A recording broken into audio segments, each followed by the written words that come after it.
How you doing, Delhi? All right, make some noise. I can't hear you. Welcome to the Tyagaraja Stadium. There are so many people watching us right now. Can you make enough noise to make them know that you love being here right now?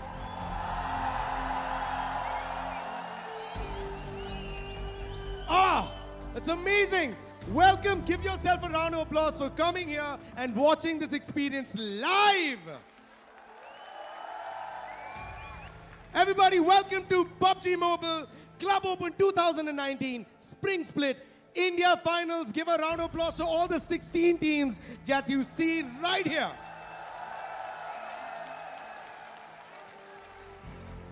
What you're going to be witnessing for the next 2 days is going to be 16 of these teams, best of India's teams, battle it out with each other, because just 3 of them will stand a chance to go to the global finals happening in Berlin, Germany. A lot of things are at stake. They are the best because they took part in the open qualifiers, where guess how many teams competed? 11,000 teams registered and participated in the open qualifiers, and then finally these 16 are here. They're already battle fatigued, but they are here to entertain you. Can we have a round of applause for all the 16 teams here? Good job, you guys. Fantastic. But to be honest, an event of this scale would not have been possible without all of you. And for the people watching it right now, this would not happen. All of this is for you. I hope you guys completely enjoy this. Give me a round of applause for everybody who's here and everybody who's watching right now. Good job. Keep that applause going to PUBG Mobile. And our official title sponsor for today, Vivo. Thank you so much for supporting the Indian esports scene, and this is standing testimony to how far we have come. And tonight, and today, and tomorrow, we're going to be watching these matches, which is going to completely keep us entertained. Now, before anything else, I also want to tell you that Vivo is also doing something really special today. They are going to be providing a yet-to-be-launched, their latest flagship gaming phone to all the players that are here in front of you. Give them a round of applause. It's going to be incredible.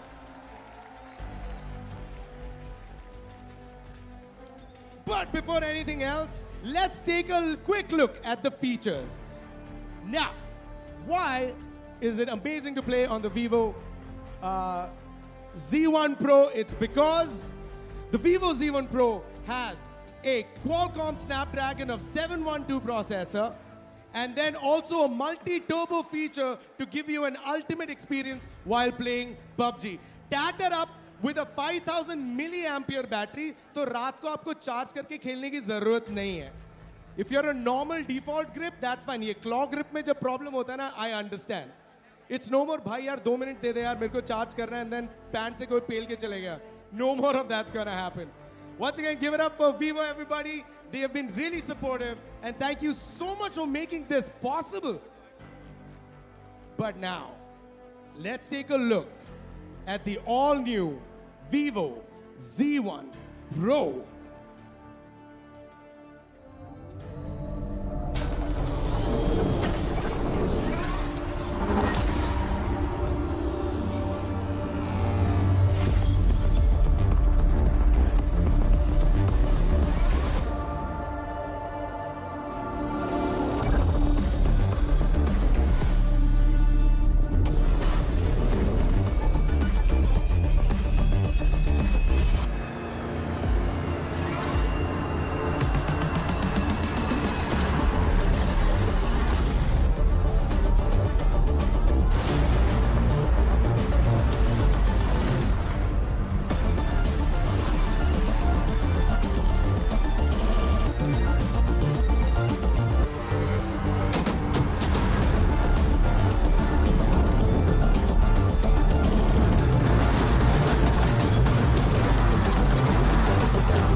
some noise for Vivo Z1 Pro, everybody!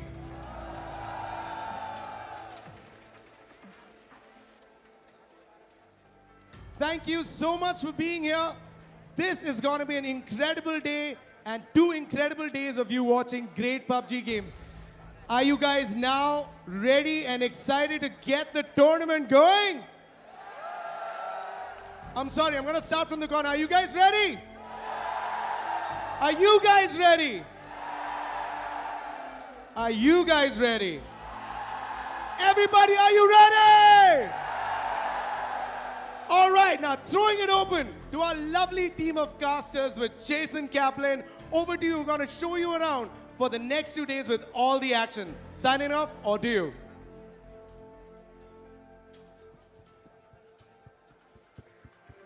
Action over the course of these next 2 days. I'm going to start again. Because I want the audience to hear this. Namaste, everyone. We are excited to be here. Jason Kaplan, John Allen, and Bled there on the end, here to bring you the action over the course of these next 2 days. Now, first of all, before we get into this full tournament, Bled, I know you live here in India, but John, how have you been enjoying being here so far? It's been lovely. Very hot, very hot. I've managed to stay inside, stay under the AC for now, so I'm seeing if I'm going to stay cool under the collar for here. We're looking for the teams to do the same as well. I mean, Bled, you've obviously visited Delhi many times as well. What's your favorite part about being here? Well, the first thing is you never get used to the heat, right? But I do love the food. I've been enjoying the food. I've been having a blast. And John, I mean, this is going to be like a big event for you, just for the fact that you've been covering the EU qualifiers for the finals, you're covering the India qualifiers as well, and now here in front of a live audience. It's got to feel great. Yeah, it's been fantastic so far to be covering one of the strongest scenes, India, in the PUBG Mobile Club Open. It's been fantastic to see these teams' progression and how they've been able to stack up over the course of these games so far. These finals, though, this is crunch time. I'm looking for them to show up, to stand up, stay strong, and show us what they've got. Absolutely. Like, this is what it all boils down to, right? That one slot, that guaranteed slot in Berlin. Everyone's fighting for that. And the cool thing is, we have a number of really, really solid teams in the running. And not only are they fighting, by the way, for the slot to get into Berlin to play in the finals, and of course the 2 prelim spots, they're fighting for a chunk of cash here. $175,000 on the line, split between the teams, and look at that first place, $60,000. Second place, half that at 30 grand. You're looking at a really, really strong prize pool here. But as we were saying before, 60K comes with a huge bonus here of that qualifying spot to Berlin. That is what all these teams are going to be gunning for. Of course, 30K, 20K, still huge sums of money coming in. But you are guaranteed at least $2,000 just for making it this far. Well, and the Z1 Pro phone as well. Absolutely. Yeah, I mean, brand new phone. No one's going to get a hands on it until these guys do. That's great. And even if you look at the 4th and the 5th place, right, 15K, 10K, that's nothing to really scoff at. Yeah, they won't get a slot in the finals or even the prelims, but you know, at least get that money in the pocket. So pretty big prize pool, all things considered. And we know what they're playing for, the money, the chance to go to Berlin to play in the global finals. But let's see how they get there. Let's look at how the points are distributed here across all the teams, across all the maps as well. And we can already see, John, placement. Heavy emphasis on that. Absolutely. It's been time and time again that we're seeing very, very little early game aggression because placement is so important here. You can see that big old duck egg, 0 for 16th. That's going to really have an impact there.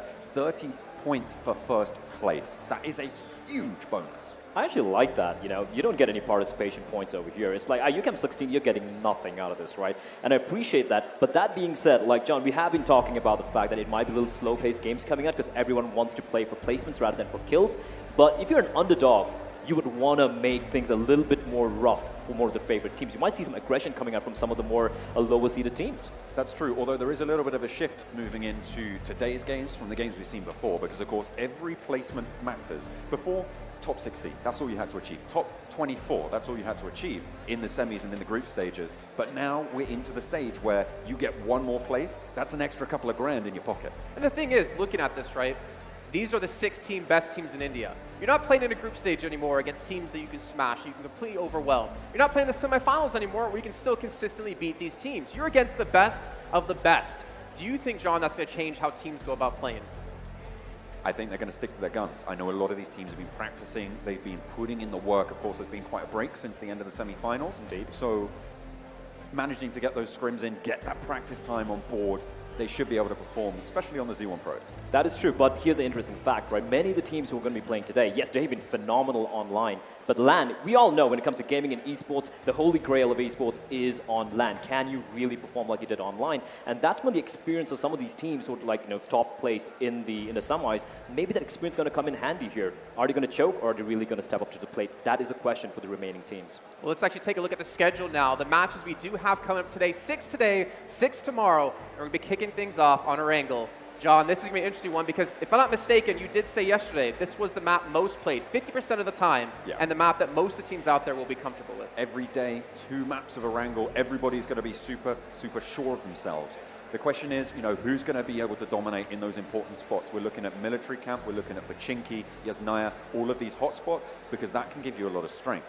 Now, a lot of these teams have kind of figured that out already. I mean, we know 8-Bit like to land towards Pochinki. We know that down south you're going to be seeing Team IND in Military Island. So the question is, are people going to challenge that, or are they going to try and play a safe game? I really would love to see some of the, like I mentioned, some of the more unknown teams be a little bit more.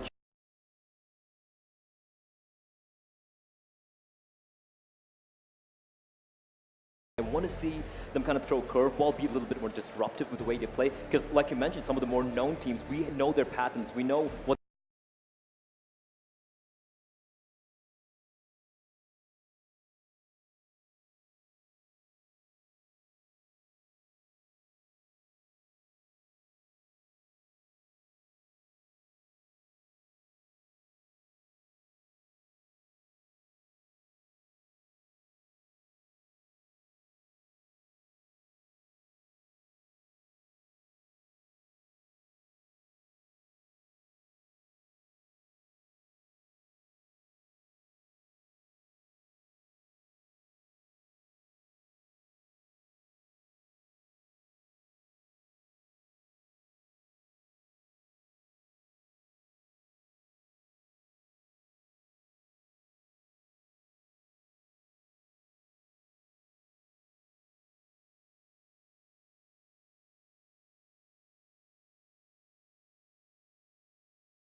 Evil Big Fellas, they're a team I like because of the name in particular. Evil Big Fellas. They don't look evil, to be very honest, but I'm going to be kind of rooting for the underdog. Man, they look pretty naughty. That looks pretty sick. I like it. I like it. And we, of course, have Entity Gaming, who have picked up team, I do believe it is Team Coming Soon. So they're a pretty well-known org in India when it comes to Dota 2 and Counter-Strike Global Offensive. So it's great to see them picking up a PUBG Mobile team as well. And, of course, when you pick up a team like that, they're going to be expecting results coming out from them. And before we dive further into a couple more teams, I want to talk about how some of the teams out there had 5-man rosters. Do you think we're actually going to see some swaps coming in during these matches over the course of today? For sure. I think that, there we go, that's Team Seoul on the camera on your screens right now. They're so bashful. They're like, we're not that famous, whatever. But they are by far the crowd favorites. We got Team Insidious. They have been phenomenal as well, coming in second in the semis. Yeah. So they have been really, really consistent. Very, very consistent. That's exactly what we're looking at. Unfortunately, though, they will be playing without one of their players. Omen will not be in the mix. Team India getting a huge round of applause from the crowd. They did come a 10th, I do believe, in the semis. They are, of course, a team that you can kind of consider as underdogs, but they can kind of pull off a surprise there as well. And that is a team you're going to have to watch out for as well, because they had the most kills in groups by far, actually by 10 more than Hydra, who came in second place with 80. They had 90 themselves. So when we get to these smaller maps, will they be able to pop off like we've seen in the past? And I do believe, it comes down to, like I mentioned, the meta is different over here, because the kill points, bear in mind, you only get 1 point per kill. So teams, like I said, even if you're a high-fracking team, that doesn't necessarily guarantee you a good place. Yeah, it's going to be really interesting to see how all these teams start to stack up. Of course, there's been so much time, there's been so much going on since those semifinals, so a lot can change. So do you guys have any predictions? Who's going to come out on top in this first game? I'm gonna go with Team Seoul, man. I think they're crowd favorites. You're playing up to the crowd. Come on. I don't care. I'm from here. I'm just gonna go with this. I like these guys. They got the panache. They were almost knocked out, by the way, but they managed to come back. And this tournament is gonna be a tale of redemption for these guys. I'm backing up my boys, Team Insidious. I think they have the chops to do it. Super consistent. I think that the player swap shouldn't be affecting them too much. They were speaking to them before. They've got plenty of practice in with their new guys, so they should be able to bring the heat. All right, ladies and gentlemen, let's give it up for all the teams participating today. We're getting into our first match of the day. John and Bled, take it away. Over on to Erangel. It is going to kick us off where it all began, the first map in PUBG, and the first plane is inbound. The first plane is inbound indeed, and that is a pretty interesting pathway. And there we go. Ladies and gentlemen, we are finally live with the first game of the day, and it is going to be on Erangel. And look at the flight path coming in here, John. It is going to get a little tricky. It's smack in the center. Who's going to be dropping out first? You know these teams better than anyone else in the talent group, to be honest. Do you have any predictions where they're going to be going? Yeah, so Seoul, generally we've seen them go towards South George. They might have changed that up. A lot of early drops actually coming out. Looks like people are going to be moving quite heavily towards Georgia Pole. That's a huge stack early on. This is out pretty early as well. This is so surprising. We expected a much more passive play, but look at the number of teams just dropping out early on. It's going to be a bloodbath here early on in the game. Well, we'll see how these rotations happen and see where these clashes do occur. At the moment, seems like everyone's just starting to spread out. Okay, early drops, but they are dissipating now. So you can see Team Insidious, North George. That's going to be where they're going to opt to drop them. The Megastars, they're going all the way up to Zaki as well. No surprise to see a few of them seeing what they can get. Smokey on your screens. Smokey, and he's got his fans cheering for him, and it's going to be Smokey. Of course, pretty well-known players on his team. Burns, cosplaying the Kaiju Godzilla. Gojira, as our Japanese friends would say. And we do have a little bit of action. I know you guys can't see the minimap right now, but we do have a few teams. Team Evil, Evil Big Fella's dropping towards Milta Power, and that circle is going to make things really interesting. Oh, I hope we get that one up on screen pretty soon, because that circle is pretty huge, and actually it's going to make life very difficult for these Georgia Pole teams. They're going to have to make that rotation because we are moving on south. There we go, Mortal. He's on your screen. Give it up. I think just pause there for a second to soak in the adrenaline from the entire audience. Oh, yeah. But there we go. The player that everyone's keeping an eye on, regarded by many people as one of the best, and of course, definitely the most popular PUBG Mobile player in the country. For sure. Ooh, gunshots going off early on. A little bit of argy-bargy starting to take place.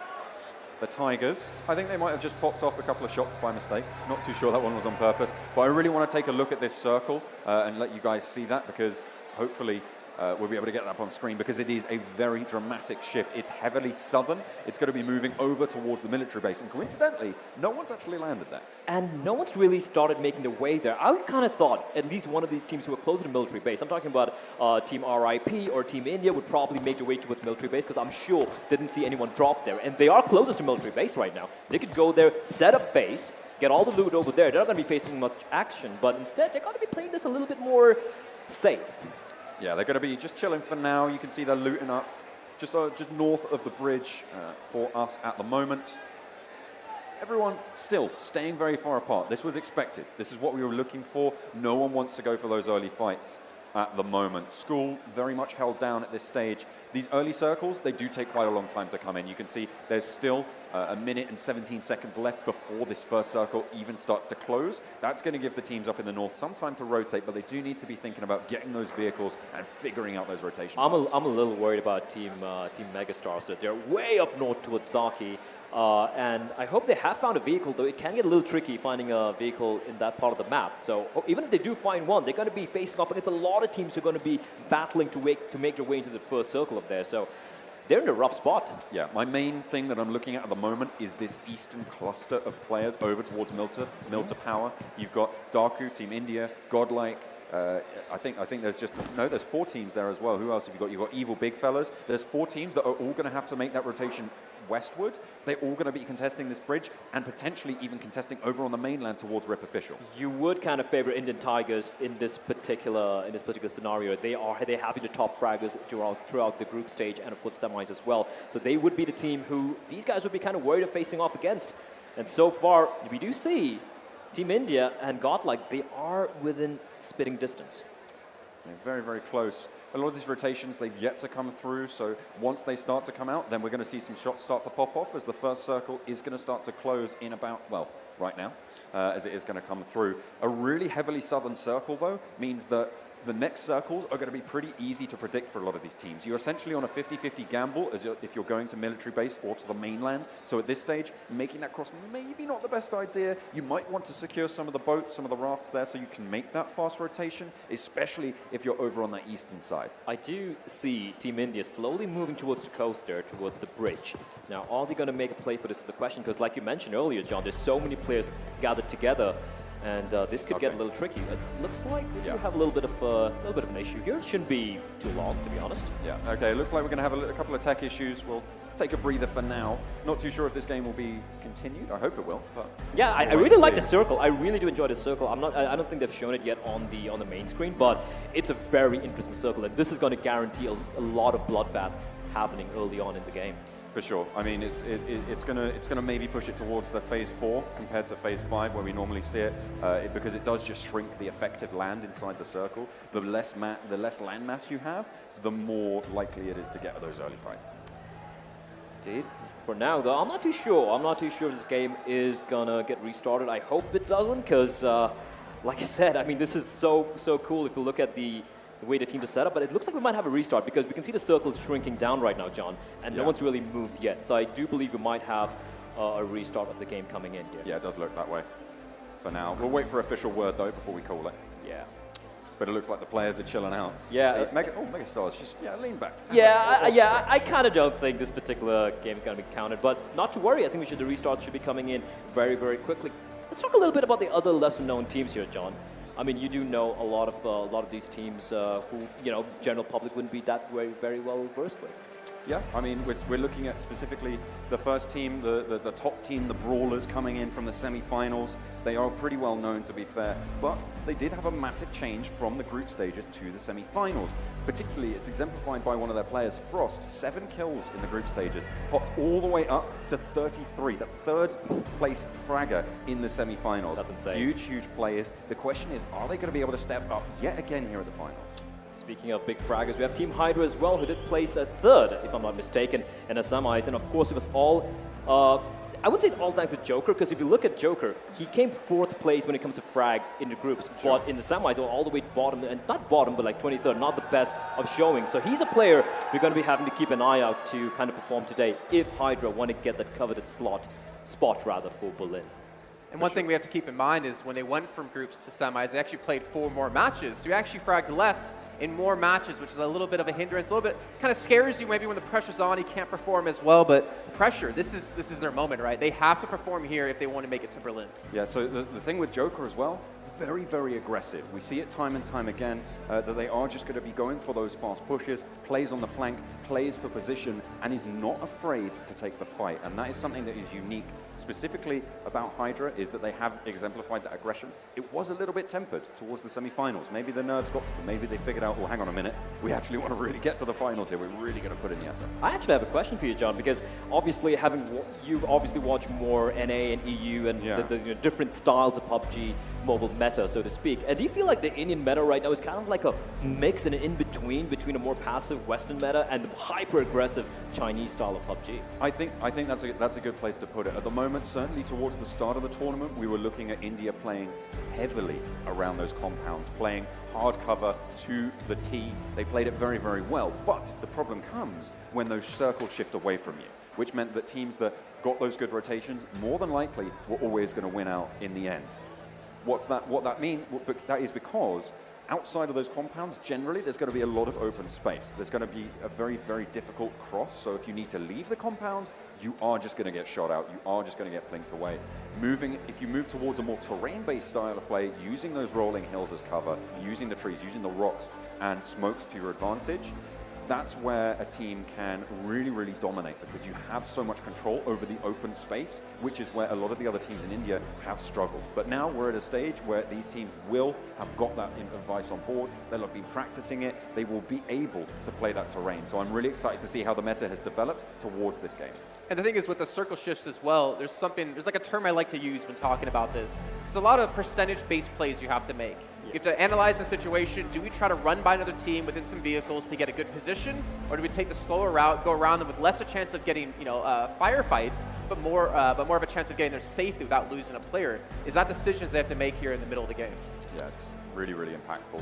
Early fights, very, very devastating towards things like armor and meds. So important in the late game. I think that's the cool thing about the Battle Royale genre and PUBG in particular would be the fact that every game is unique. Every fight you take is pretty much unique, right? And these small little micro decisions that you have to make, that can pretty much dictate whether you come out last or you win the entire tournament. So I think that's the one really cool thing about PUBG Mobile, so to speak, as a game, is there is no one right way to play the game. There is no one right approach to how you take a fight or whatnot. It's so many factors contributing to decisions you make, and sometimes even the best decision that you can make under the given circumstances just might be the wrong one.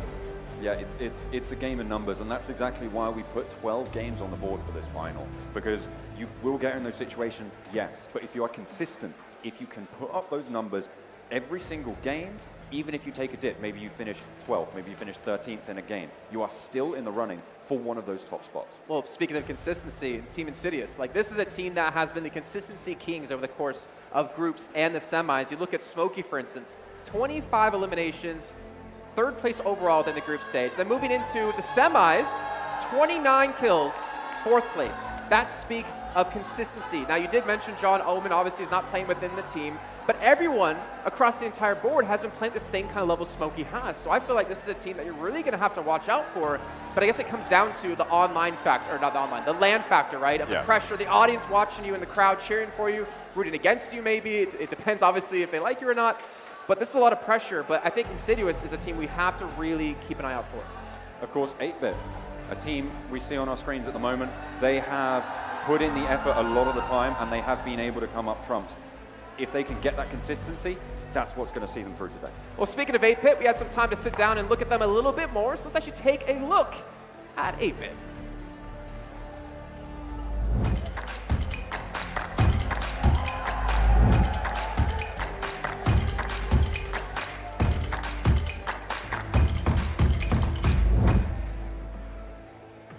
Myself, Matik. My IGN is 8-Bit Matt.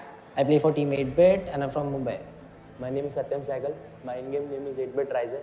I play for Team 8-Bit and I live in New Delhi. Hi, I'm Paridi Khullar. My IGN is 8-Bit Raven. I'm from Indore and I play for My name is Manmeet Singh. My in-game name is 8-Bit Ted and I am from New Delhi. My name is Ashish Bhatnagar and my in-game name is 8-Bit Ash and I am from Dehradun. Pressure तो feel होता है जब खेलते हैं क्योंकि ऐसे 8-Bit को represent करे इतना बड़ा नाम है, ऊपर से हमारी ऑर्गेनाइजेशन इतना ग्रो हो रही है. लेकिन जब फैंस के एक्सपेक्टेशंस है, अगर उस पर हम लोग स्टैंड हो जाते हैं तो हम लोग को बहुत अच्छा फील होता है. जब फैंस हमें सपोर्ट करते हैं, हमारे चैट में हमारा नाम लेते हैं लाइव स्ट्रीम में, तो वो बहुत अच्छा लगता है. उससे थोड़ा हमारा कॉन्फिडेंस बूस्ट होता है. मेरा सिर्फ एक ही चीज़ बोलना चाहती हूँ कि सारी गर्ल्स को कि अगर तुम लोगों को कुछ करना है तो ये मत सोचो कि दूसरे लोग क्या बोलेंगे. Just go forward with that. हमेशा एक चीज़ देखना कि जिन लोगों के साथ तुम खेल रहे हो, जिन लोगों के साथ तुम मिल रहे हो, वो तुम्हारे सपोर्ट करें. बाकी लोग बाग जो दूसरे बोल रहे हैं उसको इग्नोर करो.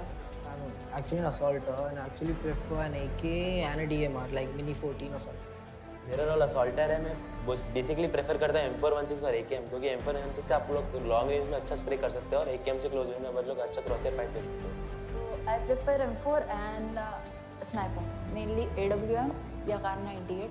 I'm a support player for our team. I usually use M4 or AK as my primary weapon, and me being as the sniper for our team as well, I usually prefer any bolt action sniper or a DMR for long range. So I'm assaulter as well, so I prefer AK for close range and M416 for sprays and long distance. One of our weaknesses in the team is that our team chemistry is not that good right now because we formed our team like 2 months ago. So it's taking time, but we are still practicing to make our team chemistry really good. One of our strengths is that we are very good at close range gunfights and medium range gunfights. So it helps us a lot in climbing at the top of the table. हम लोग हर एक team को equally treat कर रहे हैं same level पे. तो सभी टीम टॉप 16 है, इंडिया की हैं, तो ऑफ कोर्स सभी अच्छा खेलती हैं. PUBG मोबाइल में मैं किसी से ऐसे इंस्पायर नहीं हुई. It was just my friends जिनके साथ मैं खेलती थी. बट स्ट्रीमिंग और एक्चुअली स्पोर्ट्स के लिए मैं इंस्पायर हुई थी शाउट से. मैं Shout like I just follow him. I am a die-hard fan of him. First of all I would like to thank my parents कि उन लोगों ने मुझे अलाउ करा ये चीज़ करने के लिए एंड इवन ट्रैवल करने के लिए because as you know being a girl parents don't allow. उसके अलावा मुझे लाइक मेरी जो टीम है वो बहुत ज़्यादा सपोर्टिव है. They are like a family for me. Basically message एक स्काउट के लिए कि इस बार तो अगर ब्रिज से आएगा ना तो हमारी टीम के लिए काम करके पहले से बैठ ले. जितनी कोशिश कर सकता है कर लेना, निकलने नहीं देना. 8-bit for the win. Well, there you go, ladies and gentlemen. Hearing a little bit more about one of the teams here participating, 8-bit. John, please do not do that on camera. Dabbing is allowed for the players only, unfortunately. But one thing they were talking about that really stood out to me was about the support play. You're a player that has to kind of give over the weapons to other players. You kind of have to play the backseat for your team to allow some others to excel. But of course, what else does a support player do for a team? They're going to be providing the utility in these situations. They're going to be essentially a caddy for smokes, for nades, for that sort of utility, which is going to, in the late game, allow you to take control of ground a lot better. So you're going to be facilitating the pushes coming out from the rest of your team. Drop a smoke, allow a player to go on a flank, and all of a sudden you open up huge angles onto the enemy. And then, of course, as we're about to get underway with our game, just going a little quick test to make sure everything is sorted so we can get these games going one after another. Arango, as we did see, a couple of teams, well, pretty much all the teams had their set drop locations. One thing I wanted to point out was Orb had Yasnaya pretty much all to themselves for free loot and to obviously push off the back of that. That circle we did see down towards the southwestern side would have been tough for Megastars to get to because they had a lot of teams to push. But do you think we're going to see any adaptations in drop spots over the course of today? Yeah, absolutely. Because if you're kind of like the favorites, right? Everyone's doing the homework. Everyone wants to know how you play. They know what you prefer going towards. And it's a 2-day event. You have to play like 12 maps. Sorry, 12 rounds, so to speak, in 4 different maps. I would be very surprised if the usual suspects, they just go for the traditional drop zones. I'm expecting something a little bit different out of these 4 teams because everyone is looking to take them down. We have received word, of course, that if this game has good ping, it will be the actual game. So we're hoping to be able to get underway pretty soon, but we'll catch up as soon as we get the official word. Okay, yeah, we are going to be having another reset, so it's not going to be started just yet. All right, but it was a pretty interesting flight path, though. All the way from south, all the way straight up the middle of the map, which would have made things very, very interesting. But then again, like you said, I mean, like Jason just mentioned right now, do you personally feel like it's going to be very different from the games that you've casted so far, at least in the semifinals? I think that certainly at the start of a tournament, and this is the same for every PUBG tournament, right? You have essentially a developing tournament meta, which does adapt and does change, but you claim a spot basically. So, for instance, you know, well, we can see it on the test game. Team India, they are almost always going towards that military base if the flight path allows it. And they just, you know, people know, okay, if we go there, we have to fight them. They know how to play it. That's going to be really tricky for us. So normally teams, they'll be practicing specific drop locations. They'll have one main drop location. They'll have 2 or 3 backups in case the flight path doesn't go their way. And they'll be able to fight out there well. If you go into someone else's territory, you're at a disadvantage. So on that note, because this is something I love talking about when it comes to Battle Royale games, when you have those set locations you drop in, everyone knows it. Everyone knows, yeah, you're dropping there, you're dropping here. But that can work out against you. One thing I don't think we see enough when it comes to tournaments like this is the teams who are #1, you know, they're up there in points.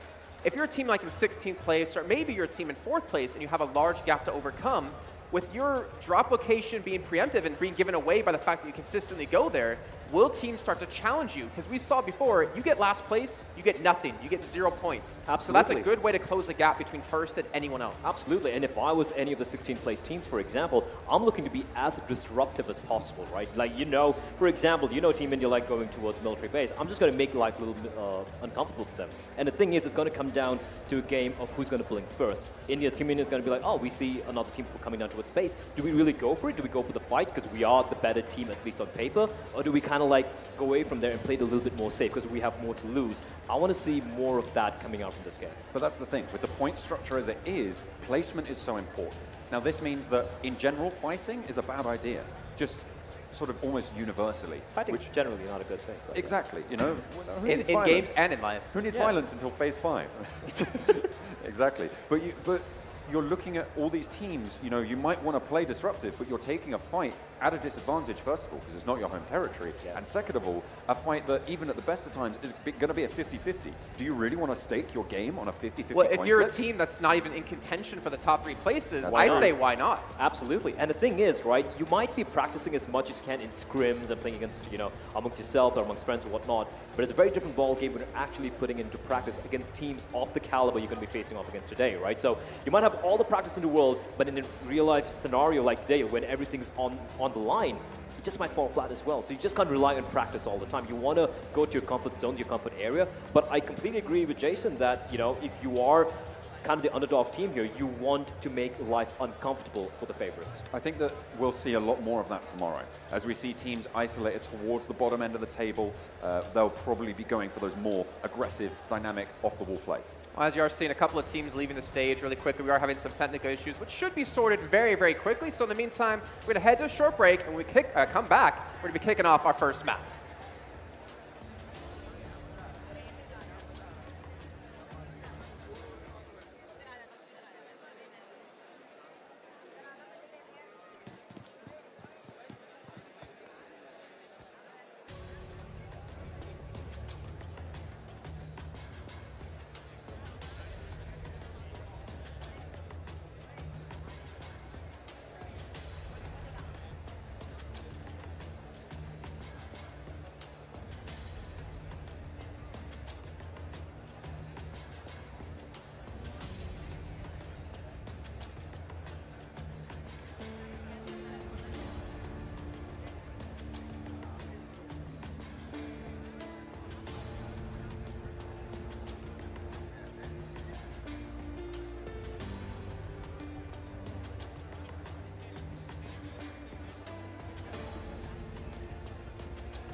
Right? Well, the Indian internet speed that is back here. We tried playing the game twice. There's a little bit of an issue that's coming up. So there might be slight bit of a delay, and we really apologize for that.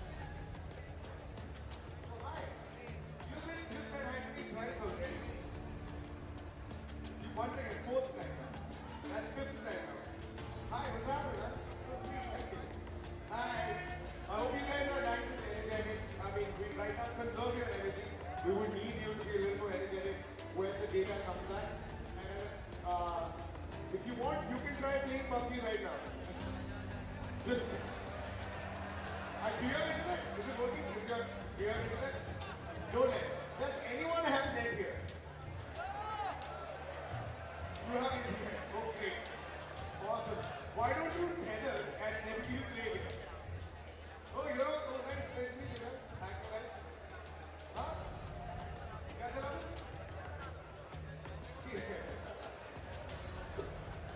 All right, cool. So there's going to be a slight bit of a delay. We are going to be coming back very soon. Yeah, that's all I'm here to say. Huh? Yeah. Wow. Everyone's like, water giving up mere phone. Wow, it's like the new autograph that you guys get. Good.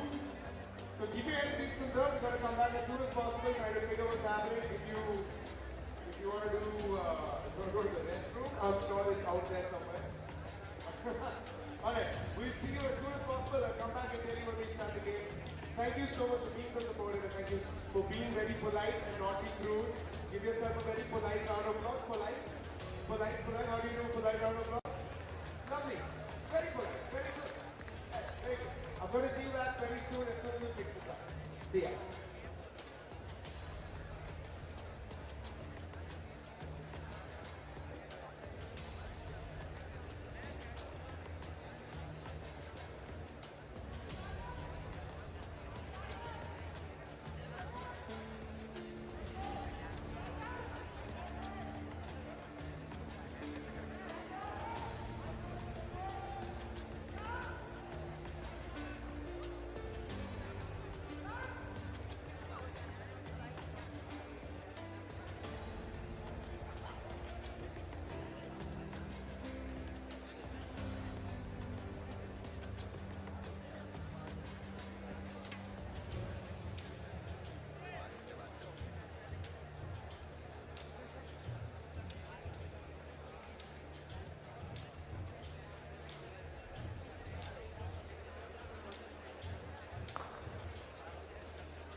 Tech issues will not stop us today. We are back into PUBG Mobile, and we're underway with our first map. It's a wrangle, and we are ready to get roaring.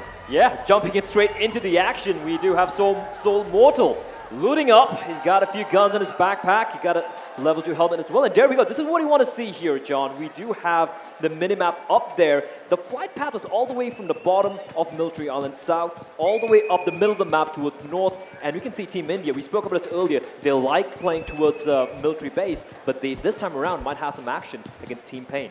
Yeah, it looks like Pain dropped over towards Novo, so they're going to be looting up the compounds around military. We've seen this before. A lot of teams have been back and forth and gone to that Novo location, and those compounds are around. And Team India, they've just been able to rotate around, get control of those bridges. I'm interested at the moment in that center part of the map towards Pochinki. There's a lot of different teams that we're seeing that we haven't seen before go to that sort of location. You can see 8-Bit over towards the north. They've been pushed out of Pochinki, which is very, very unlikely because guess who's there? It's Seoul.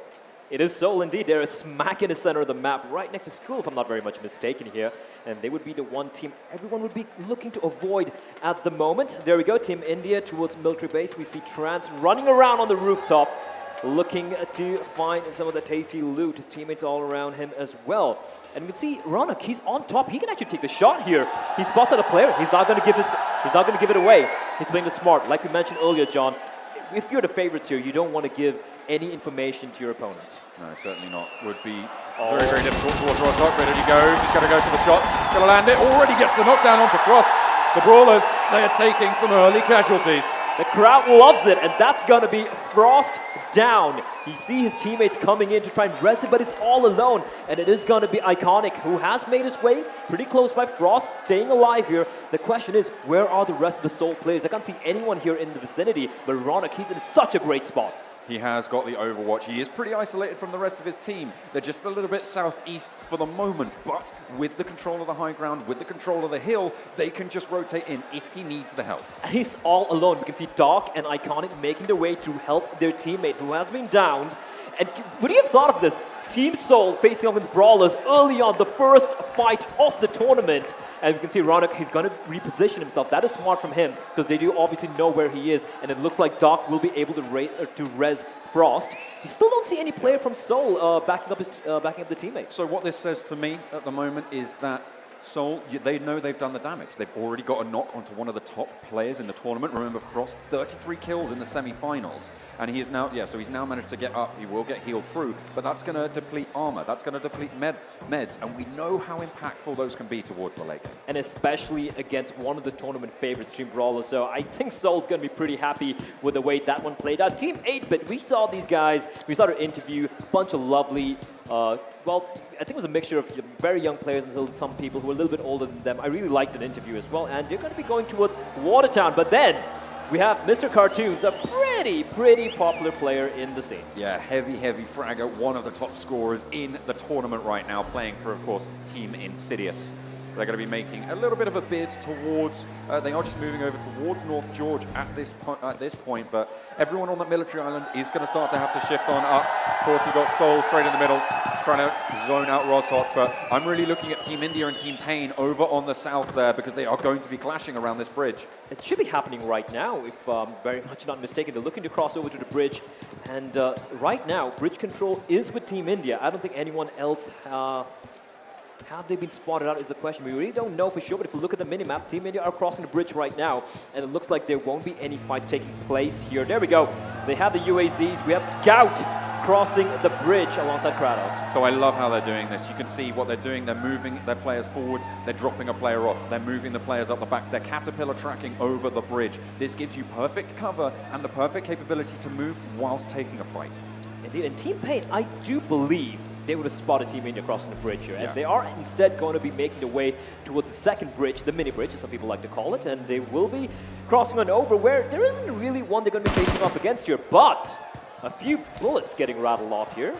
Although, that being said, not much damage being dealt out. This is over on the southeast, just to the north of Farm. It's Godlike trying to hold it down. They are just inside the circle at the moment, so they're just spiking out from this building. They're spiking out from their compound because, of course, we know how India likes to play around these compounds. So if you can control it, you need to just be telling people, hey, I'm here, don't come here, we've already got control. And speaking of Team Godlike, this is not the old Godlike which we saw in the qualifiers. This is Team ISO who's been picked up. Shots getting rattled off by Aladdin.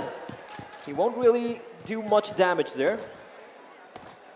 Yeah, again, it's just posturing. It's just telling people where you are, that you are here, and that you've claimed this location, which makes it less likely that teams are going to come for you, less likely to fight, less likely to go out early, and more likely to get those points on board.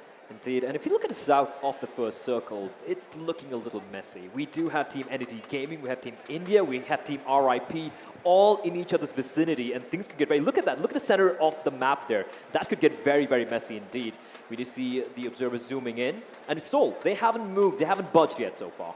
Oh, look at this. So, yeah, but well, you say that, one of their players, Ronak, moving up. We saw how he was a scout before, taking on the Brawlers, and they are moving up, they're chasing it, but Orb could be crashing as well from Yasnaya. This could get messy indeed. Orb is on a trajectory course to face off against Team 4. I'm not able to see the name there of which team that is. Team number 4. That's the Brawlers.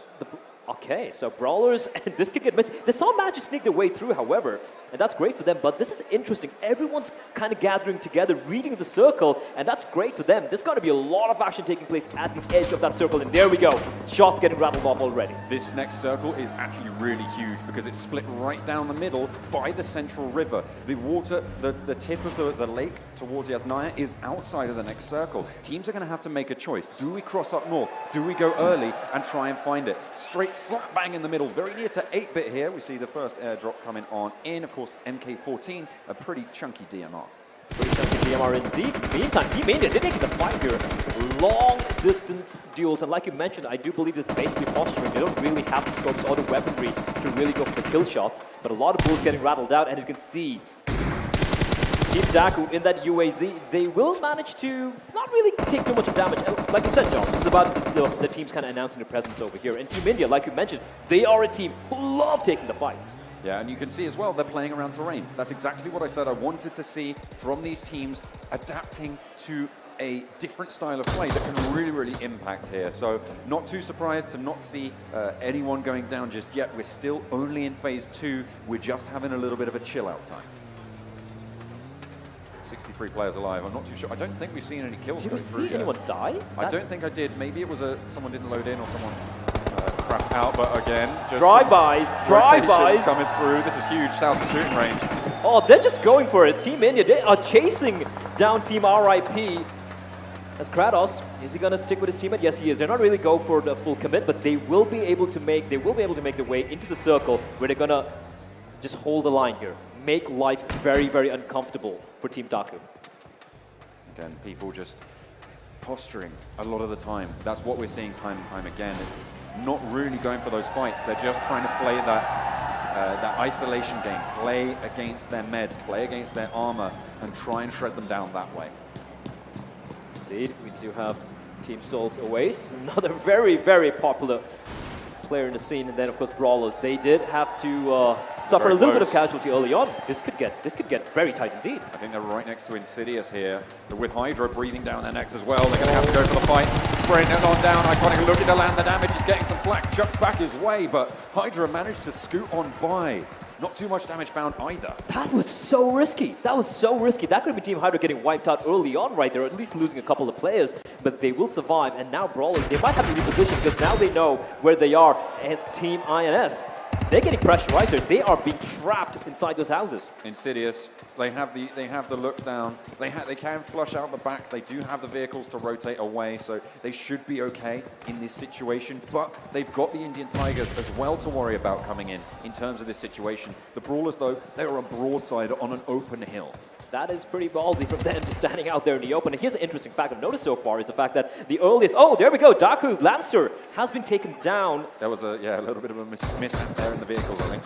Fight taking place with Brawlers. They're still duking it up with Insidious. It's interesting. Brawlers, Hydra, Team Soul, and Insidious are the 4 teams, the 4 favorites, so to speak, who have actually seen action so far. Well, it's not surprising. They're taking some of the best positions in the circle. They all think that they deserve it. They all think they can go for it. They might be right, but they are going to come up against some stiff competition when it comes to each other. Next shift is in, and it is heavily northeast. Well, Team Hydra, they survived that run, and now they're in a very, very good position. Yeah, Insidious as well. They're in a decent spot, but they have to move past the Brawlers. The Megastars, they started in Saki, and they've barely had to move at this stage. They're going to be pretty chuffed to bits with that one. Orb as well, they're going to take that northern flank. So a decent position from them, but they will have to fight out from the coast, which is pretty tricky. There's not a lot of cover. We do have a Team Daku player who was taken down, but he has, of course, been res, so far no casualties. I'm still a little surprised why we do have 63 alive. Oh, look at this eastern cluster. There's so many teams just moving in. I do believe we're going to be having a zoom in coming in. Team Evil, Evil big fellas, they are lagging a little bit behind, and they're in for a rough spot here. Whichever direction they come in into that circle, there's going to be someone waiting for them, especially Daku, who have found themselves in a pretty good spot here. You can see the Brawlers as well. They've moved up towards the north alongside Orb, and everyone's trying to get that western side of the circle because you're fighting with your backs against the wall. It makes it a lot easier. You're fighting on one front, you just chuck your lead in one direction, and people are going to catch it. Team India, though, they're not looking to progress any further into the circle. They have found safety. Tigers getting shot at. Bullets just whizzing past Mavi, who will survive. So far, I think everyone has been lucky with driving around those cars and those Jeeps and the UAZs and not really getting knocked out. Yeah, I'm really pleased to see as well they've started to everybody has started to go for the convoy style rotations. But in we go, Jesse looking for the spray with the DP, but he gets shut down. Tempest flicks it up. And he does have his teammate coming in. Oh no! Oh no, Spike! He's still there. He's still sticking around. Oh no, he's down the side. I don't think there's any coming back from that one. Spike's down the cliff. Oh, this is rough for RIP. They're hunting down these players. Tempest, he's not budging here. He's not taking any chances whatsoever. And we do see a player down there. He hasn't spotted him out yet. And there he is. He has been taken out. I think that's the first player taken out off the game here. Yeah, we've got 61 players remaining now. Spike trapped down the bottom of the cliff. He's going to have to go for a huge rotation to be able to get anywhere where he can climb back up. That pretty much spells doom for the Evil Big Fellas. He's got time, though. He's got time. The circle is definitely favoring him here. The problem is there any place for him to really crawl up? That's the thing. There's very, very few places. I think he might just be able to get up there, but we'll have to wait and see. But in the meantime, 8-Bit are clashing with Entity over on the southeastern side of the circle. Oh, my lord. They're taking a lot of heavy casualties. I think Entity are out. They've certainly gone down a lot of players. They might have left someone somewhere else on the map. We're still seeing 16 teams alive. There he goes, Team India. Yeah, Entity Gaming have only one player left in the running. It's Deja Vu, who is far, far away from all the action, but Entity under a very rough spot indeed. And there we go. Ooh, that's a loud shot right there, the M24. Yeah, the long shots, they are not really going to be super impactful in terms of actually wiping a team. You're getting those headshots, and you're trying to make it happen that way, and that's going to mean that you're just trying to take away their head armor. As soon as you get rid of that helmet, those UMPs start to come into play because they are so damaging at those close ranges. And if you look at the players who have been taken out of the server, Entity Gaming, 3 players down already. For the favorites, though, the usual suspects, Team Soul, for example, you have Insidious, we have all these guys. They have everyone still alive and kicking, so they're in a pretty good spot here. But Entity Gaming, they're looking rough. Rip at the moment on the northern side of the next shift on the circle. Another M249 dropping in just to the south of shooting range. In contestation from Hydra, Brawlers, and Team India. This is a hugely valuable crate, but at the moment, Hydra, they're going to be rolling straight on through the Brawlers, trying to get a position in the next circle. And Team India, they're right on it. They're on it. They're on it. They're going to be going for this. Like we see the UAZ. Are they going to go for it? They're changing out. They're going for something different this time around. Scouts picked it up. Scouts picked it up. I do believe. Yeah, they're going to be able to get that one on board, the M249. They're not getting contested, by the way. No one's really going to be fighting for this. And this is one thing I really like about Team India. They are not afraid going for this fight. They're not afraid going for this risky plays. In the meantime, Tempest, he's getting shot at. They have control of this cover here, which is really strong. You can't really fight towards it. It's very difficult because they can just pop up, they can third person over the top of it. And as soon as you move around, as soon as you're in the open, that's your head gone like that. Lickety split. And Tempest being smart, they're ensuring that vehicle cannot be used for a quick getaway by any of their opposing teams. And bear in mind, Spike is still alive.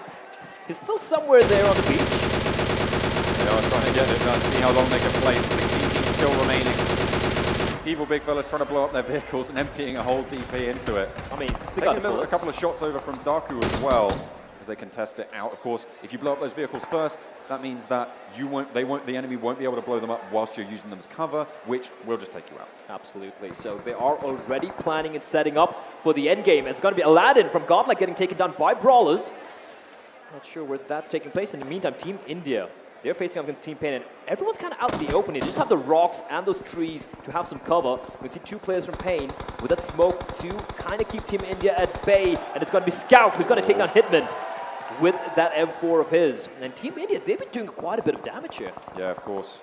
They've been guarding this southwestern side at the moment. RIP official are going to have to move down at some point away from this coastline as well on these rotations, but we are coming closer to the ever-present phase 5. Absolute bloodbaths about to ensue. I love bloodbaths. Do you? I do. Okay. Yeah, I'm a little mellow that way. Anyway, we do have, I believe, he's been knocked out. And the car hasn't exploded. I do believe it exploded, and the shot's being dealt out by Daljitsky. Not able to quite land it though, but oh, he's down. He's down for the count. He has been kissed goodnight, and Ninja out in the open. He's been knocked out as well. This is looking so terrible for the team. These southern teams are going to have to spread out wide as well. You can see they're filtering through, but at the moment, Team India have the stranglehold on this southwestern side of the circle. The next pop, it's going to dictate where they're going to go, but the Indian Tigers are sat so pretty, just right slap bang in the middle, and no one can really push up to them. Team India, they're going for the spray down. Dark under fire at the moment. Kratos only able to get a little bit of damage, not going to be able to get it done for now, but the rest of the team's there to back him up. Oh my lord, look at the circle as well. That is going to end on the western side of the current circle, and I think only one team, I think Hydra is going to be feeling pretty comfortable about this, Tigers as well, but the rest of the team, they're going to have to make a move because they're quite a distance away. And already, I wasn't expecting this many, I wouldn't say casualties, but this much of friction between the teams taking place so early in the game. No one wants to go for the full squad wipe just yet, but at the moment it looks like Pain are going to be under the cosh from Cartoons and the rest of Insidious as well. They're dropping down the smokes, giving themselves a little bit more cover as they do need to push up north. They do need to get to that next circle. Who's going to be the first to go out as we do see phase 5 starting to close? Team India could be the proverbial wall here because they have made their way to the circle. Are they going to go any further is the question, because if they remain there, things are going to get very uncomfortable for Insidious and Pain. Here come the nades. Here comes the barrage. It's in. It's deadly. Are they going to be able to find anything? Not quite. Able to land one through the window, but the vehicle will go down, and that's going to leave Pain in a really tricky spot. Indeed, they're both trapped inside. They don't know what to do here. In the meantime, action taking place all over the map here. Here it comes Insidious, pushing in. They're pushing in. And Pain, one man down, just one player left inside. Hitman, he's got all the pressure on him. He's right through the door. Trying to get lucky here, and he's going to get taken down. And there you have it. Pain getting knocked out. Do they have any more players alive? I don't think so. That's it. They're out of running in this game. Pain eliminated. They go down in 16th. The first elimination here at the India Finals. That's not going to sit pretty with them. They'll have to pick it up for the next game. Meanwhile, Team India, they have 2 kills already on their belt as they are holding down the line here. Another team out. I'm not too sure who that was, but this is the phase 5 that we like to see. Teams are starting to drop left and right. 8-Bit taking a lot of heavy casualties there. Pain Retribution, you can see, eliminated first there. The Brawlers taking some damage as well. It is back and forth as 44 players remain alive. I did say I wanted to see some chaos. This is absolute chaos. Bloody chaos. As you can see, Orb, they're still somehow alive. I've seen quite a number of Orb players getting knocked down, but they will survive it now. Soul comes into play. Viper is just decimating everyone, but Mortal's out! He's down. He smoked himself off, though. He can get rezzed by his teammates. Yeah, he's going to move to this next rock as well. That's going to give them the slip, potentially, if they try and throw in some nades. Insidious trying to control this southern hillside at the moment. You can see they're sneaky snaking around. They're trying to get some position, but Team India are right in their way. Oh, Ted. Ted, you got to run, Ted. Scout just wrapping up shots in the smoke, and Ted somehow still alive. I don't know how, but he is. Barely, though, and he's getting sprayed in through the smoke. He's still alive, though. But time is not his friend. The circle is definitely shrinking. They are starting to push on in the next circle about the pop. This shift is going to be brutal. Oh, ho, ho. Southeast, hard shift. Orb, Hydra, Evil Big Fellas with their last remaining player as well. They're all going to have to go for it. Actually, Spike, I think he managed to find his way up. Mortal's dead, by the way. Mortal's out. Oh, he's gone. He's gone. So 3 players remaining, and Viper! Oh, Viper! Oh! That's just complete decimation. And that's the thing with this team. You might have your star player out, but everyone else are more than capable of holding their own. From the grass, the Viper strikes. takes down the enemy team, they will be able to hold for now. They still have 11 teams to go through as they are getting whittled away. Team India trying to dissuade Team Insidious from moving up on this southern side, but everybody at their back is just begging to try and take the position. Trance lands a shot onto King. Spike gets spotted out. Last player for Evil Big Fellas, trying to snake his way in. He's going to get shot down. Oh, he's gone. And with him, the Evil Big Fellas. Great control from Trance there, just calm under pressure. He knew there were bullets whizzing past him, but he didn't bother. He went for the kill as well. King is crawling around, somehow still very much alive, but the circle is shrinking, and this is getting very, very rough for everyone here. Everybody needs to start to condense now. We've only seen a shrink down to 10 squads, which means that this is a very, very dense final stages of this circle. Phase 6 closing in is going to push that down very, very quickly. Oh my lord, they're actually driving across this late in the game. That is high-risk play from Team Wolf. Will they survive this question? And look at Away snaking around in the smoke, still very much in the game. And look at how close everyone is. Or they have no idea they're sandwiched in between two teams. They're trying to take down the Indian Tigers, but that's going to be Entity going down in the mix of things. Insidious controlling this hillside now. They're starting to do a lot of work. Team India getting pressured on by the Brawlers as well. Oh, and Team Tigers, Siam, 2 quick knockouts. And Tigers are in a rough spot indeed. Insidious, they're in a very good spot here. Rip Official at that back as well against the Indian Tigers. Seoul are in the mix in that area on the northern side of the map. So they'll be looking to take control. We're down to 8 squads as Hydra hits the deck and Kratos takes the punishment. Kratos might be the god of war here, but this is rough. And oh no, God kill, they take it down, but the trades are good. Somehow, they're still in contention here, but Team India, they're making things very rough for Hydra indeed. Team India out of nowhere. They might be gone here. I think Hydra are out. 15 players still alive, 6 teams remaining as we go into the final. I do believe this should be the final circle here. 1 player left for the Brawlers. Remember, the top placing team from the semi-finals. Frost, 33 kills in the semi-finals as well. If there's one player you want from that squad, it is this guy. Team India have been knocked out. They got 5 kills to their credit, but now Team Seoul, despite losing Mortal early on, they are in a good spot. They have 3 players still alive, and Team Insidious, one of the other favorites as well. They're being the most consistent team throughout this entire tournament, and they have everyone alive here. There we go, Team Brawlers, 1 play, kill status rather. Brawlers, Rip Official, Learn from Past, Team Seoul with 9 kills, Jesus Christ, and Indian Tigers on 7. That is absolutely huge. If Seoul were able to clinch this one out, they might be into an absolutely cracking start to the India finals. But the circle has shifted away from them. Nades out and Learn from Past go down. LFP are down for the count as Team Tigers, they still have everyone alive. However, Insidious, they've spotted him out, and he's going to be rattling bullets at them. They do have cover in the form of that car and a couple of rocks. Burns. He's just getting lit up. He's trying to find a little bit of cover. He's going to be able to pop the first aid, but he's pretty low on meds at this stage. You can see he's only got 3 boosters remaining. He hasn't got any stims on board yet either. The next zone, however, is moving towards Insidious. They should be able to hold control of this. The Indian Tigers, another team as well, with a shout into the zone, but Insidious are going to try and spike out sideways, but Burns gets eliminated. What is going on? Tigers is somehow still clinging on here as Team RIP. How many players do they have remaining? I don't know. As bullets again. Oh dear. Oh no. Out in the open. And Seoul. They continue to have dominance over the northern side of the map. Insidious are losing players though. They've already lost Burns and now Imazic's down as well. Smokey just holding back, trying to maintain a little bit of strength towards the rest of the circle. 4 teams left. And Frost, 1 alone. He's all alone against the world. He's trying to stay alive for as long as possible. Yeah. And he is surrounded, however, no one knows where he is at the moment. You can see Magic making his way crawling towards his teammate as Sunday Soul takes on Cartoons and INS. Insidious have 2 players remaining alive, and all of a sudden Soul are looking so good here. Soul have so many kills, they have so much pressure as well. Viper's down, but the Tigers cannot push onto his location just yet. Cartoons going down means that Smokey, the last remaining player for Insidious. And Soul, they are getting hunted up by the Tigers. The Tigers in the grass, burning bright, wrapping up shots. Not quite able to find anyone though. And we can see Tigers, they have to go in for this. The circle is shrinking. They need to take the fight against Soul. And here they come rappling in. Oh, Viper! He's been knocked out. How many players remain alive for Soul is the question. Gets one up. He's going for the push. Carry. Looking to go around out wide. Viper trying to turn out, but gets knocked in response. Ronak is there, and he gets taken down as well. So what's going on? And what is going on? Everyone's Ronak! down. He's going up! He's taking carry down, he's holding up for Seoul, and they remain in the game.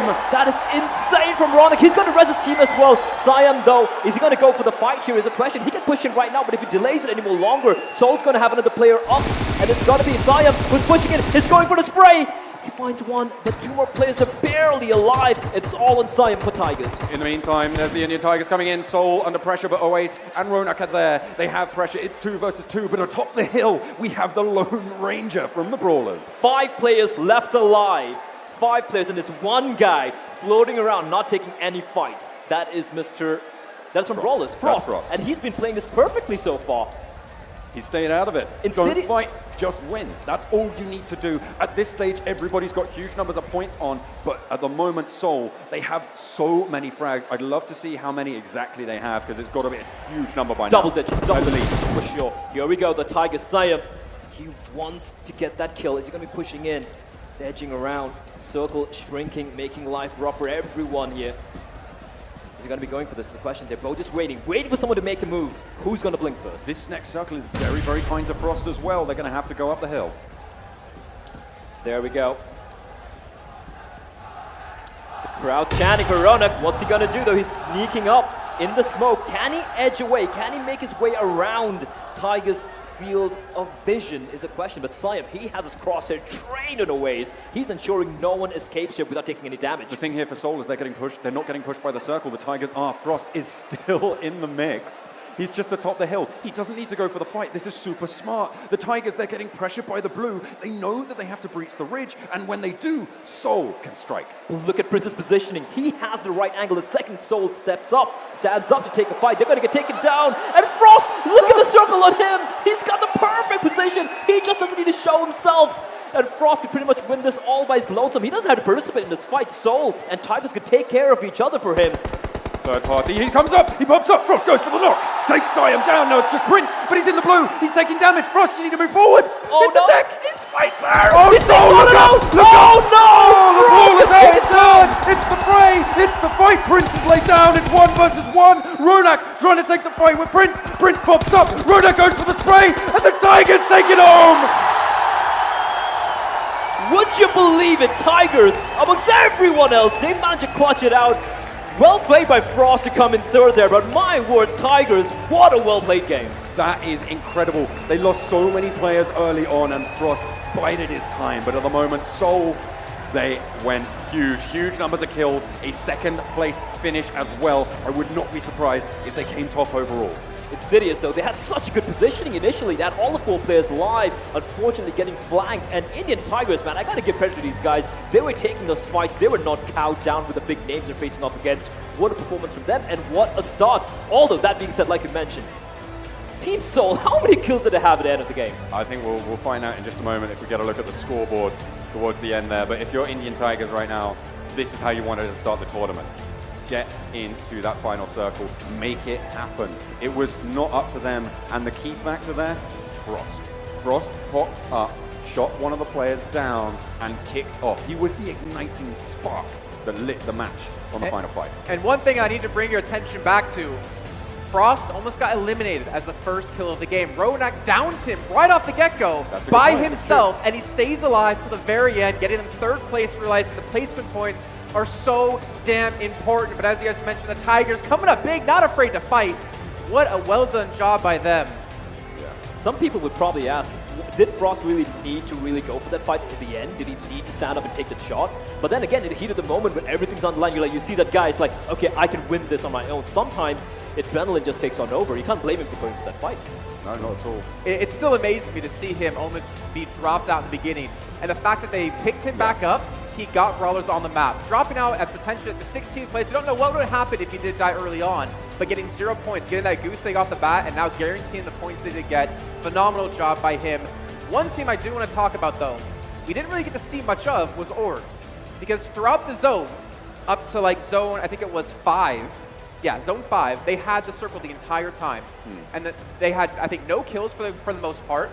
And then they were forced to transition from Zone 5 to Zone 6, going through a ton of enemy teams where they netted themselves almost absolutely nothing. I'm going to have to interrupt your point there, Jason, unfortunately, because check out how many kills are on the board. The Indian Tigers, who had 7 before, 13 kills and a win, 43 points overall, but the headline, of course, 16 kills for Team Soul. 29 points. Sorry, 29 kills with 2 teams. That's insane. That is insane. With 64 players in the lobby, they wiped out pretty much half of them just by themselves. And I think Indian Tigers have just made a statement with this game. They're like, we're not afraid to fight. We're not afraid to play aggressive. We're not afraid of the big names we're facing off against. If you kind of look at the way it's kind of laid out here, of course, Tigers being number 1 here, I think it's a pretty big surprise, all things considered. But then Team Soul and, of course, Brawlers should be feeling pretty happy. Insidious, on the other hand, they got to be a little gutted here. Yeah. Evil Big Fellas, I was surprised to see them go down so early. Of course, Spike with the unfortunate tumble down the cliffside. Not going to be able to get too much done. Coming soon, previously known as, of course, Entity Gaming now, coming out in 12th. Of course, first game of the day. Just getting on board, starting to warm up into the atmosphere. That you heard the crowd during that game. They were incredible, just shouting, screaming for their support. I personally feel when we go into Sandhawk, things are going to get insane. Because looking at Wrangle, I thought it would be a little bit more of a passive approach, but it was so very aggressive from everyone. And one thing I want to point out really quick, as you can see on the standings, Brawlers, 2 kills. But overall, now they're 3rd place. That shows how important placement is. It shows why Frost lasting that long was so impactful for that team. Yeah, when you get towards the end there, it's going to be so important. On your screens now, Ronak, player for Soul, 7 kills. 1,000 damage. Huge chunk from the rest of this team as well. Yeah, one thing I just want to point out to Team Soul is even though the star player, some people would say, kind of died very early on, they still continue to hold their area. They were able to win those fights all the time. Even at the very end, it never looked like they were out of contention at any point in time, right? So they are definitely deserving favorites, one might say, for this tournament. For sure. They have got the chops to do it. You can see why out of 11,000 teams, these are the top 16. The quality of play going on here, really good. I really enjoyed seeing how they adapted to the terrain, how they moved through it, and how they used those smokes, how they used that pressure. I'm looking forward to seeing more. And seeing the hillside as well at the end, kind of like a perfect balance between the 2 final teams, with Frost obviously overlooking the entirety of that fight. But was there any team, any player, and I want to put you guys on the spot, that really stood out to you over the course of that match that you maybe didn't expect to have that quite of a game? I say Team India. They were playing the way we kind of expected them to play, but at the same time we were like, when all the pressure's on, are they going to play as aggressively as it played online in the qualifiers and whatnot? And they just came out banging. Yes, they didn't get the best placements. Like, Indian Tigers are obviously the biggest surprise here, but they were hyper aggressive and always keeping the more favored teams like Hydra and everyone on their toes. And that's what we want to see coming out from more of the other teams who are the underdogs here. Like Indian Tigers, they were taking the fight. They were making things very uncomfortable for the favorites. Will the other teams kind of replicate that? Remains to be seen. Okay, I would have to go with, I think, to be fair, in the semi-finals and in the group stages, we didn't really see Team Soul perform to the level they have just now. I want to see them roll it on, and I think the crowd does too. All right, well, thank you guys for that amazing first game cast, as well as thank you to the players for an amazing first match as well. We do, unfortunately, have to head to a short break, but when we come back, round 2 is kicking off.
Hello everyone, my name is Sayam Agwane. My in-game name is IT Sayam.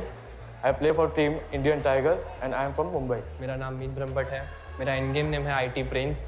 मैं Indian Tigers से खेलता हूँ और मैं गुजरात में हिम्मतनगर से हूँ. मेरा नाम है गोपाल शारदा. मेरा इन-गेम नेम है IT कैरी और कैरी मिनाटी से मेरा कुछ लेना देना नहीं है. I am playing from team IT and I am from Surat, Gujarat. मेरा नाम है हरमनदीप सिंह एंड मैं इंडियन टाइगर्स से खेलता हूँ एंड मेरा इन-गेम नेम है IT मावी एंड मैं पंजाब से हूँ. जब जोन प्रिडिक्शन या जोन मूवमेंट का टाइम आता है तो हमारा ये होता है, मेरा डिसीजन ये होता है कि मेरे को ये जोन पे ये लोकेशन चाहिए, पर उस लोकेशन तक पहुँचाने का जो रूट होता है विथ लाइक वॉकिंग में होगा तो वॉकिंग में या कार से होगा तो कार में, बट जो भी होगा आगे जाके स्काउटिंग ये करता है. तो he is one of the most important player of the team. इसका डाउन होना मतलब we are almost 50% of the strength now. हम सब कहीं भी पुश करेंगे. जोन होगा जहाँ पे सेंटर होगा हम सेंटर ही लेंगे. जहाँ पे घर होगा वो घर ही लेंगे. जहाँ पे बंदा हो या ना हो, बंदे हो या ना हो, हम घुसेंगे वहाँ पे और वो घर हमारा.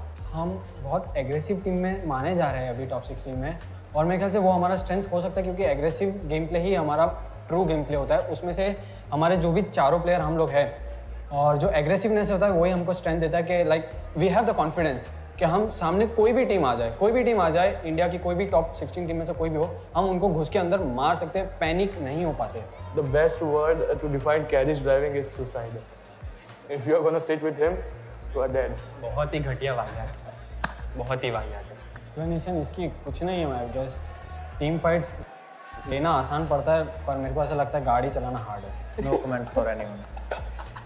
So he did 1v4 clutch with the gods with a mini. So that's a single tap weapon. So I mostly call him single tap god.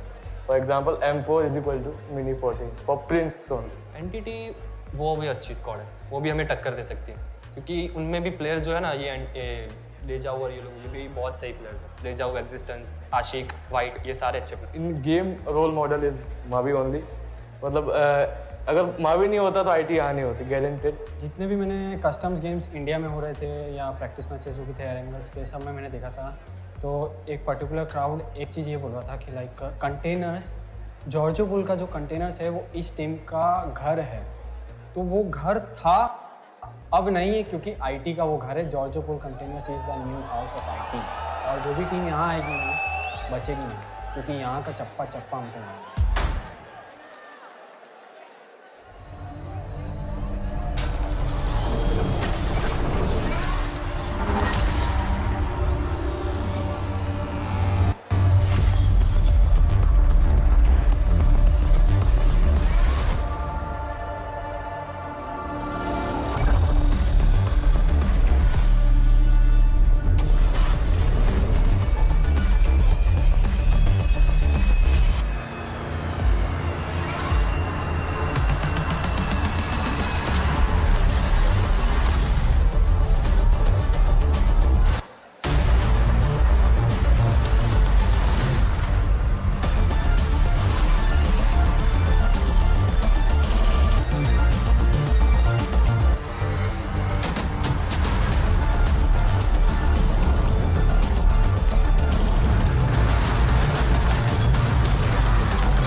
Welcome back, everyone, to the PUBG Mobile Club Open Indian Finals here live from Delhi.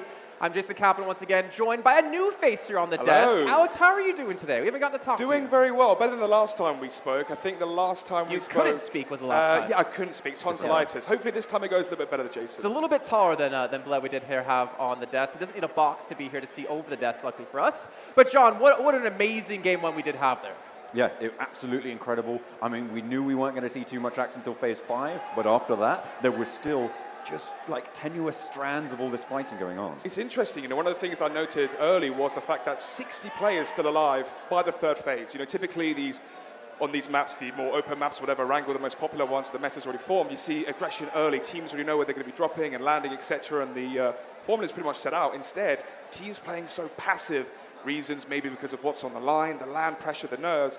But yeah, definitely questions being answered here already. I mean, teams came out fine, seeing Ronak in the beginning, try to down Frost. If he was able to convert, I'm really still curious, if he was able to convert that into a kill, what would have happened to Brawlers? Would they have potentially been knocked out in last place? Would they have netted themselves 0 points? Obviously, hindsight can always be 20/20, but let's actually take a look at the results from that first match to kind of break down where things do lay. And obviously, before we get into our later matches, we're going to be taking a look at the results overall within the standings. But you can see there, the Indian Tigers coming out swinging 43 points. That is a statement.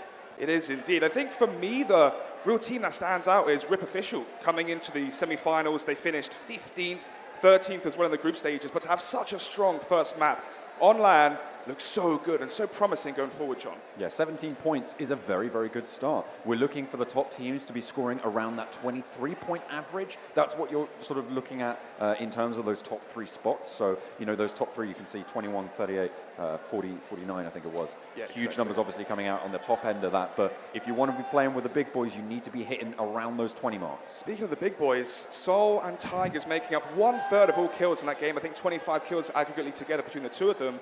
29. Yeah, 29. Oh, quick maths, mate. There you go. But yeah, really strong performance from them, showing that the nerves haven't hit them just yet. And then Insidious, the team that we talked about being like the consistency kings, are in 6th place. Now, I mean, obviously you can have some outliers, but hopefully for their sake, consistency at number 6 is not going to be the result for them. Especially first game of the day, first game of the tournament, it's going to be all right. I think for consistency, one of the reasons we can see that from Insidious is the way they play. They have that balance between rotations and kills.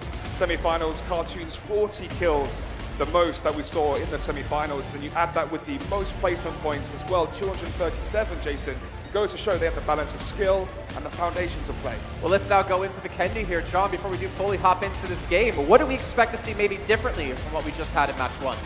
Time and time again, we talked about a Vikendi compound play. Favors the Indian style, or what was the Indian style. We saw a lot of terrain-based play there and played very, very well. So hopefully they'll be able to adapt. They'll be able to use that to advantage. We're looking at people getting shifted their circles on, and they should be able to hold it pretty well. I think a team that's really going to be strong on Vikendi will be Brawlers. They play that compound fashion. On a map like this, they're going to be looking strong. We'll see what they're going for. The first drop over onto Vikendi. It's a northerly plain, so it's going to cut off areas down towards the south, like Winery, like Milnar. Payne, how has he in a vehicle already? How's he done that? How has he done that, John? I'm so confused. He's made his way all towards the southern side of the map. Either way, the plane is going from east to west towards, as you said, the northern side. Maybe teams dropping off towards the Cosmodrome or the coal mine. But that does kind of rule out Kantra, Winery, Abbey towards the south. A team that Jason was saying we didn't see too much of, or really does like to drop Cosmodrome. That's their normal place to go. You can see they're not going to deviate from that. I'm looking at Tigers over on the northeast as well. They're going to be dropping out early, so they're going to get that loot on, see what they can do. Seoul as well. They're going to be pretty central here. So, John, with a plain direction like this, from northeast towards west, which sort of areas and vicinity of the map are going to be the hotspots, do you reckon? You're really looking at just north of the castle is really going to be contested here because it's a key rotation area for wherever the circle lands. We're really looking for this next circle in order to decide who is going to be in charge of these rotations, who's going to be the kings of the castle, as it were. Already, first players and first team on our screen. Learn from the past. 6th in the group stages and finished 11th in the semis. Snacks, the first player we saw actually getting a combined 9 kills in the group and semi-finals, so he really has to step up here. First circle pop is going to be on the southeast already.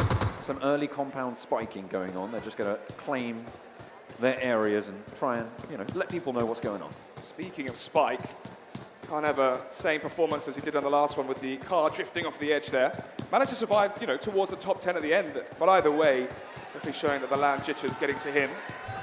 So, as you said, southeastern circle, Castle, Vona, Kantra are going to be hot spots here moving forward. In terms of teams as well, we've got Team India, Evil, Hydra as well there, close towards Peshkova, all in the same vicinity. That could be a hot spot moving forward. Of course, Seoul and Tiger, the Indian Tigers, they're on pretty different sides of the map at this stage. Seoul might opt to go a little bit further south. The next circle is most likely going to center around Castle, come a little bit further inland, but we could see another dramatic water shift.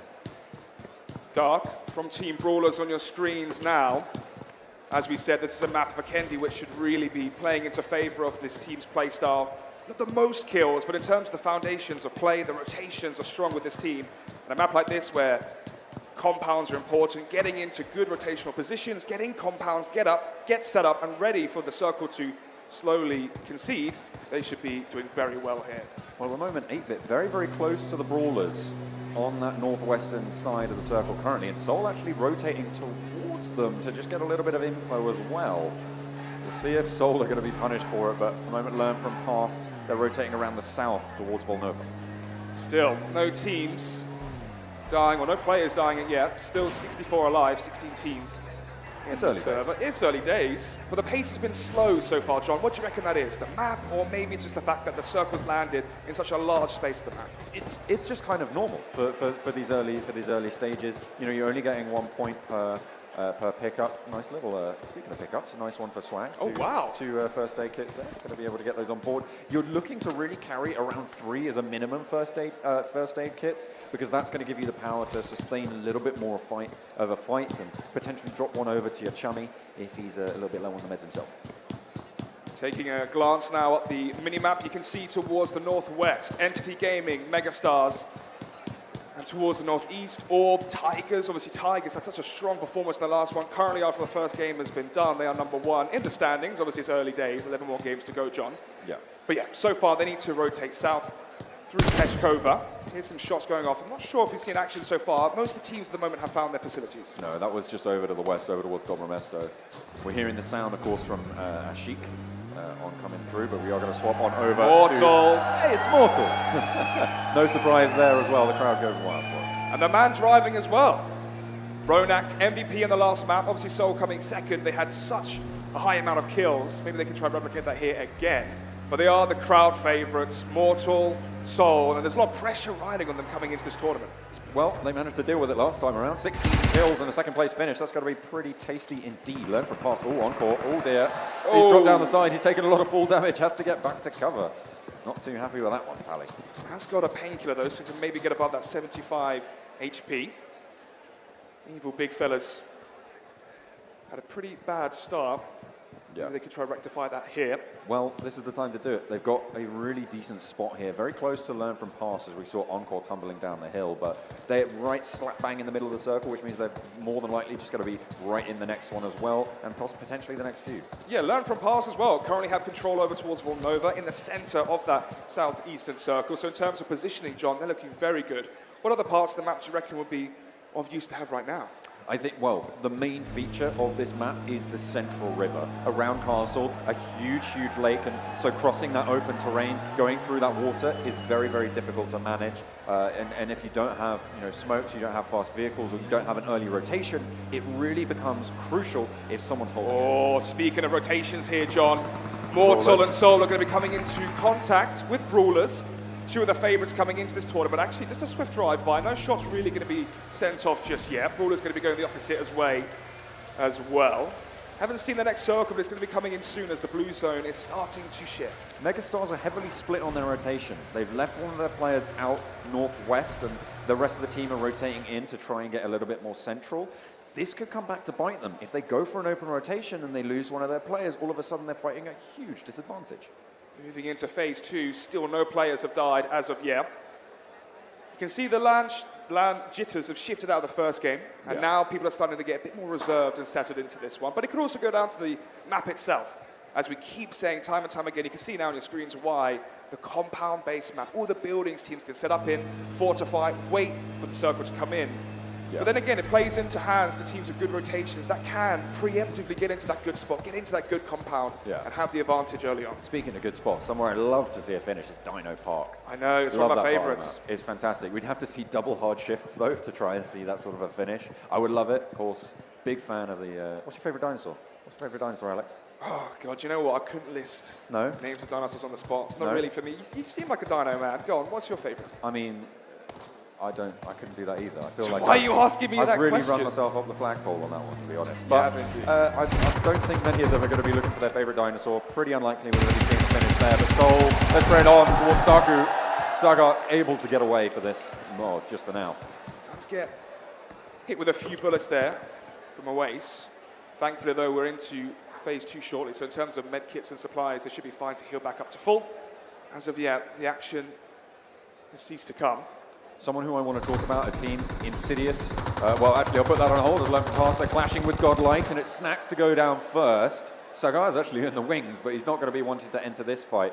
Snacks should be able to get finished off. Sidhu able to just get it done with the Victor. And on-court, running for his life. Just like that, we have the first kill of the game. Snacks going. Sagar there towards the river. May even spot on-court swimming. I think the timing may have been misfortunate. He will have heard the steps there. You can see he just moved back on up. He didn't want to take the fight. He doesn't want to give his game away towards Godlike. One of the advantages here, maybe a silver lining for his team, is the fact that Snacks was the player to go down. I mentioned before, the game really got underway. Snacks being the worst performing player for that team, thankfully. As a supportive player, he can give the communication and try and get that shot call roll and have his impact elsewhere after dying. But the zone is beginning its way in, and zone phase 2, will be starting shortly. Yeah, Darku over on the southern side towards the Springs. Insidious, very, very central, just west of Cement Factory. They're going to be holding over towards Castle. You can see they have a really good controlling spot. But looking over towards the north, you've got Entity still out in the blue. It's first zone, won't do too much damage, but they do need to think about where they're going. Why do you reckon they're doing this here, John? Do you think they're trying to stay at the edge of the zone, wait for the action to happen and try and take a back seat? Well, yeah, I think that could potentially be a reason. I mean, that's normally why you see players stay in the blue. Teams try and rotate through there in these early stages. First 3 circles, it is possible. Second stage, probably the last one where you want to be doing it. Now, phase 2, the zone is in, or the ring, the circle is in. It's towards the southeastern side again, really focusing in on Volnova, Springs, Cement Factory, and Castle. So as you mentioned before, the possession of the river being pivotal. AWM in the airdrop. That's going to be one to fight for. Yeah, that's over towards the south, though. No one really too close by. Pain really the closest to it. It's right on the south. It's outside of this next circle, so unless Pain go for that rotation, or Soul try and make it as well, they're going to be in a bit of trouble. But the Indian Tigers, they've been spotted out by Hydra, but the M16 not quite able to land onto Prince, not just yet. Yeah, in the vehicle, able to drive away to the very next day. Sharko, though, gets some shots off as well onto the Tigers as they try and fall back towards the east. Hydra above them, Daku below them as well in the Springs. Right now, Tigers are surrounded. They have got a little bit of a problem here. The sniper trained. It's the Kar 98 in the hands of Sharko for evil big fellas. Ooh, look at the action as well, potential towards the northwest. 8-bit and Entity going to be rotating in together. The action on our screens instead is Soul. Ronak, MVP from the last map, trying his hardest to take down. That push was so bold coming out from the Brawlers. They got the rest of the team outside, looking to try and back them up, but right now they are in the lion's den as Soul breathing down their necks, looking for the spray, trying to find Frost. He's inside, he's very dangerous, and Nade would find it. Ronak's gone down in the meantime to Dark. Managed to find the shot, in comes the Molotov, but the spray is there first. Viper able to get the down, and that's going to be a capitalization. Frost falls. The Lone Ranger from the previous game is late on into the fight.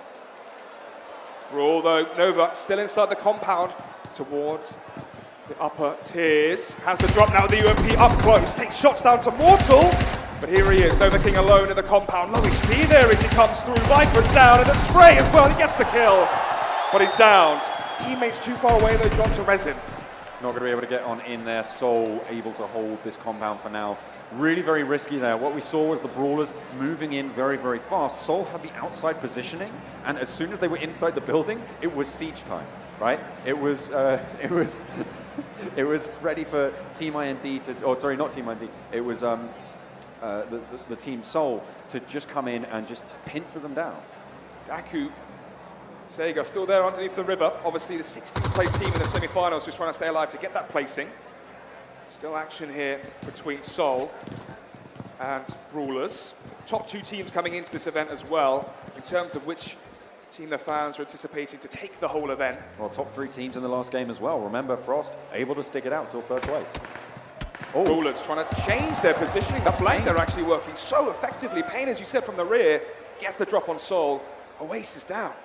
He's going to be able to crawl back in. Brawler's not quite in the position to get him on out. And Oasis will be able to live with that one. A and B managed to get the knock there. Decent shots. Even though Pain might not be one of the best teams in the tournament, A and B statistically was very, very strong. And he's showing us exactly why. Positionally, aim-wise as well, able to catch the favourite Soul off guard. Ooh, a decent drop there. The AUG really, really strong at every single range that you can think of, and it's really, really nice to see coming with an extended mag as well. That's going to be a decent pickup near Winery. Level 3 military vest as well, just to insult to injury. Yeah, I mean, it's always the level 3 vest, helmet, backpack coming in all of these drops, so it's a really good refresh for any of the players who move forwards in terms of that armor. Speaking of going forwards, John, the ring has moved northern towards the cement factory. Orb, Tigers, RIP official as well, Hydra, all rotating into each other. This is where the action should begin. And this is where the Insidious's positioning comes into play. They control the rotations over the river coming in from 8-bit, from Entity Gaming, as they try and make their way into the next circle. Evil big fellas. Get the drop on Tigers. Tigers have been surrounded throughout the most of this map, struggling so far. From the bird's eye view, Orb as well rotating into the show. Speaking of show, so far Brawlers not enjoying the show. 2 players down, but apart from that, everyone else basically alive here as we go into the third phase. Well, we've seen what they can do with minimal players before. Let's see if the Brawlers can do it again. They'll have to be a little bit sneaky at the moment. They've made their way all the way up to Castle, I believe, and they're going to be trying to make their rotation behind Entity Gaming, who have now made their way into the center of this circle. Soul making this rotation around south. They've got Pain right on their tail, and the Megastars as well are right there. They're running straight into Daku. They're running just pretty much into everyone. It's a huge cluster down in the southern side. Oh, Megastars as well. Just Mortal out on the side of the car. Fury taking Road. shots off indeed. Drive-by as well onto Encore. Shots not really landing, but 25 points of damage was dealt to Encore from Mortal. Still, Paradox, Swag, stationed there towards a bit of the farm, but nothing really coming to fruition as of yet. Ooh, learn from past taking a knot as well. Decent to see that Seoul are rotating separately. Of course, they've got 2 squads in 2 separate vehicles. The best way to rotate normally around those 3 vehicle mark, but they are going to make it work with 2 for now, and they take control of another compound just to the south side of the circle. Insidious posting up again over towards that north, that sort of western side of the circle. No one really up to the north at this stage. Aladdin. That's the view of Daku. Not really going to be able to land too many shots there, but let's give away his location. Right now, a massive cluster of teams towards the hot springs in the south. Paradox with the drop onto final boss. He's got HP, going to go behind the rock there and heal up for now. So far, just a standoff. The Brawlers over on that western side, 2 players remain. They are split up, however. They are split on either side of Entity as well. Soul, actually Mortal, he's going to be able to get the heal off as well, as he did take a little bit of damage from the evil big fellas. UMP at that range, not the best of weapons to try and find yourself with. Has got the adrenaline, the energy drinks and whatnot to get to full HP. Does land a shot as well onto Sharko from evil big fellas. Really hard shift. Really hard shift here down south. Down south, above the North Springs, a massive cluster of teams where Tigers are in the center. Is this where they want to be? Potentially. I mean, if they've got a compound, they've got position, it's going to be very difficult to push towards them. Again, another org that's out east of the circle, the next circle, for RIP official potentially to come on through if they can fight out Daku for it. And it seems like they're going to be able to get it done. They do eliminate a player there. Lancer going down from Daku. This is where the experience and skill of the teams really starts to show as we're in this 4th phase. The 5th phase is typically where the action really starts to heat up. Legend from RIP official, just trying to seek out any players above the terrain there. Seeing out what they can find.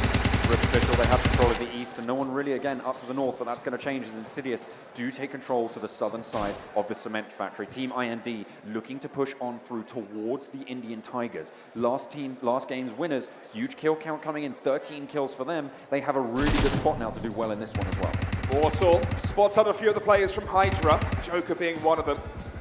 Speaking of Soul as well, 2 kills so far, tied for the most kills in the game. Daku as well finds 1. Yeah. Going to try and get that one down, but over in the south side, this really is the close-knit play that we're going to see here from the rest of these teams. Everybody looking for that tiny little bit of cover, but everybody fighting out, and at the moment, the Tigers have a huge amount of control. Not looking good here. Godlike taking out a few of the players. 3, maybe even 4 here going down for Hydra. This isn't the start they wanted. If they do go out in 16th, 1 player still alive for them. They do not want to finish with 0 placement points in this second game. No, it would be disastrous for them to start off with, but when you're coming up against a team like the Indian Tigers, it can be pretty tricky. What? Final boss looks for the spray. He's managed to land it onto anyone. The evil big fellas getting real lucky there on the lottery, but Rahil for Daku goes down to his evil big fellas to actually do something in the end. Molotov going out. Not sure what he's trying to do there apart from start a fire in the forest, unless there is someone directly in front of it. Maybe just trying to... Don't start forest fires, Alex. No. Really bad idea. Fire anywhere is a bad idea. If I was going to start a fire, rather in a forest where I could run, and not building if I got locked in. Either way, we're speaking about death, and right now the only people dying is no one. Still 16 teams alive. So which team's going to get 0 placement points? That is the... Oh, everyone's just lining up in the window for Team IND, or trying to get the spray down, but it doesn't look like they're going to be able to get too much done just yet. Kratos looking for it, looking for the challenge, but with the third person peeks from the window, Orb have the advantage now if they stay behind that cover. Darku under pressure, actually. Nikhil, the last remaining player. Team IND just behind, I believe that's Rip Official as well. Because now they're jamming it away in their car, driving along as they start their rotation. We're coming towards that ever-present Phase 5. Where we see a lot of these teams start to crunch. Godlike taking a fight with the Megastars, trying to get a little bit of damage down, but nothing found to get Nikhil. Last player for Darku will get taken down, and with it, the team goes out in first. It's Darku eliminated 16th.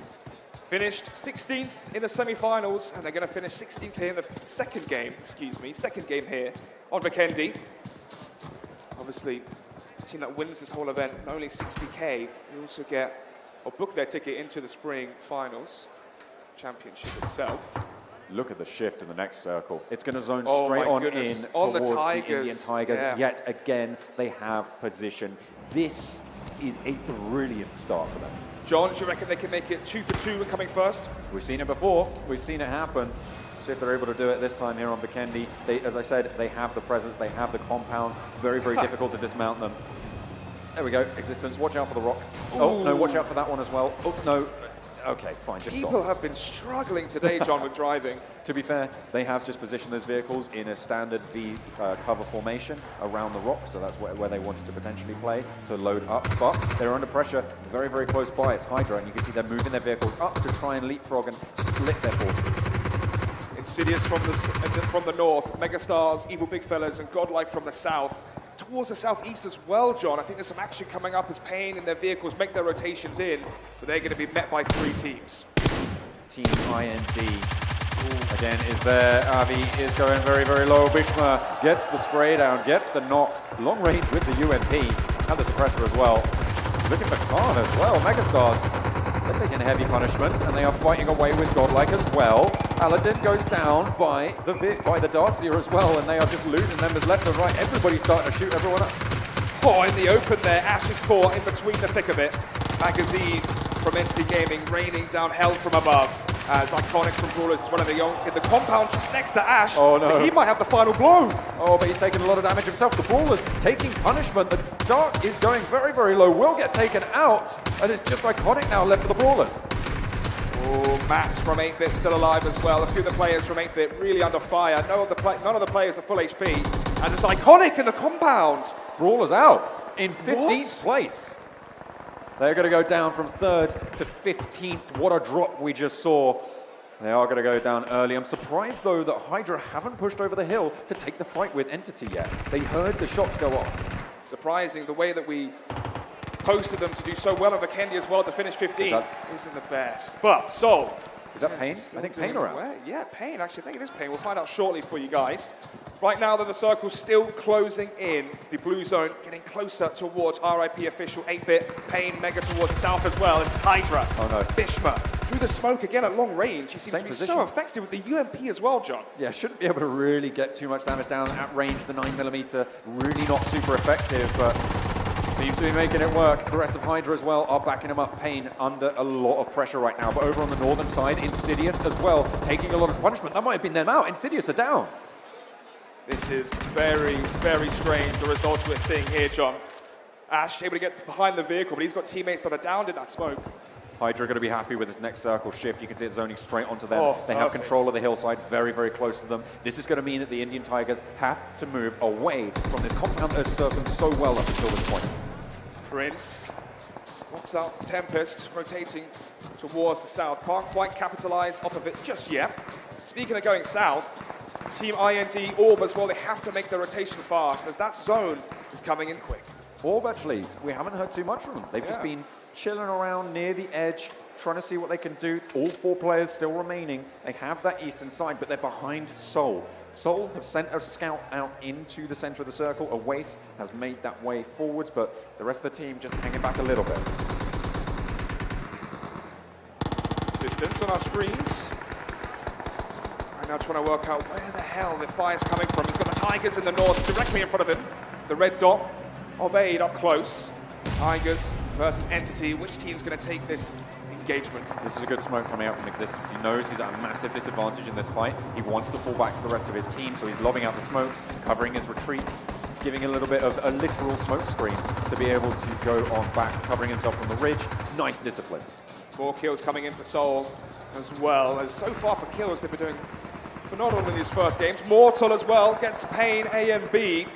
Another kill. Oh, it's actually just down into the full kill, excuse me. So A and B is out, so that's the firepower from Hydra go down? Have Hydra gone down in the meantime? Did we miss that? Because Seoul have the position that they were holding. They've just rotated all the way in, and all of a sudden, Seoul now dominant in the circle. Speaking of the circle, still closing in. Tempest, Paratosh as well are the only players outside of it right now towards the north, so Tigers are going to have a drop on them. Orb now starting to enter the fight. See, they're finding the knock. Kratos, he's down, will get spotted out by Gatakin, will get finished off as well. Nice shots coming out from that M16 over towards that southern side. For the moment, the Indian Tigers, they have the northern control and they're going for the fight. Oh, Mortal with the UMP, spots out Blades. Oh, and down he goes. That's going to be another team eliminated as well. RIP official. Not doing too good here. Over on that eastern side, RIP, yeah, as you say, 1 player remaining for them up on the north, at the back of the Indian Tigers as well. Orb have control of this eastern side. Seoul pretty dominant in the western side, but they have Entity to contend with. The battle for the south really undecided. Phase 6 here, John. 20 players alive. They're playing so conservative and so reserved. But then once it gets into the crux of it towards the end, each position makes such a big difference in placement points. The difference between second and first is 8, remember, and that's what they're fighting for. A down coming through for the Indian Tigers. They're going to lose 1. They have, remember, got that Rip player up behind them, but Tempest falls. That's them out in 7th. And now it's going to be the next circle coming on in. Orb have to make the rotation as well, but Entity Gaming will be very, very happy with this. Orb, they get spotted out by Learn from Past. King taking a lot of damage. 6 teams remaining, 20 players currently in the server. Mortal with the UMP at range again, spots out Scout. He's going to just play this one slower. There's a smoke screen across as well to make sure that they don't know which side is coming from. 10 kills kills for Seoul. My goodness, they are performing so far again in the second game. Maybe the experience on this team really coming to fruition with the fact that we're on land. That's 4 kills for Mortal as well. Really, really huge coming on in. And now the players are starting to crunch together. This is where we're going to see going down to the last 3 teams. Team IND start to mount up for their rotation. Gattack spots out Team IND in the open. Managed to get behind the rock though. LFP from behind, though, gets a kill onto IND, and this is where things really start to heat up from 20. It's going to go down quickly, and in the blue zone, he goes down. He's still got his teammate, but he goes out as well. That's Learn from Past getting eliminated. Mortal still in it, going to be able to lob the Molotov around, and that's going to displace Trance. Nicely done. Coming out from Mortal over the top, under the arm. Smooth as silk. Ronak as well for Seoul, taking down Neo, the star player from that team, from Orb, as he is down currently. Still though. Zone is coming in. Teams are going to be forced into the 7th phase. Tigers there towards the north as well. They have the elevated angle. Able to get behind the rock there just about. Not quite able to take him down.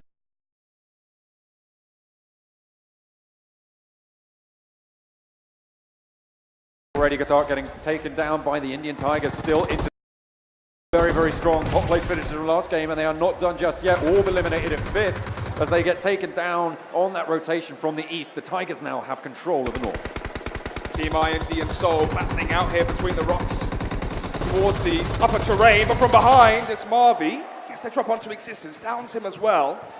ETG, Eternity Gaming, going to be surrounded here by players. Get the nade out, he's lobbing it in. Who's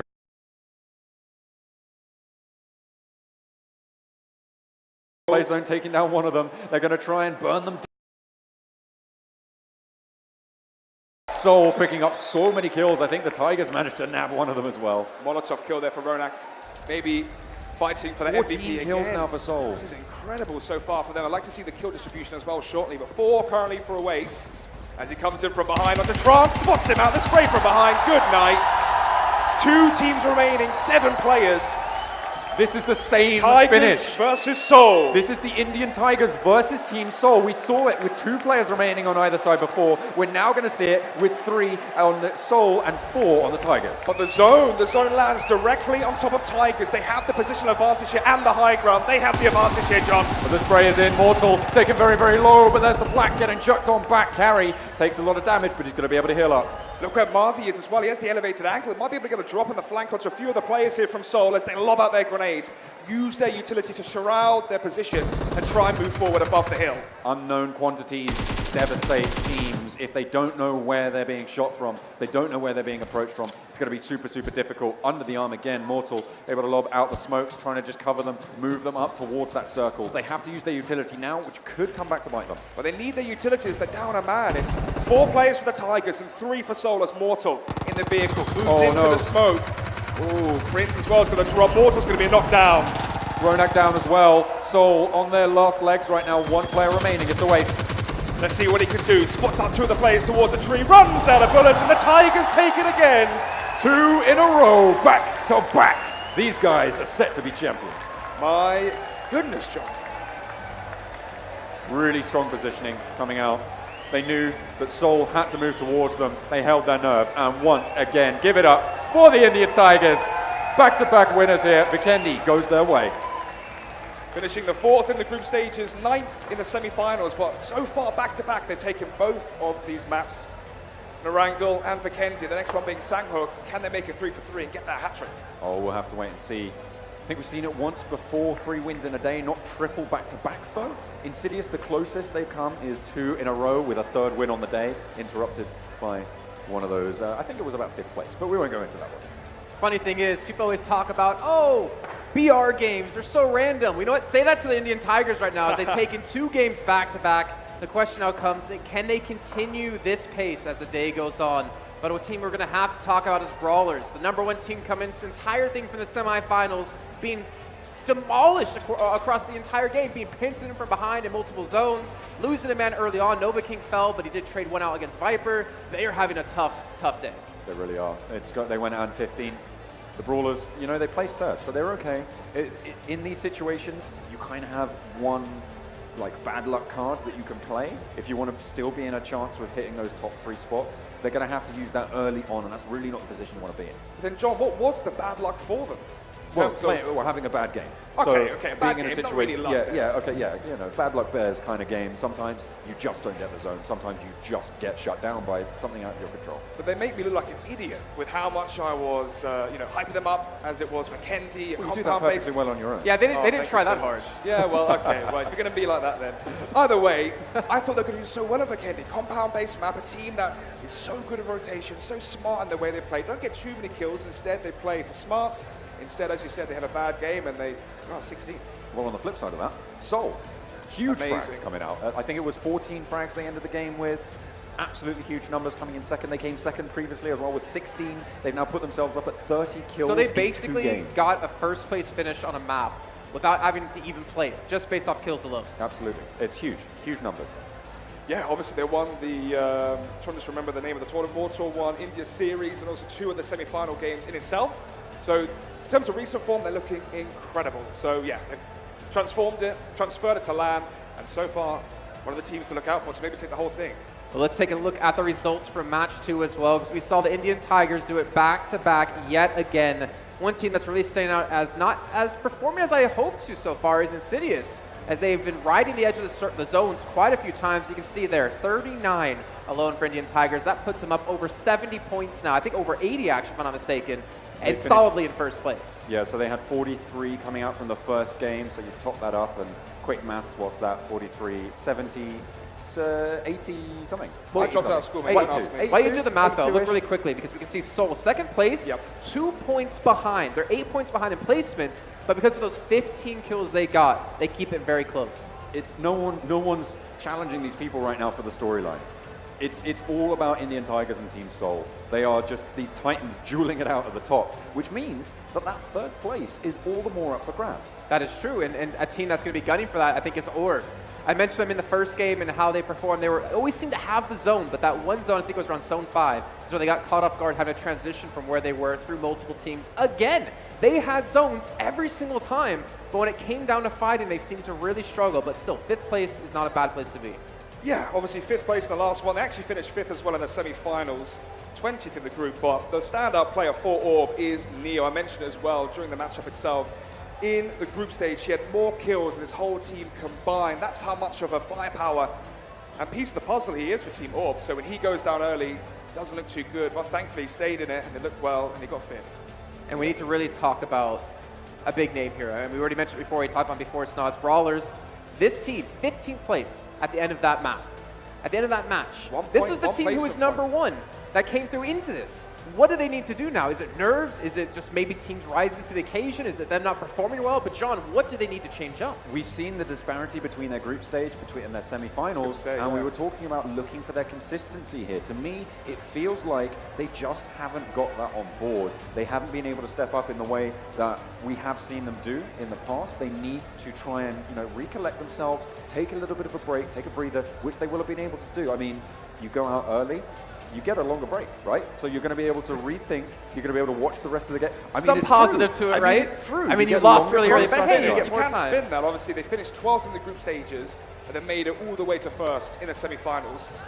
Coming into this event here, if they have a slow start, we saw them have a slow start in the group stages and then make it back up towards the semi-finals. So here they need to have a slow start on day 1 and try and battle back against on day 2. Check out the numbers on Oasis, though. 16 kills so far over 2 games. Incredible, averaging 8 per game. That's amazing. Over half of his team's kills. That's amazing. That's fantastic. That's a really strong player to have, to be consistent when it comes to playing here on LAN. Because we talked about this before, right, Alex? I mean, you've played games professionally. Playing in an audience, playing in front of people watching you with your teammates next to you, the pressure that's on your shoulders, and for him to step up like this is amazing to see. I always struggled with the pressure. One of the mistakes I used to make was I used to look around, look at the crowd, look at the people looking at me, staring at me while I'm playing, and then I would always crumble, essentially. But I've actually taken some of that experience now and used it in commentating. So one of the things I did today was I walked out, didn't pander towards the lovely crowd. Instead, I focused on my notes, focused on the screen, focused on the camera and your lovely face. And obviously performing a lot better than I did when I played. You're being nice there. I swear, when we're off camera, lovely is not a word in his repertoire to describe this face. But you're right, though, in a sense of the experience coming into play, they're focusing in, they're honing in on their phone, and they're playing amazing. And now the question is the pace. Can teams start to step up? Luckily for teams like Brawlers, right? It's the first day. It's 2 matches. You have to play 12 total. You have 10 left to go. So there is a chance for them to turn some things around and really start to focus when time matters. I mean, that's the upside for them, right? That's the thing. Yes, you can turn it around. Yes, you can do well, but it's really all about those top 3 spots, right? You're looking to qualify for Berlin. You want to be able to get at least to the prelims and the huge paycheck as well. 60K for top spot? That's insane. That's huge money coming in. I mean, split between 4, potentially 5 players. That's like a whole 15,000 per person. For a week. If I can do my math on air correctly. Not for a weekend. Sounds like one of your day rates. I wish. But guys, we're going to move into our next map in just a few moments on Sandhog. Any early predictions you have for this? Indian Tigers wipe the entire lobby. Oh, thank you very much. I reckon it's going to be a faster pace. I'm hoping it's a faster pace. We saw such slow play early on. We know what's on the line, so they're not going to take as many risks. Hopefully we start to see the risks come into play on a map like Sandhog. Well, we're talking about the Indian Tigers. We actually have them on stage for a little bit of an interview here to hear what they had to say about their performance so far. All right, we are here at this point in time with the winners of Game 1 and Game 2. Please give them a huge round of applause, everybody. The Indian Tigers. I mean, everyone saw the game. सबको देखने में समझ आ गया था कि initially the first game जो आपने खेला था, उसमें everybody was like nail biting finish. But the second one also nail biting, but seems to be a strategy that you followed from the first game. अब आप चारों में से second game में lead किसने लिया था? Lead तो हर game IGN तो मैं ही कर रहा हूँ. आप कर रहे हैं. So first game में और second game में दोनों में strategy आपकी separate पे क्या थी? Was it to get as many kills? या फिर आराम से ठंड रख पापी आराम से खेलेंगे आराम से जीतेंगे? No, actually in the Erangel game there were a lot of there were not a lot of compounds. It was an open zone, so we thought that we can get some kills and we can try to move into the zone. But in the Weekendy game, it was like there were some compounds in the end. But when the last zone came, there was no compounds, and we thought that we are not going to go for the kills because we are securing a good point table. And so we just keep it calm, didn't went for kills and took the chicken dinner. Yeah, because दूसरे game में भी अगर आप देखोगे तो फिर आपको पता था एग्जैक्टली कहाँ पर जोन खत्म होने वाला है, तो चारों के चारों आके वहाँ पर रुक गए थे एंड वे लाइक ये अगर हमने फोर्ट संभाल लिया तो आराम से गेम अपनी है. And for both games such a close finish. And was that intended कि बाहर से अंदर आएंगे कि हम सेंटर में रहेंगे? Actually, we took a closer look at the zone, and we thought we should take the center according to the zone. But maybe the next time the strategy might be different. We could go for the edge. See, that's what, keeping it interesting. You never know exactly what the Indian Tigers are going to do. Once again, give a huge round of applause to the Indian Tigers. 2 games back to back. These guys are winning. You guys are crushing it. We're going to be going into a small break at this point in time, and we will see you after that.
So my name is Harpreet Singh Ganjwa. My in-game name is Sol Ronak, and I'm 20 years old. Hello, my name is Naman Mathur.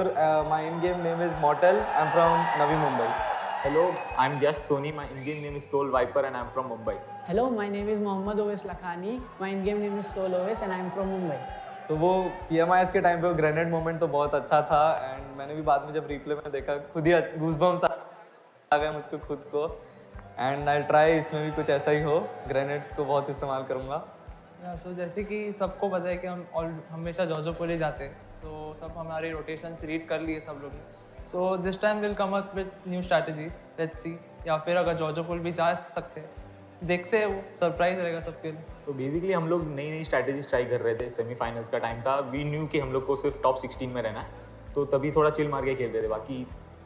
बाकी teams पे, बाकी zone पे भी depend करता है, luck पे भी depend करता है. वैसे तो हर एक टीम अच्छी है, बट जो टीम जिसको ज़्यादा एक्सपीरियंस है, जिसने ज़्यादा मैचेस खेले, जिसने ज़्यादा टूर्नामेंट्स खेले, उनको तो ऑब्वियसली एक्सपीरियंस है और उनको हमारा रोटेशन पता है, हम कहाँ उतरते हैं वो पता है, उनको डिफेंड करना आता है, उनको मारना आता है, हर चीज़ आती है. तो बट वैसे तो IND बहुत स्ट्रॉन्ग टीम है, उनका स्ट्रेटेजीज, उनका हर चीज़ अच्छा है. बट ये बार हम भी ट्राई करेंगे कि उनसे कैसे बचना है, हर टीम से कैसे बचना है, तो हम कर लेंगे. ये बार हमने पूरा सब करके आया है. इतने टाइम से हम साथ में खेल रहे, तो वो बात तो है कि अंधा भरोसा है एक दूसरे पे, हर टीममेट पे, कि अगर पुश बोला एक बार पुश तो पुश. वैसे कहीं भी कोई एक कॉल दे, बस हम घुस जाएंगे. और एक और बात, जैसे कि क्लासिक मैच में हमने बिना बात किए भी हम लोग कोऑर्डिनेट कर सकते हैं. माइक बंद करके भी हम लोग खेल सकते हैं अच्छे से, क्योंकि सबको पता है किसको क्या करना है, किसको क्या नहीं करना. सो वो एक अच्छा सिनर्जी बन चुका है हमारा. सो सेमीफाइनल्स में ऐसा फेज था जहाँ पे हम लोग बहुत ही बुरा परफॉर्म किए थे, and but then we manage to finish 4th even after poor performance, but then not poor but then inconsistent. बाकी जो प्रेशर की बात है, ऑडियंस प्रेशर, हम उसको एज सच बिल्कुल भी कंसिडर नहीं करते हैं. We learn from a mistake, that's the only pressure. I think मैंने बीच में ट्राई किया था 3 फिंगर, बट मुझे जमा नहीं था. सो मैंने जो मेरे को जम रहा था, मैं 2 फिंगर पे आई वॉज प्रिटी कॉन्फिडेंट कि मैं कर सकता हूँ. So I went on with it. बाकी इम्प्रूव करने को रूम तो है ही. 3 फिंगर में एडवांटेजेस भी काफ़ी है, बट अगर आपको कॉन्फिडेंस है खुद पे कि you can prove yourself, तो I think you should stick to what you are best at. जिनको फिक्र कल की वो रोए रात भर, जिनको भरोसा रब पर वो सोए रात भर. हमारा ये मोटिव तो ये है that we won't let you guys down.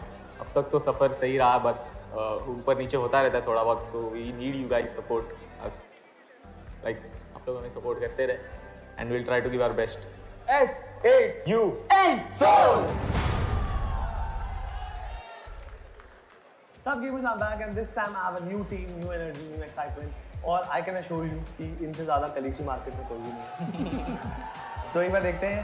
कटघरे में हमारे पास स्काउट ओपी, बदमाश और जनता जनार्दन जो इनको बचाएगी, दलजीत ट्रांसलेटर. तो फिर स्टार्टिंग की एक वही करेंगे, हम पर्ची में नाम लिखेंगे, भाई के चेहरे पे चिपकाएंगे, लोग गेस करेंगे. मुझे रूल पता है ना? हाँ. 20 क्वेश्चंस और चंड मत बनिए. हमारे पास आ चुकी है पर्ची, लॉन्डो देख लो. राज तिलक कर देते हैं, इनको बना देते हैं सिंगापुर का राजा. चलो ठीक है. पहला सवाल. Living? No. Is it animate? No. Is it a food? Yes. Is it non-veg? No. Is it liquid? Yes. Is it natural? Yes. Is it available on roads, footpath? Yes. Fruit juice? No. Pani puri? No. Sikanji? No. Shikanji, हाँ, accent है US का. सिकंजी. 10. नारियल पानी? No. नींबू पानी? No. ये शिकंजी में हल्का सा मसाला वही बन जाता है. ये 2 बार 12 हो गए भाई. टेंशन वाला माहौल. टेंशन क्या माहौल है? लस्सी? No. 13. Is it related to milk? Yes. ओह, अब थोड़ा सा और एक्सपर्टीज में आ रहे हैं. दूध से मिला हुआ चीज. Milk shake? No. वो जो चीज है ना, हाँ, वो गर्म भी है, ठंडी भी. ठंडी महंगी है. रबड़ी? No. छाल रह गए हैं. स्वीट? No. हो गया, तूने बर्बाद कर लिया है. 17. 3 रह गए. Protein shake? No. अरे गोबर पानी में डालते प्रोटीन को, उसमें दूध का होता है. 2 रह गए भाई, 18 नहीं कर पाया तू. उसको कितनी बर्बादी करी है ना तूने. दूध पता चल गया, लिक्विड पता चल गया, ठंडा गरम का ड्रामा भी पता चल गया. उसके बाद भी अनशन बोला शिकंजी. चाय? No. अच्छा चलिए बात बता, लास्ट टाइम तूने ठंडी चाय महंगी खरीदी है? Ice tea? दूध की ऐसी चीज जो रेगुलर बेसिस में कंज्यूम करता है इंसान. फ्रूट्स पीते हैं, ऑफिस में पीते हैं. कॉफी? अब निकल गया, दर्द से निकल गया. मैं कोल्ड कॉफी बोलने वाला था. 17-18 सोचा था चाय उतार और देख, बुरा लगेगा. ये गलत बात है यार. मैं चाय पे गया था, मैं कॉफी बोलता हूँ, तो यहाँ बोला कि कॉफी कौन सी महंगी कॉफी मिलती है भैया? फुटपाथ पे कॉफी मिलती है ना. मतलब हमें एक स्काउट का नया रूप देखने को मिला. Finally this ultimate journey has come to an end. Scout ने आंसर दे दिया. But Scout, I wish you good luck to you and your team. बहुत अच्छा खेलना. Good luck. And for the audience, thank you so much for watching and keep supporting.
Welcome back, everyone, to the PUBG Mobile Club Open India Finals from Jason Kaplan. I don't know where that came from. Jason Kalpan. And that is another one of my aliases. I'm joined here on the desk by Bled and Alex as we get into our third game here. First of all, before we jump fully into this, Alex. Yes. I didn't ask you, how have you been enjoying India so far?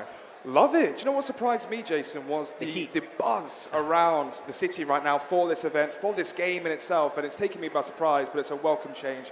Loving it so far. Yeah, it's like basically going to like Denmark and seeing them supporting all the Counter-Strike, teams. All the teams over there. But it's great to see here. And actually, let's take a look at the standings overall before we fully dive into this, because we have to see where we're currently at now into match 3. And there's one team beyond everyone else out there, as you can see. Not as many points as I expected. However, they're still locking down that #1 position. Yeah, I mean, if you look at Indian Tigers, I think they've been a surprise so far. 2 back-to-back first places. And yes, they had a pretty impressive number of kills in the first game, but Team Seoul, yeah, they might be second placed here, but god damn it, the number of frags they've been getting. And look at the difference here, Alex, between the second place team of Team Seoul and Team IND. We talked about it's the top 3 that go through to Berlin, right? And it's a battle at the moment for that third place. It seems like if the games go as we've seen so far, maybe Team Seoul, Indian Tigers get that first, second spot, and then we see on day 2 towards the end of it that fight for third to qualify for the prelims and see which team makes it all the way to the Spring Championship. And fight for third, it exactly is. That's the perfect way to describe it. IND at 36. You have Learn from Past at 35. Rip Official at 32. 29 for Orb. Every team is battling out for that third place. But then again, we are only in early days, so when we look for Team Insidious there at 9th place, the Brawlers at 8th, I believe, through the power of consistency, Jason, that as the days go on, as we see more games happen, Brawlers, Team Insidious, Hydra as well start to make their way up the ladder, and then that, as you said, race for third really gets intense. And one thing we have to really look out for Team Seoul there as well. 75 points, but keep in mind, 30 of those are alone just from kills. 30 or 31, but it's still something without ridiculous. placement points. That like half their points practically is from that alone. Yeah, absolutely. I mean, we expected maybe Team... By the way, don't forget Team IND as well. They have been really fragging very hard, and if you look at the positioning here, the third place right now, a lot of it, I'm quite sure, did come down to those frags. But Team Seoul, Jesus Christ, everyone on the team can frag, and they can really do a lot of damage. But that being said, I still want to talk a little bit about Indian Tigers, man. They have been the team to watch so far. Before you dive into them really quick, I just want to point out like one more stat. Statman Jason over here was looking up. So they have 30 frags, 30-31. Okay. That's almost half out of 2 matches that they had the entirety of the semifinals, which was 16 matches they played. So out of 2 games, they almost have half the amount they had out of 16. That's them showing up. That's them showing up, and at the same time, it's also the fact that if you look, again, we're going to touch upon something we touched upon early in the day today, is playing online and playing on LAN is a very different ball game altogether. And Team Seoul, this is a very experienced lineup. But already as well, first 2 games, both MVPs have gone to players from Team Seoul. Awais and Ranak have claimed that so far. And when we move on to a map like Sandhook, which is kill heavy, aggressive heavy, and a faster paced map, those kills are going to be paying dividends. And as we dive into the Indian Tigers that you wanted to touch on, there's actually a little bit of information for people watching at home as well. For the first time ever for PUBG Mobile, if you're watching on YouTube and you're subscribed, you actually get drops in-game to be using. Lovely. Yeah, so if you guys are watching over there, if you're watching on Twitch, go ahead over to YouTube, give it a subscribe button, have 2 streams open at once, there's nothing against it, and get your in-game loot. Reminds me of good old Counter-Strike skin drops as well. I never got any. Maybe Really? I've better luck in this game, hopefully. Hopefully, I'm going to be logging in right now, because I Well, used to... hopefully not, because you're supposed to be casting the next match. I can still log in and watch the stream as well. Don't judge me, Jason. I'm not judging you. I'm not judging at all. But so, talk about the Indian Tigers you want to jump into. This team has come out of the gates clawing, I'm going to say. Yeah, and here's a really cool thing. Like, you're talking Brawlers and you're talking about Insidious, and they've been playing a little bit more traditional, a little bit more restrained, and Indian Tigers just all out. They're not afraid to take those fights, and that's one thing I wanted to see from many of the underdog teams, and this is the one team which really stepped up to the plate. Fine, they won the first game. Everyone's like, yeah, that could have been kind of a fluke. Winning 2 back-to-back with the number of points and kills they have, that is definitely not a fluke. These guys are here to make a statement. I think what's interesting as well in the interview after the game when they won was they mentioned how they differ their playstyle depending on the size of the map. On bigger maps, they prefer playing in the center of the circle, get in the compound, get an early advantage point. However, on Sandhook, on a smaller map, try and play towards the edge.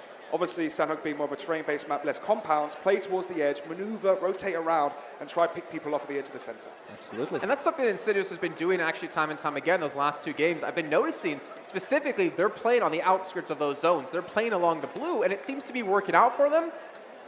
However, moving into like zone 6, zone 7 is where things really get risky for them. And maybe they need to do what the Indian Tigers have been doing, is get in that zone a little bit earlier on and then just battle from there. Get yourself set up in a nice position. Absolutely. And look at the players on that Insidious lineup, right? They're no rollovers. These guys are players who can take on Indian Tigers or any of the players from Team Soul as well. They definitely have the firepower. So I'm a little surprised. They have great positioning, like you said, Jason. They also have great zone control as well. They just don't seem to really take advantage of it. They play a very reactive play style where they react based on what the rest of the teams are doing. And when that happens, sometimes it's just unfortunate that they get stuck in a rough spot. They get sandwiched between two teams, or they get caught out while rotating from their initial position to a new position. So I'd love to see Insidious be a little bit more proactive, so to speak. I think so. Obviously, for Insidious having Cartoons, the highest killer in the semi-finals, 4-1 kills across that week, I believe.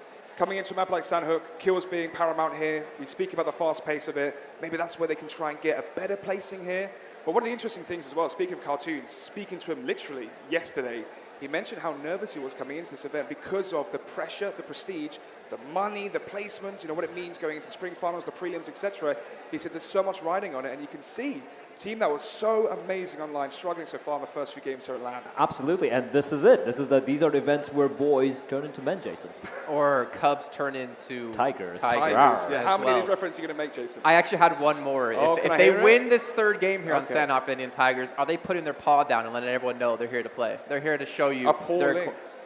Yeah, I'll give you that one. For the top of your head, I'll give you that one. I mean, it was off the top of the head, so what can I say?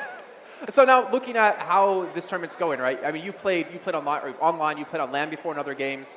If you're here in the situation, now 2 games done out of 12, is this where you start to mix up your style a little bit if it's not working for you? Or is this, Alex, where you start to say, let's just continue to play our own game for a little bit more. Let's get through all the maps once and then think about changing some stuff. Well, what's so interesting was I thought coming into this event, it would be the teams with the best foundations. I thought teams like Team IND, Soul as well, which are kill heavy, won't be as strong on LAN. Obviously, how wrong I was with that. The reason being is how much easier is it to play smart, play reserve, play conservative, and play rotations around the circles and get those placement points versus using your skill and your individual aim to get frags, or kills, excuse me.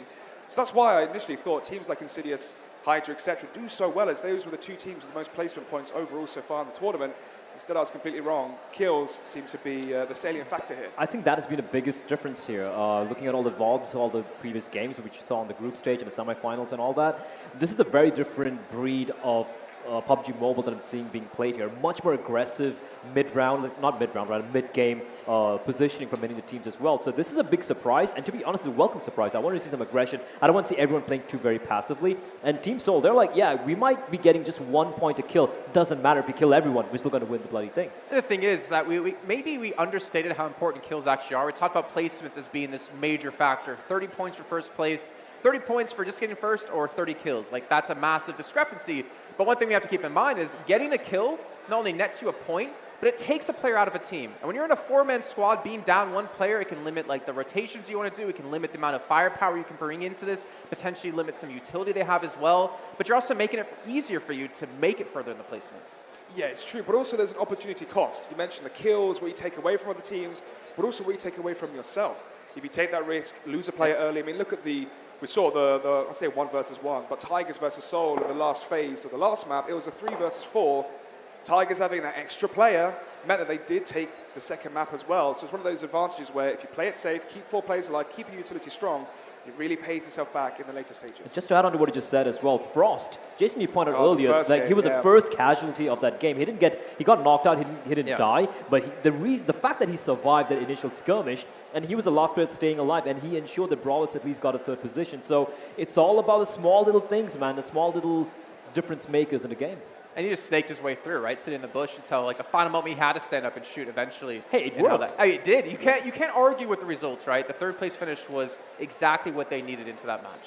Absolutely. But I think the only big surprise here for me is Brawlers had they had a pretty good showing the first game, second game not so much. But Insidious, man, like you said, is it the nerves? Is it the fact that they're playing too passively while teams like Soul and Tigers are just taking the fight to them? Something is missing right now, and they still have a lot of games. We have 4 more games today. Yeah, and looking at the first 2 matches we did have, seeing Soul fight Brawlers wasn't the first time on the last Golf and Kendi. They did it as well with Ronak going straight for Frost on Erangel as well. So it seems to be almost Soul's kind of indirectly gutting for them, right? We talked about that as like a potential. Like if you're in the number 1, number 2 spot, will teams who are faring not as nicely as you start to drop on you or start to fight you earlier on to potentially give them a chance to stop you from earning points and from them actually getting points. So it actually works out like double your favor. But also I feel like it comes down to a factor of teams that just perform well on land, be it experience, be it the pressure. Can teams lean into that pressure and use it as a vessel to make them focus harder and deliver more when they need to, i.e. right now at this major event here in India? And so far, Seoul seems to be that. I don't know why they can't transition it so far, but they really need to step up shortly. On that note, right, you were telling me this earlier. And for Brawlers Online, but the great equalizer when it comes to LAN, everyone's on the same ping, everyone's on the exact same phone, the Z1 Pro by Vivo.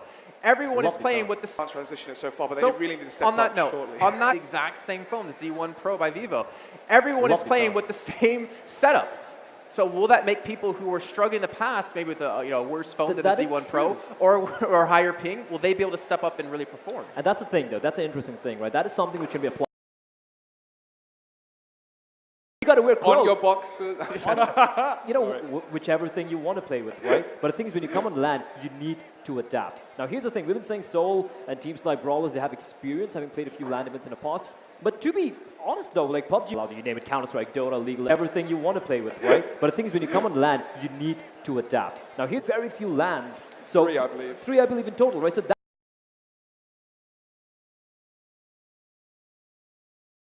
that's not really an excuse to say that, it's our first time playing. Different storyline taking place in the tournament. So I'm expecting to see some of these teams play a much more different style of PUBG. And at the same time, the fact it's going to be Sandhawk means it's going to get very... If you've made a point in the tournament, so I'm expecting to see some of these teams play a much more different style. Aggression and hectic.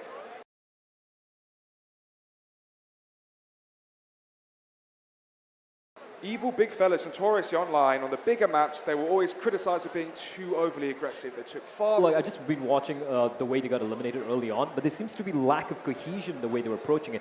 Many a time, there was no possibility to go for a trade, for example, that the reses were not coming in time. Possibility to go for a trade, for example, that the reses were not coming in time. So it wasn't like they were getting wiped out as a whole. It was like they're just getting, one guy gets knocked down and he dies, then the other guy gets knocked down. So they need to kind of wake up here, if you ask me. Well, luckily for us, well, unluckily, I guess we're not going to hear from them just yet, but we do have a nice little interview with Team I&D, and we're going to take a look at what they had to say.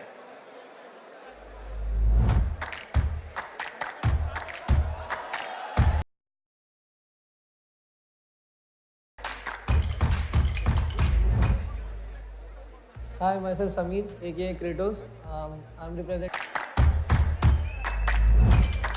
from Bilaspur, Chhattisgarh. And my job in the team is to be an observer and a good assaulter for the team. I'm Tanmay, aka Scout. I'm from Gujarat. I'm the team IGL of Team I&D, and I'm the flanker and assaulter of the Team I&D. Hi, my name is Daljit. My IGN is Daljit SK. I'm from Punjab. My role is sniper and spotter of Team I&D. My name is and my role is anti-fragger and assaulter. And my favorite gun is Groza. And I'm from Mumbai. My in-game name is Trans, and my role is anti-fragger and assault. Assaulting stage on the power stage, but we'll work from our brain.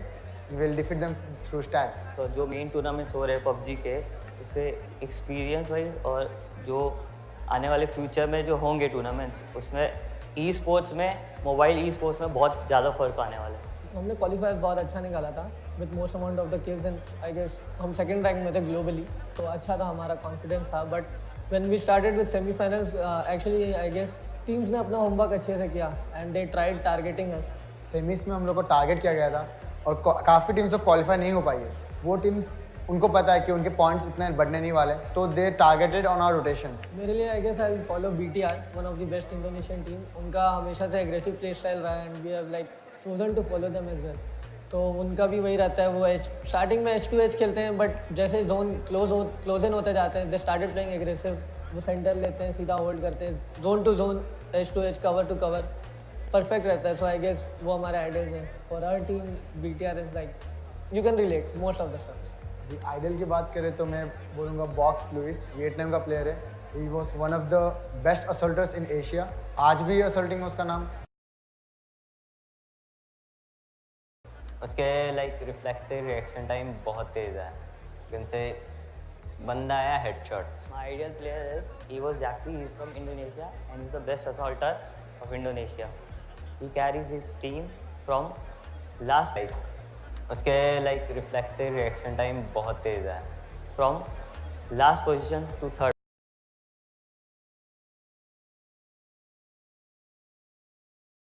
position in the PMCO.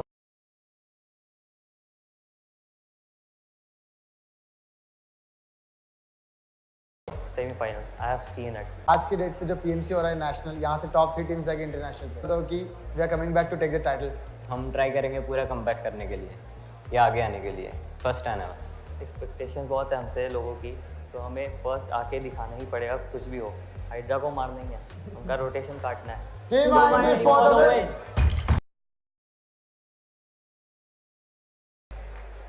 I really loved hearing from Team IND about the aggression and how well they think this out and how they realize they're going to have to use it in this LAN finals. I really loved hearing from Team IND about the aggression and how well they think this out and how they realize they're going to have to use it in this LAN. Now, a lot of teams are going to have to learn throughout this event. The cool thing about Team IND is I kind of feel like they're the catalyst for the action to really take place. I've noticed that, you have a lull in the action after the initial loot phase, and then you see IND just going in, taking shots, and all of a sudden, it's chaos all over. I feel like as well, Jason touched on a really good point about the balance between smarts and skill. For me, again, Insidious, they had the most placement points, 237 across the former weeks. They have Cartoons to play with the highest kill here before it's too late. Well, again, we could talk, maybe he had good ping, and then there's plenty of people with high ping. That's always a factor when it comes to playing online games. But like we said before, LAN is the great equalizer. And you know what that sound means. We're going to be heading into Sandhawk momentarily. And I've been asking about predictions across the entirety of today. Are we going to get a back-to-back repeat here out of the Indian Tigers? I don't know about Indian Tigers, but the way Seoul are playing right now, I'd be shocked if we don't get a top 2 at the very least. For me, it's Insidious or Hydra to take it. Okay, that's bold, pretty bold statement.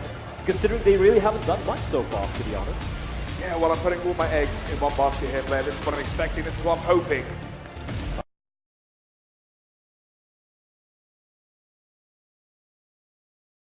All right, ladies and gentlemen, though, we are about to go live with the third one. It is going to be on Sandhawk. As you said, on Sandhawk indeed. Game number 3 here.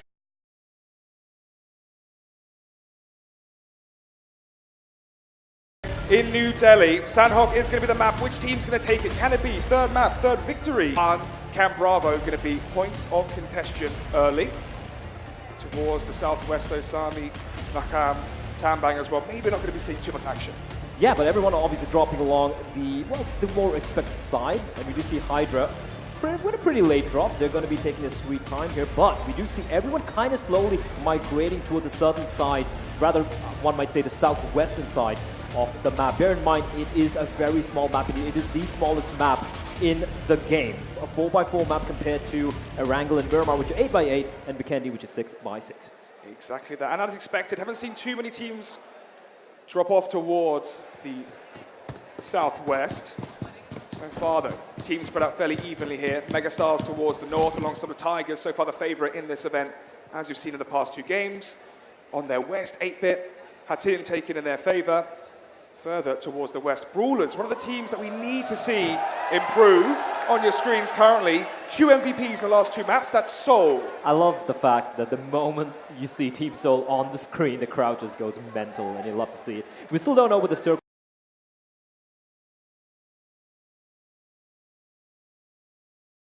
is going to be yet. Still very, very early days. And if you look at the way they spread out here, oh, okay, and the circle is still going to take its time. I'm not sure that is correct, though. So it's Rip official towards the center of the map there. What I do find very interesting here is the fact that all the top teams so far, at least the center of the map there. What I do find very interesting here is the fact that all the top teams so far, at least the ones who have had the most points in semis, are spread pretty far apart from each other. We have Brawlers on the left-hand side. We have Tigers, the surprise in the tournament, way up towards north. And we have Mr. Mortal as well. He's dropping a scope for his teammates as they do manage to loot up all the things. They're down towards the middle of the map. That's a part. On your screen now, Orb. And now Mortal. Okay, quick shift there. Either way, some of the statistics for Orb. 20th in the group stages, making it 5th in the semi-finals. Point to make a salient point as well. Neo being the player to watch from Orb, one of the highest performers statistically in the whole event leading up to the LAN finals. The regional finals, excuse me. Just taking a look at the map over here, a point which I wanted to make is Tigers up north, right? Pretty far away from everyone. Every time they've gone north, it seems. They like going north. And Brawlers far away from the rest of the action as well, at least from the rest of the top teams, so to speak. They have a lot of time to, to loot, set themselves on a very good spot as well. We have, of course, good old Soul smack in the center. And then, of course, we also have the other team, that is Insidious, who are currently, I'm not too sure where they are right now. Hainan currently, towards the south. Towards the south, indeed, yeah. Good eyes there. What can I say?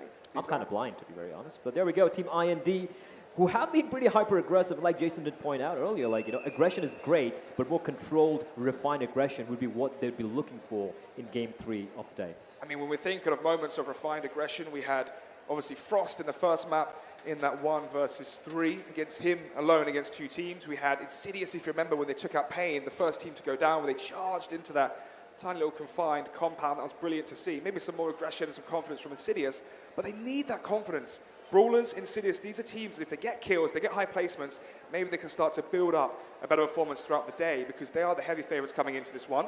And as I said, that cartoons on your screen, the highest performer individually in terms of kills, 41 in the semi-finals. I haven't seen much of that firepower today. Well, let's see if it's just nerves talking or if he's going to indeed wake up today here. Rip official. Blair, this is a team that's really caught me by surprise. In semi-finals, they finished 15th, 13th in group. So far, I believe they're positioned 7th or 6th. But in the early stages, the first 2 games, maybe, Indeed. I mean, that's the thing with Indian Tigers as well. They have impressed, absolutely impressed. 2 back-to-back wins is nothing to scoff at.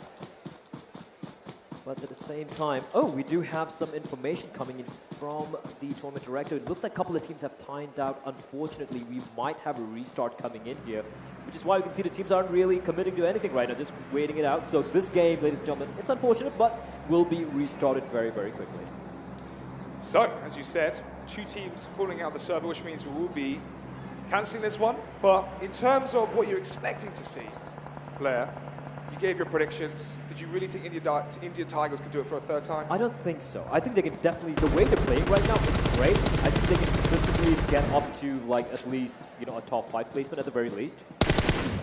But at the same time, I don't know. I mean, I don't want to call it a fluke, but the thing is, Sandhog is such a different map altogether, such a different beast altogether. And that playstyle they had over there, they weren't too hyper-aggressive. They moved as a unit, they were using the circle perfectly, they were using their higher advantages many of the times. On a map like Sandhog, which can be very chaotic and teams just might fly out of nowhere, that could be something which might not really work with their style of play.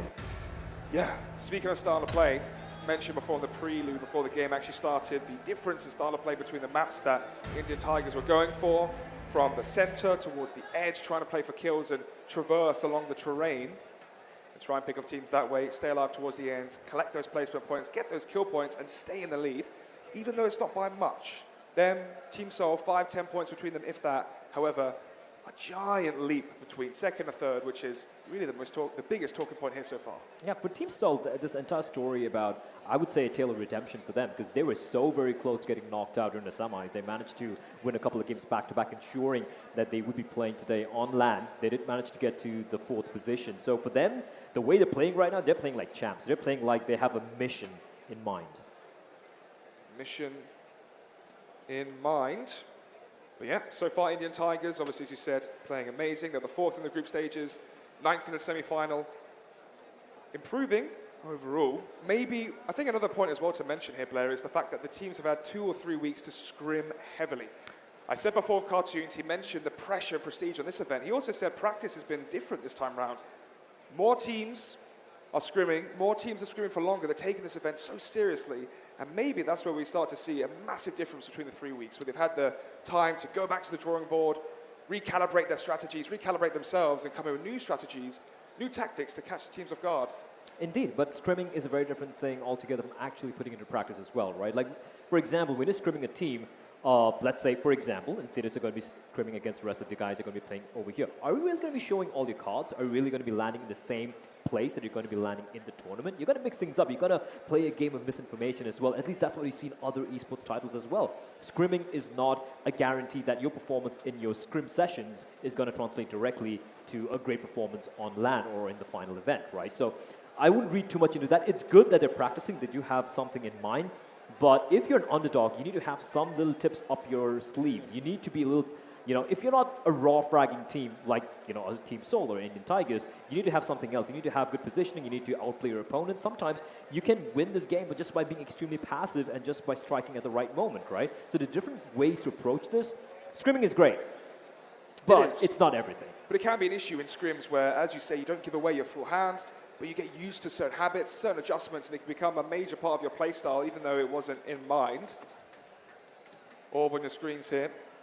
One of the teams. We haven't really spoken about too much here so far today, Blair. They've been playing quite passively, quite conservatively. Yeah, like if you look at game one, Orb had probably the best position when it comes to respect to the circle, and they were just not able to take advantage of it. They just got completely mowed down. I think they had like maybe 1 or 2 kills. So they've been lucky with the circles and the positioning and whatnot, but sometimes, what I've noticed in the past 2 games is Fortune is definitely favoring the Brave, and they have not really been brave so far. No, it's a great point to mention. Orb having the ring advantage in the first one, I'm not able to capitalize off of that. However, Tigers, the ring went directly in the center of their compound of Vikendi, then again and again and again and again, but each time they took full weight out of that and they managed to close out the second victory as well. So a difference between taking that advantage and running with it. Absolutely, and that's what we love to see from some of these other teams. Like, it's just unfortunate that so many of these teams have been so very quiet apart from the usual suspects, right? We have Entity Gaming. Kudos to these guys. They came, I think, almost last, 15th or 16th in the game 1, but in game 2 they really managed to up their game, got a number of points under their belt. Still far away from Indian Tigers and Team Seoul, but pretty decent showing from them. But the rest of the teams, they have been very, very lacking. It just seems like a battle between maybe 5 or 6 teams. And I would like to see some of these other guys like Pain Retribution, like 8-Bit, like Evil Big Fellas. I want to see these guys really step it up and make things a little bit interesting. Try and emulate what Indian Tigers have been doing so far. It's true. 8-Bit, mentioned that name. Let's talk about them just briefly. I think it was John that mentioned they were the dark horse for him in this event, finishing 13th in the semi-finals. However, on the ESL Open ladder right now, they are number 1. They've had great results in prior events. Is this a situation of relaxing, switching off, where you win past event, or not win past events, excuse me, but be first on the ladder in another event, you're doing extremely well on LAN in previous events, you switch off a little bit, you take your foot off the gas, and then it starts to slip. Today is not the day you put your foot off the gas. Today is when everything is on the line. You go in. I mean, in terms of practice and preparation. I don't think they would be. I don't think any of these teams would be really slacking off in preparation because let's be honest, right? Like, most of these guys are the underdogs. And even the top dogs, 1 slot, by the way. Even though 3 teams have a chance of making it to Berlin, we're going to have a guaranteed 1 slot because the 2nd and 3rd place teams will have to go to the prelims and play against the rest of the world. Everyone else having their regional qualifiers. They're going to be teams from China, there's going to be teams from EU, from all over the world. And from there, it's another hard battle because you're going to be facing off against teams that you've barely or ever played against ever in the past, right? So this is your best opportunity to book that ticket to Berlin. So first place is everything right now. Speaking of the tournament holistically, India, mentioned at the start, before the show even started, 11,000 teams signed up for this event. In total, globally, I believe it was 30 to 35,000 teams showed up across the world. So it shows India having 1/3 of the population essentially signing up for the tournament and going to show that maybe some of the best talent, the best teams should be located here. And if you are going to the prelims from the other regions, you're definitely looking at this tournament to think, okay, who are the teams I'm going to be scared to face? Absolutely. Like, almost above 30%. About 30% of the players, of the teams who signed up are from India, and that itself is a big statement that, you know, this game is huge indeed. And you can hear the music in the background, ladies and gentlemen. We are about to go live again with the game. We do have all the players in. The plane has left the hangar, and we should be having some players dropping in onto Sandhawk. We should indeed. Before we saw the plane going from north to south, towards the east side of the map, basically stopping some teams going towards the southwestern side. It's going to be interesting to see the shift here and which teams it favours, and also how the rotations differ. Will the pacing be as fast as it was last time, and will it begin to slow down? Tigers, I'm expecting at least Tigers and Seoul to be pretty predictable, so to speak. I know Tigers really do like going up north, while Seoul, I like the way they play. They play like they are the favorites. They just go jumping straight in the middle of the map. They're like, if you want to fight us, we're ready and waiting. Kind of the Virtus Pro. Old Virtus Pro, kind of an old Virtus Pro. But there we go, the trajectory a little bit different from what we saw earlier. Quite similar actually. From north to south towards the eastern side. Ah, yes. You are there right. you go. Players in cabin 64. We have everyone in the server, and we're ready now to go live with Game 3 on Sandhook. Let's see, would it be Tigers taking it for a third time? Well, that remains to be seen here. We do see the players dropping out early on. Of course, it's going to take a little bit of a while for them to find where they're going to be going towards. We do see, I do believe it's Tigers, again, going towards Cow. They do like that place to loot up from to start things off from. And that's something that they've been telegraphing all this while. Something interesting as well, speaking to the players, speaking around to the experts, is the meta on some of the teams has already formed, as in where they land, where they place themselves on most of the most popular maps. And so far we've seen Tigers constantly going towards the north. Let's see if... the Kaiju skin, gotta love it. Yeah, it's amazing. I was trying to work out which one it was. Prince from Tigers. But yeah, north right now towards Kao, as you said. No one towards the northeastern side, towards Camp Bravo, towards Mongnai. A little surprising as well. It's strange. What do you reckon that's for? I'm not too sure. It could be because it is in the extremity of the map. You want to kind of, I wouldn't say centralize yourself, so to speak. It is a very small map. Rotations can be very quick. So if you find yourself in a decent position, you don't want to like push all the way to the extremity, right? And the fact is, if you go play the edge of the maps, that's going to mean long rotate times if the circle does not favor you. And especially in a map like Sandhawk, where there could be someone waiting just around the corner, that's just increasing the chances of having to deal with a lot of fights, which you don't want to do. Speaking of which, speaking of fights, the team who's been winning the most fights, Team Seoul, running around, scooping up the loot. Both players as well, just on your screen there, Wace and Ranak, MVPs for both the games so far. Mortal getting them shots off. It's one of the players from Rip Official. Manages to get away scot-free, but does telegraph exactly where he is. Paratosh running away for his life. Lovely movement coming from Mortal. He is hunting the man down.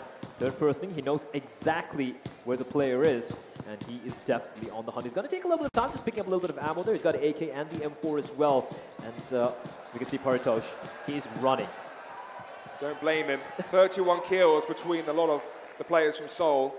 Most of the teams are going to be fearing them coming into the later stages of today. I just love the fact that Paratosh just ran away, just ran for the hills, and Mortal just happily looting out in the open. Just goes to show the difference in mentality.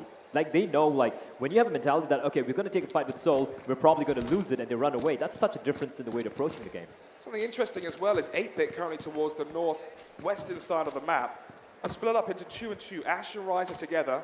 Matt with the fourth player as well from 8-Bit, just going to be going and splitting up between Haiting. Which is fair enough. Like, if you're playing in loot, pairs, I imagine, yeah, for loot, if you're playing in pairs as well, and of course the fact that if you have a pretty good understanding of the rest of the teams are, that's going to allow you a lot of room to decide where you want to rotate over instead of just running in blind. So I like the fact that taking in map control bit by bit. Team IND on your screens currently. In the group stage, is had the most kills out of any team. Aggressive team, highly skilled, and maybe on Sandhook, that's exactly what they need to put to use. Bishma from Hydra, considered one of the best snipers in the game globally. We saw him with some precise aiming on Vikendi. Which is pretty cool because Bishma is a mythological character in Hinduism, where he is a really famous legendary warrior. See, that's why you're paid the big bucks. Thanks, man.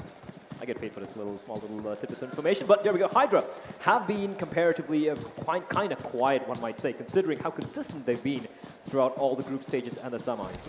Yeah, it seems like each team has its own vicinity of the map covered. They're just looting out, leaving no stone left unturned. Checking to make sure they've got all the med kits, all the supplies they need into the later stages of this map. As with Sandhook, as soon as the ring starts to close in, the action really picks up much faster than on other maps. Indeed, and that's what we're going to be seeing. But that being said, we did see... What is going on here, Team Evil? All right, they've been very quiet, haven't they? They have. For big fellas, they've been quite quiet. I think I kind of jinxed them. I called them like my underdog favorites. I like the name. Was that just the name? Just the name, evil big fellas, and I look at them and they look so sweet and so nice. I'm like, you don't look evil or big, fellas.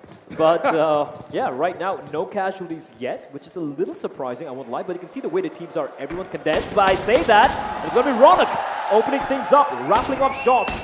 Can Ryder survive this? It's looking close here, 75 HP as he is bleeding out. Ash trying his hardest to crawl up, get the revive, but not getting sights of Ranak. Oh, down he goes. Rises out for the count. Soul with the first kill already. First blood being drawn by Team Soul. Are you even surprised at this point, to be honest? Still searching. He knows that once he's found one, the rest should be close by. And Soul might be able to cut them off from the ring as well, because as it shrinks, they're further towards the north. Oh, excuse me. That's kind of a risky play. I'm not sure if he meant really for that. exposing himself, because he's pulling back now towards the rest of his team. I guess because they no longer have the pairs, they have to go. He has to go back to the rest of his team. Makes sense. Which is fair enough as well, because it's still early game. No one's really going to be looking towards the water. No one's going to be expecting someone swimming out there in the open right now. And we do see Orb. We've been speaking about how lucky they've been with the circle placement so far. And Neo in himself being one of the best players statistically in this event. So high hopes for him, but also lots of pressure on him to deliver. Can he channel Mr. Keanu Reeves is the question here. As he is, he's looted it pretty decently. Not the best of weaponry, but pretty good. And I think he spots something out. But that is his teammate across the grass over there. And Orb, they have been struggling quite a bit. They don't have anyone in the vicinity. And look at that. And a level 3 military vest as well. The ammo from it too. Oh, that level 3 helmet and a level 3 backpack. My goodness, that is the lottery. I want that. I want that too. Oh, and it's going to go to Soul. The and a level 3 backpack. My goodness, that is the lottery. I want that. I want that too. Oh, and it's going to go to Soul. The Arctic Warfare Magnum, a classic video game sniper rifle. Most people, and there we go, Aways with the big green gun early on, and things are looking good indeed for Soul. They have, bear in mind, they've drawn first blood. They already have another kill under their belt.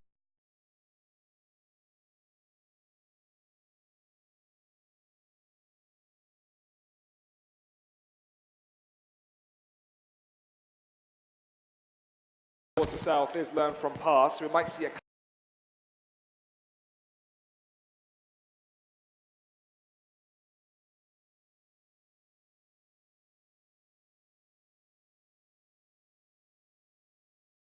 and Team Iron.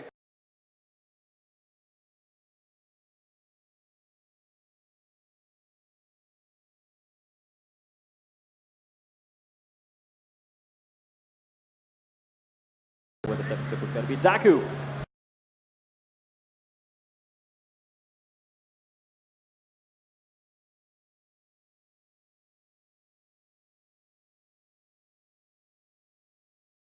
All the map is, bear in mind.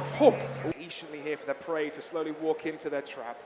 Still waiting for the circle to really show where the rest of the action is going to play on out. But I do agree with you on the fact, Alex, look at the Eastern map. It's bereft of anyone, of any presence whatsoever. And it's almost like everyone's kind of, you know, clustered around a central area of the map, so to speak. And things can get, look at this. There's no one on the east-hand side. So the circle could mess things up. Or the Northwestern as well. 8-bit and Brawlers may have just cleared out all the loot towards that vicinity of the map, and now they're starting to work their way in towards the center. Try and get those early, strong positions. Take them over, have them for once the ring does begin to shrink, because which part of the maps do you really believe are most important right now, Blair?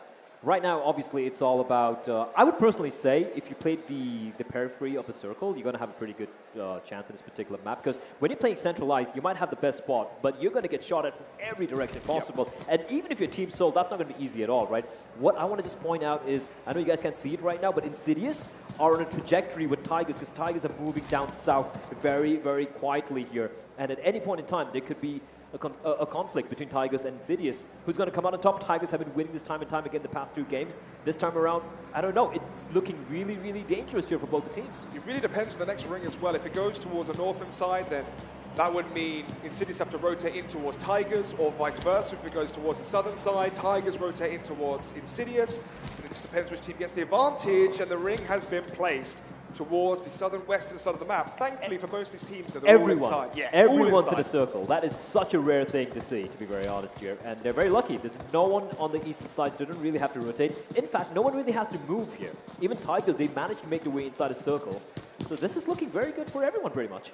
Yeah, now it kind of means that the positions of most value would be Ruins, Paynan, Boot Camp as well, being towards the center of that ring. But right now in the center of the crosshair, Frost from Brawlers. Spots other players from Orb, but no one going down just yet.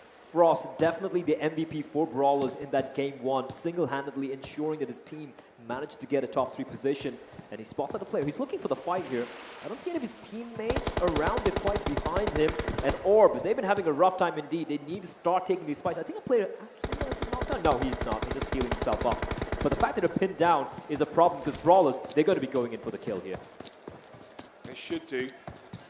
Seems like they're going to be playing a bit more passive now, though. Just going to be playing towards the edge of the river, southern of Camp Alpha. But it's the ruin that really is the most important part and the linchpin of the map right now, based off of the circle. Hydra slowly risky play there, swimming across out coming in the over open. the river, but it obviously exposes them. But they are going to be completely fine for now. Yeah, they've crossed the river and they're going to be in the south island. The interesting thing is, I know you guys can't see it yet. It should crop up on the minimap very soon. Godlike are in such a good position. They are completely isolated from everyone. They've had all the time in the world to loot Sami, and now they're in Nakam, and they're just like looting everything up. Yeah, here we go. This could be the start of the action here. Hydra rotating in towards Daku. Above them, Evil, big fellas as well. Close vicinity towards Camp Charlie and the quarry. But so far, Blair, which team's impressed you? Which team has the most advantage? Which team do you think going forward has the advantage to maybe close this one out? You mentioned prior, Godlike had the best position. But Yeah. do they have the best chance? I mean, if they play the cards right, they should, right? I mean, they don't even need to take the fights because by the time the circle shrinks in, most of these teams are already going to be taking damage. And speaking of which, 2 quick knockouts coming out here. RIP doing a lot of damage into Mega, and Brawler's been knocked out by Ronak. Was it with the AWM? I'm not too sure. IBXN so close towards Sky. Tempest and the long goes for the damage. Legends down. The spam, the spray, it all comes through. Suddenly, though, he's knocked as well.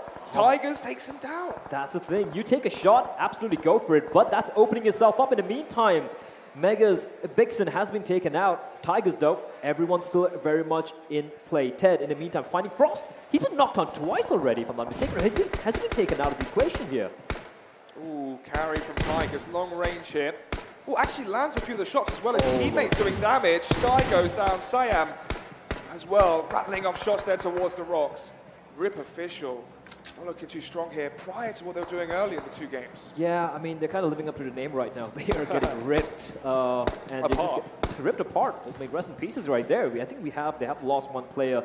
2 of them are pretty low. They're bleeding out, in fact. So I do believe Peritosh needs to res his teammates, and Cyan has got a scope trained on them. It's ensuring they don't have any freedom of movement. But now, this is what we've been waiting for here, Alex. The circle is shrinking, and the action is heating up. Usually it's phase 5 where the action is at its best. However, on a map like Sandhook, it's really phase 4 and the end of phase 3. So we're starting to kick it off now, and it's actually going to be centered towards Ruin, Bootcamp, and Quarry, and Painan. So again, those 3 initial positions, compounds, places on the map being so pivotal. And right now it's in control of Learn From Past, Team IND, and Orb. They have the advantage. Yeah, Rip trying to make their way towards boot camp. They are on their heels, are the Tigers. They are stalking them. And look at this. I did mention how Godlike had such a very good positioning. And even here, even though they have to move into the circle, there's no one in the vicinity. They're going to have a very comfortable time. Unfortunately, there's no like compound, so to speak, like a big place. But there are a cluster of houses. They should be pretty fine over there. Wow, look at Orb as well. They had full control towards Ruin, but Orb are actually rotating towards the east. And in the meantime, 8-Bit and Brawlers. There's going to be a conflict coming in real quickly here as 8-Bit looking to... Are they going to cross the bridge is the question. As bullets being rattled off. Insidious getting spotted out by Entity Gaming. Oh, bullets. Deja Vu just rattling off a number of bullets. And he has dealt quite a bit of damage here. UMP 2x scope, trying his hardest to take down Cartoons, but it seems like he's still taking his own damage. Using his first aid kit here to heal himself up. He is going to be fine and dandy. But Insidious, they look shaky here on land. Yeah, they have been very surprised, considering how consistent they were. Meanwhile, Ronak, he's going to continue his reign of terror. We can take a look very quickly at the real-time survival right now. Insidious and 8-Bit, have lost a player apiece. Megastars are down to just 2 players as well. Brawlers, that's the thing, they're 1 player down, and that's going to be something worrying. Ronak from Seoul spots out 2 of the players there in the wooden compound. They're just terrifying, aren't you? Learn From Past, bricking it right now. Put it in a PG-13 phrase. Yeah, I mean, I would as well. not really the best one there. M249 would be worth the swim. I would leave that one alone. No one's really going to be going for that. Definitely not worth it. And to be very honest, and let's be honest, in a map like Sandhawk, the UMP, that's really going to be handy, right? You just want for this close quarter battles to take place. And Ronak, Nate primed and ready. Look at this take coming out from Seoul. Oasis close, Mort on the flank as well as they make their way in towards Encore. Snacks falling back as well. They know right now they're under pursuit from the current favourites. So look at this from Mortal. Finds Paradox, gets swag as well, and is finding more as Snacks just leaves his teammates alone and goes, you guys are dead. I'm playing for the placement points. Goodbye. Well, I can literally taste the bloodlust from Seoul. They take no prisoners. They're just going in for the hunt, and just like that, LFP, one player remaining alive, Snacks is going to head for the hills. It was so clean as well. They surrounded the compound from east, west, and they charged in systematically together. And Snacks, as well as having his own struggles there, I believe, of Team IND. So this isn't looking good here for a few of these players, but look at the space. The circle as it goes even more centered. Oh, Lord, Snacks is going to spray down Kratos. The God of War is now on his knees, and Snacks, the lone surviving member of his team, he's so much on his shoulders right now. Just to speak about the positioning of the ring while we have time, I know it's going to get very hectic very quickly. Oh, actually, Sam and Paratosh from Tigers going down to the blue zone. This is looking really rough indeed. They are taking so much damage, but in the meantime, I just want to concentrate on this fight. Gaku, who've been looking very rough. Oh no! 3 players down from Tigers. Because of the zone, this is so strange. But Prince is still alive, takes down Sky. Legend is low as well. He needs to res his teammates here. Yeah, he has to, otherwise this might not be the hat trick. This might not be the hat trick, and that's a problem. You play too passively, the blue zone, that's the final enemy. That's the one thing you got to keep an eye on, and that's the first thing you learn when you're playing PUBG. You're playing any battle royale shooter. It's not the enemy, it's not the other players who are your main danger. It's a circle. Danger right now though for Evil Big Fellas is paying towards the north. Snacks is being sneaky beaky like. He's doing a very good job staying alive here. Team IND, Daku, meters apart from each other. It's a standstill here between the compounds. Both teams know the importance of the placement points, especially as there's still 16 teams alive. Nobody wants to go out with 0 placement points. The difference here between the way Daku and Team IND were playing, with Daku, everyone's spread thin, so the trade potential is very low, the res potential is very low, but if you look at IND, everyone's together. The Vector at that range... Yeah, worst weapon possible almost. It's not looking too good, but Smokey is scared to go for the face. Cartoons, though, He's got the angle. by him. He's got the angle. The toes. It's only 13 damage just to land a few of those shots if he wants to down him. The shoulder's showing. How is he even close. alive? I have no idea, but the silence is quite good here for the Vector. Doesn't give away his position. You can see they're so confused as to where he is. Smokey. He gets the first aid kit off, heals up, charges behind. He's seen again for another day. That's very impressive. And speaking of the circle, by the way, Team Tigers, I think they're just down to 2 players. That's got to be gutting for them. They would be looking for the hat trick, of course, but then again, 2 players alive is still better than having no players alive. Bear in mind, ladies and gentlemen, with the circle shrinking down, and considering the map is Sandhawk, I'm shocked that we have all the teams still in the running here. Look at how spread out Insidious is between Malik and the rest of the team. Oh. Hydra now going to be pushing in towards Godlike Ninja. Abby, Sidhu as well, going to be up close, but it's Hydra. It's Godkill, excuse me, that goes down initially. Godlike finally waking up. Yeah, not dead just yet. The AWM sing the song of death once more. Another player knocked out. And, I mean, Solar being just such a pain in the backside for all these teams right now. Shimmer as well from Hydra finding one. It's Godlike. Are surrounded. Behind them is 8-Bit. In front of them is Hydra. So how do they try and traverse the terrain here? They've got to pick up Aladdin as well. Try and get them back on the magic carpet. Back on the magic carpet, and maybe even call out for a genie, because they're going to need all the wishes they can. All the wishes they can, indeed, Alex. And Spike, he sees a smoke, and he knows there's someone there. He knows there's someone just floating around. And it's, of course, Team Insidious, who would be looking to at least get a good lead here. But meanwhile, Mortal knocks out another player.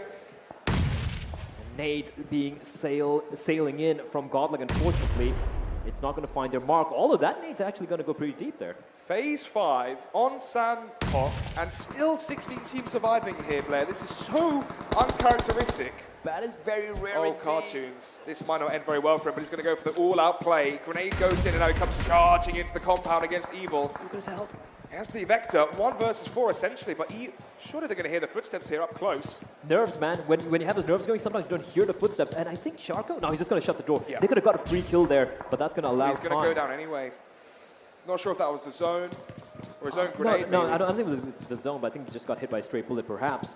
But Insidious, man, I mean, they're in a rough spot. And look at the circle now. It's on Soul again. They're in such a good spot right now. Mazik able to crawl behind the rock.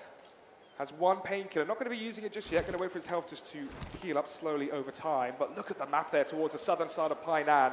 All the teams towards the north. Tigers, Megastars, Brawlers, Rip Official, the only player there, legend alive. Towards the east, Insidious. Evil big fellas as well. They have to come in towards the circle. As you said, Soul have such a good position here. Brawlers are fighting the circle. They have still 3 players alive, but the circle is at their heels, and they need to make haste, because that circle's going to start dealing a serious amount of damage right now. And here we go. Mega.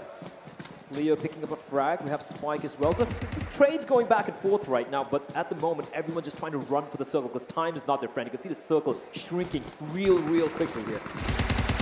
Spike with the UMP, spots out Smokey from Insidious, able to get behind the cover though. Mazik is down, so I'm not sure if he's just hiding behind. I think he's snaking. I think he's just snaking here. Yeah, he's still alive for now. But look at the zone coming in. They may actually die if they don't start getting on their tiptoes and running. Yeah, and it's just about small little decision making, right? Do we run right now? Do I want to die to the zone? Oh, Leo. He is crawling around trying to stay alive desperate. Look at Brawlers, by the way. So many players dying to the zone. This is so surprising. Viper takes on Leo, and a Playzone's found a player from Mega as well. This is just insanity. And then Op sings out loud the headshot from Ronak. And Soul, they are just looking indomitable at the moment. 13 teams remaining, 38 players alive.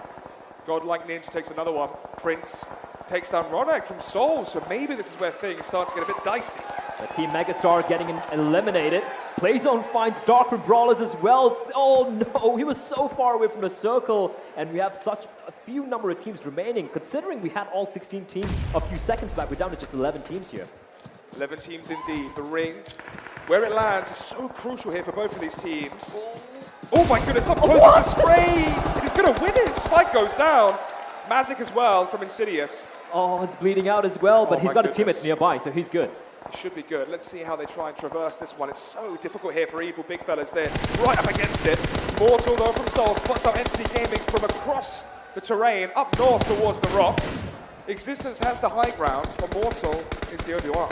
Yeah, they're pretty much the Obi-Wan here, and high grounds are not always the right thing, as we have learned from our Jedi Masters. But you have Mortal healing up, taking a few painkillers here. He is going to be readying up for the final fight here. We are approaching the end game here in map number 3. Circle, get to shrink in. They have 15 seconds remaining, and that's Soul. They need to make a move here, because they are definitely not in the circle. Team IND being spotted out here by Orb. Daku as well, just behind them. We mentioned before how close those teams were together. And now as the ring shrinks, it's going to be even more difficult, as it's going to be positioned towards the compound just south of Painan. Oh no, IND, the spray down, finds 2 of them. He knows where the 3rd one is. He's not going to waste any time. He's going to knock him on out, not giving him a chance to go for the res. The spray hits his mark. He knows where the 3rd player is, trying to hunt him down. Deljiski, oh, it's going to be Neo. He's going to just leave his teammates. They have been forsaken, and he's running for the hills here. Can you really blame him, though? Now Soul are making their way into the action. Orb, King, just going to be reviving his teammate here. 10 seconds is how long it's going to take. But Soul have made their way in. Team IND are going to be slaughtered there inside the compound. Trance is still in here above, up the stairs, so maybe he's going to be found out shortly. Sharko now with the long-range angle, actually going to be going down there towards Evil big fellas. Deja Vu winning the duel as well, and now Orb, they've been very quiet throughout this entire tournament so far, at least in the first 2 games. Finally, they still have quite a number of players left, so that's great. In the meantime, NDD Gaming takes out Sharko. They're going to win that particular duel, but then look at Ronak. This man has just been the god of death. Ronak.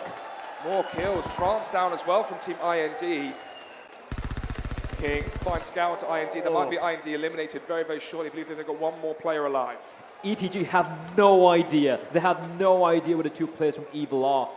And Evil, Retribution, Are they gonna get the drop on them is the question, but no, Magazine I think is very much aware that there is a flank coming in from behind. In the meantime, we're back to Team Seoul again, who are sitting on 9 kills again, Alex. I mean, there are 40 kills in 3 games. That is ridiculous. Awaits now with the scope on the AK, spreading out the players in towards the terrain. They have the compound, and it's inside the circle here, Blair. Viper, trying to see if he can bite down onto a few of the players there. Magazine in existence from Eternity towards the hill. Legend on his own, just behind the tree, staying alive, just hiding for now, trying his hardest to not be seen and get those placement points. But it's Ronak with the AWM, sniping players off left and right.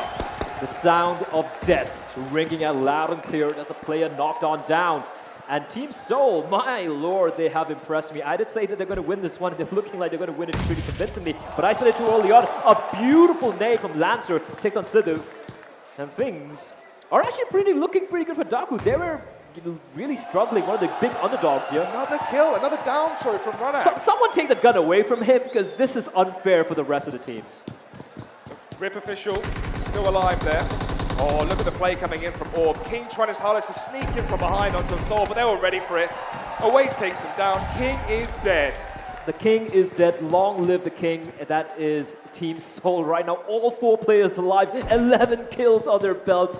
This is just sheer utter domination, a vulgar display of power coming out from Team Seoul. And they're looking to close this one out. Because, by the way, I don't think Team Tiger's even in the run right now, are they? Lancer spots on Ninja in the open. Godlike goes down. Aladdin's though at the window, trying his hardest here, but he's going to be swarmed by 2 other players from Daku. As he comes in from the rear, the spray gets one! Oh my goodness, he gets 2 of them down, but they can still survive. That's a god-tier play from Aladdin. He stays alive by the skin of his teeth. And Daku, Lancer, and Rahil, they're going to get taken down here. And it is going to be Avi making his way towards Aladdin as well. There you have it, 2 kills there for Aladdin. Comes in from the rear, they're expecting him to peek towards the window. Charges in, and as you said, the footsteps on Lamb.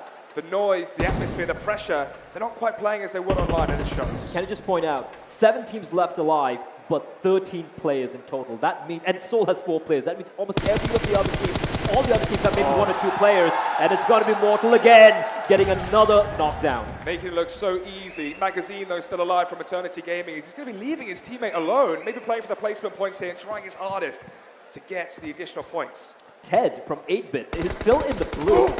Mortal from the side, who is that? It's Rip Legend! It's Rip Official Legend. He stayed alive in his lonesome for so long, and right now it's paying off. Mortal, the mogul of Indian PUBG Mobile, is down. That being said, 3 of them are still very much in the running, and they still have more players in that squad than anyone else right now. So Team Seoul looking to solidify their position on top of the leaderboards here as the circle is shrinking down, probably to the final circle here, I do believe it is going to be, with 5 teams and 10 players in total left in the running. But the rings landed on top of Seoul. This couldn't really get any better for the favourites. Towards the south of the ring, Godlike have to rotate in towards Orb, Orb have to rotate in towards Entity Gaming, and right now it's happening. Attack from Orb, spots out a few of the players here from Godlike. Behind the compound, but Neo comes charging in, the spray's perfect, gets 1. Aladdin, though, should be going for the trade here, Blair. Should have, but right now, I guess he gets it. He knocks it down, doesn't get the kill, though. And Aladdin doing his very best to stay alive, keep his team in the running. He's the last surviving member. Him against the wall. Meanwhile, Team Seoul, 3 players alive. Viper internally bleeding. He needs to heal him real quickly as the circle is going to be shrinking in here. Let's see then. Godlike still have Aladdin. And Aladdin was Godlike earlier on with the 2K. The Kobe. Oh, the HE grenade shucks it in, but the attack could go down anyway from the bullet. Oh!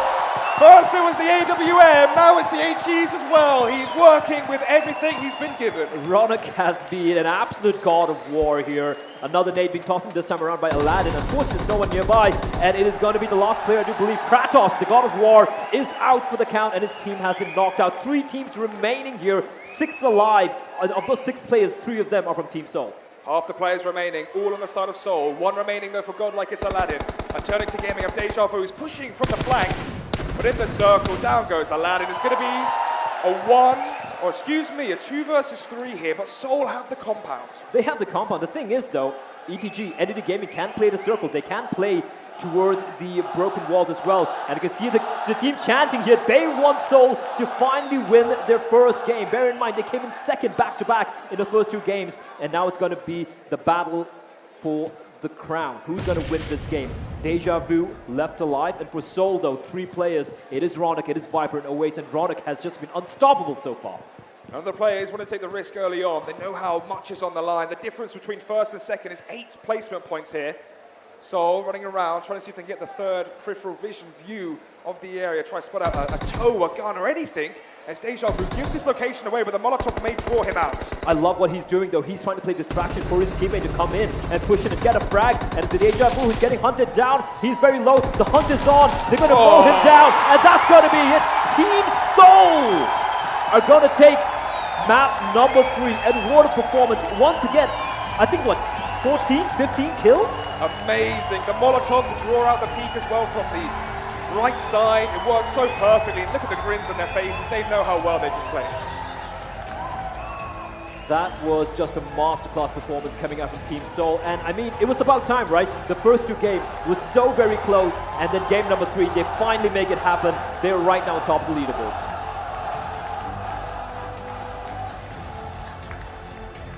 And you can hear the crowd as well, how excited they are to see Team Seoul finally come through big when it mattered.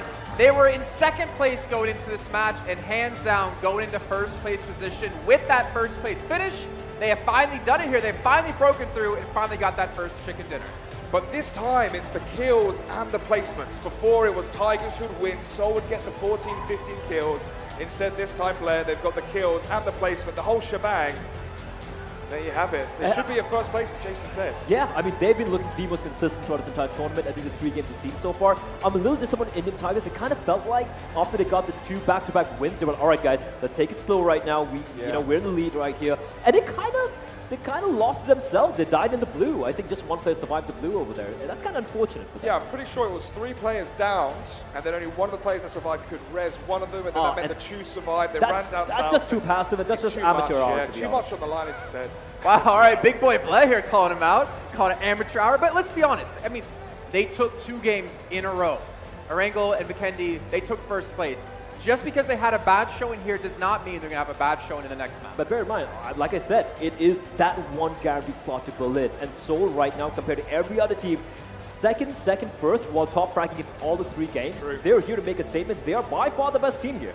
And what about Eternity Gaming? Finally been able to step up. There's a lot of teams we didn't normally see in the top ranks, in the top echelons of this map that we finally saw break through. We saw them come 6th in the group stages, 5th as well in the semi-finals, so I was expecting them to be a mid-tier pack team. I was also expecting as well 1 or 2 games throughout the 12 where they would place in the top 3, and I think that might be that game. In terms of a medium, mid-tier level of the pack kind of team, some games they could be amazing, but towards that 10th, kind of 8th position, but can't take it away from them. They played amazing, and towards the end, they fell to the better team. Seoul looking, but I'm going to echo what you said here, the best team so far. Best team indeed. And the thing with Entity is, even in that 2v3, they weren't playing passively. If you saw what they're doing, I think it was Deja Vu trying to play distraction while his teammate gets to flank. I like that they were playing so proactively. They were going for the win. They were just happy with second place. And I think that's a good sign going forward. It's not just Team Tigers, Indian Tigers who've been stepping up. It's the fact that teams like NDD Gaming have shown that they're not exactly minnows, right? And that's going to make things a little bit more exciting. But at second and third place, right now, the king of the hill, Team Seoul. The thing is, for ETG, you have to keep in mind that the situation they were put in that final bout, you're generally not going to win that. You're outside of a compound. They're sitting tucked inside. The zone favors them. And in the end, they're like, all right, we've had enough. We know we're against 1 guy. Let's just rush out. He can't take down all of us. But I would bet you, if ETG was inside those buildings, it could have been them taking home the victory. Didn't you just say before, in the last segment, that luck didn't exist in BR? I mean, it does not exist. But then you just said if the zone was... Stop lying. If they got to the compound quicker... Hey, quicker, okay, we'll go with that. Maybe if they played smarter and more preemptively, they could have got there first. That's... luckily the camera's not on my face. Yeah, I know. I look at disappointment. But they've done it. The thing is, they finally have gotten that victory, that chicken dinner under their belts. My question is, again, it's only the 3rd match. We still have 3 more to come up today. We still have 6 more to come up tomorrow. We're 3 out of 12 done, a 4th of the way, 25%. Nice. Not bad. Getting my confirmation there. I'm not going to say yes or no because I haven't done the maths. Yeah, we need John back on the desk to confirm it for us. But here's the thing, right? Even if we do have day 2 coming up tomorrow, if you can solidify yourself in such a good position today, tomorrow you don't even have to go for the wins. Just play it passively. Just play middle of the pack. Don't have to go for anything crazy, and you're good. And look at that lead. Wow. 46 points, and the second and third at 29 and 28. 16 kills. It was 14 in the first one, 15 in the second one. No, it was Now- 16 on the first one as well. Was it 16? It was 16 on the Oh, first one. no. Are you sure? Yes, Yeah. it would have been. It would have been. Excuse me. They Ignore came, what I'm saying. they came second, but they had the highest number of kills. Either way, they have been playing out of this world. Can we just also just really look at those total kills? 16, right? Yep. That means they're at 46 across 3 matches, and they didn't even win 2 of those. That's okay. Just look at that: 16 kills, and Entity and Godlike, the second and third place teams, they have 16 combined in total. Yep. That is just ridiculous, and what a statement being made by Team Seoul here. And I think even maybe Godlike's been going under the radar too, because this isn't the first time they've been able to frag out when it comes to these matches. Just on the last map on Vikendi, they had quite a few eliminations as well. One of the things I want to point out as well was Rip Official finishing 7th. Remember what happened? 3 of the players died so early. Legend survived. He took down Mortal. Yes, he may have gone out 7th on his lonesome, but he did such a good job at getting those placement points. And fellas, I've actually invaded your area of the desk here just to point out one thing, and one thing in particular. Indian Tigers, 6 points. 6 points is all they got for that entire match when they won back-to-back, and they 100% should have dropped now from first place to second, because the gap between second and third is so massive. It's massive, but I just want to point out the other teams there. The other teams who have been missing so far. Insidious, Hydra, and Brawlers. True. Where have they gone? I don't know, it's strange. Bottom of the table. It's strange. The top 3 teams in the online qualifiers, in the group stage, in the semi-final, and in the semis as well, coming in, they were the favorites. Everyone's like, yeah, Seoul's kind of fallen off the wagon and whatnot, but Run-Up, can we just say that this guy with that big green gun is a scary, scary thing indeed? That's his second MVP, if I'm not mistaken. Yes, he got MVP in the first one, Oasis in the second one, but that also means all MVPs, 3 games so far here at the Indian Regional Finals, have gone to Seoul. Can you just change the name to Team MVP or something? Because this is getting I think a that little exists ridiculous. in Korea. Yeah, it does. Maybe So we can pick them up. I don't know. I don't know, Jason. Anyway. Yeah. Asking the difficult questions. Yeah. Where's our lawyer, John, to answer those? He's probably going to come up later on. But here's the thing, right? Hydra, Insidious, and Brawlers, they have been a little bit of a disappointment, to be very honest. Sure, they might have had a couple of good placings in a couple of games here and there, but the sheer inconsistency, and compared to Indian Tigers, sure, they had a rough game in Game 3, but at least 2 back-to-back wins is nothing to scoff at. And then, of course, you have good old Team Seoul, right? That's incredible showing for them. It's a good point. They won 2 back-to-back. They have shown they're one of the big contenders for this entire event. The problem is, winning 2 back-to-back and then doing nothing the rest of your matches is not going to help you survive to make top 3. We still have a number of games remaining for today and tomorrow as well, right? So they could bounce on back. But it's a game of medium, right? It's total games, divided by the points you've made, that's your result. That is true. I think interesting as well is Indian have won, Indian Tigers have won 2 games so far. However, number 1 right now is Seoul because of the factor of kill points being a big factor in this as well. It's the balance between the 2, kills and placement. And obviously we'll be getting into the overall placements now so far in a few seconds, but Seoul 100% first. I think we're all in agreement there. I think Indian Tigers should still be second. Yeah, there is a discrepancy, what, 30 points, I believe? It was like 7 points between number 1 and 2 before that match happened. My question now is, what teams are battling out for 3rd place? What teams are starting to rise up? Because there's been like a pretty decent spread across all the teams who have been out of the top 2. I would want to actually take a look at the results because it's been very chaotic all over the place, yeah, right? I'm thinking Team IND potentially. I'm also looking towards 8-Bit as well.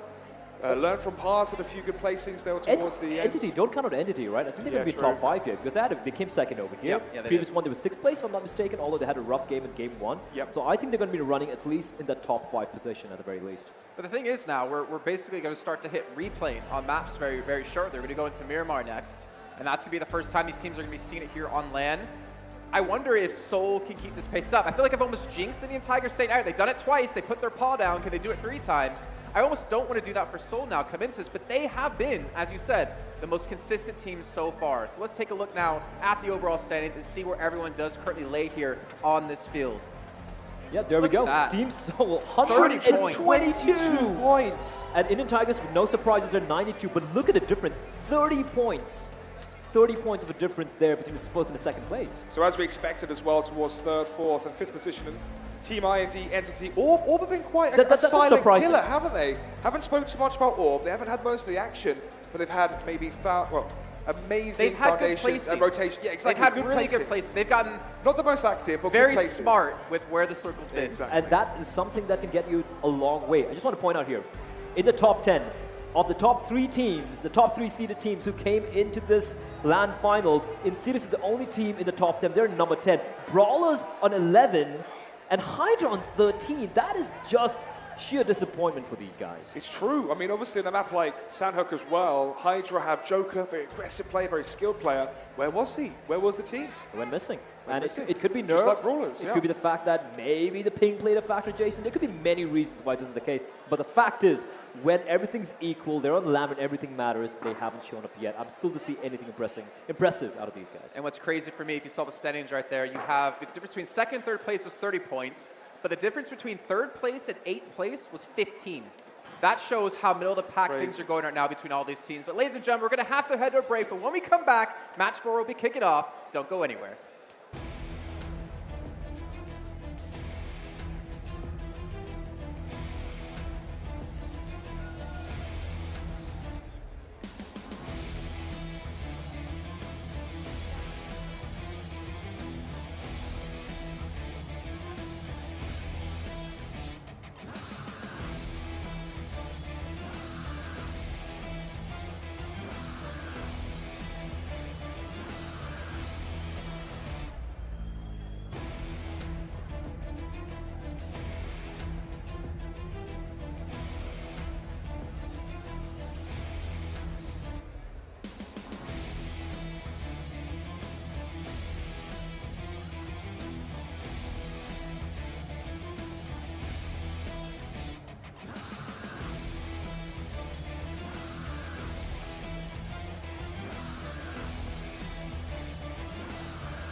My name is Vivek. I'm from Bangalore. My in-game name is White, and I play for Entity Gaming.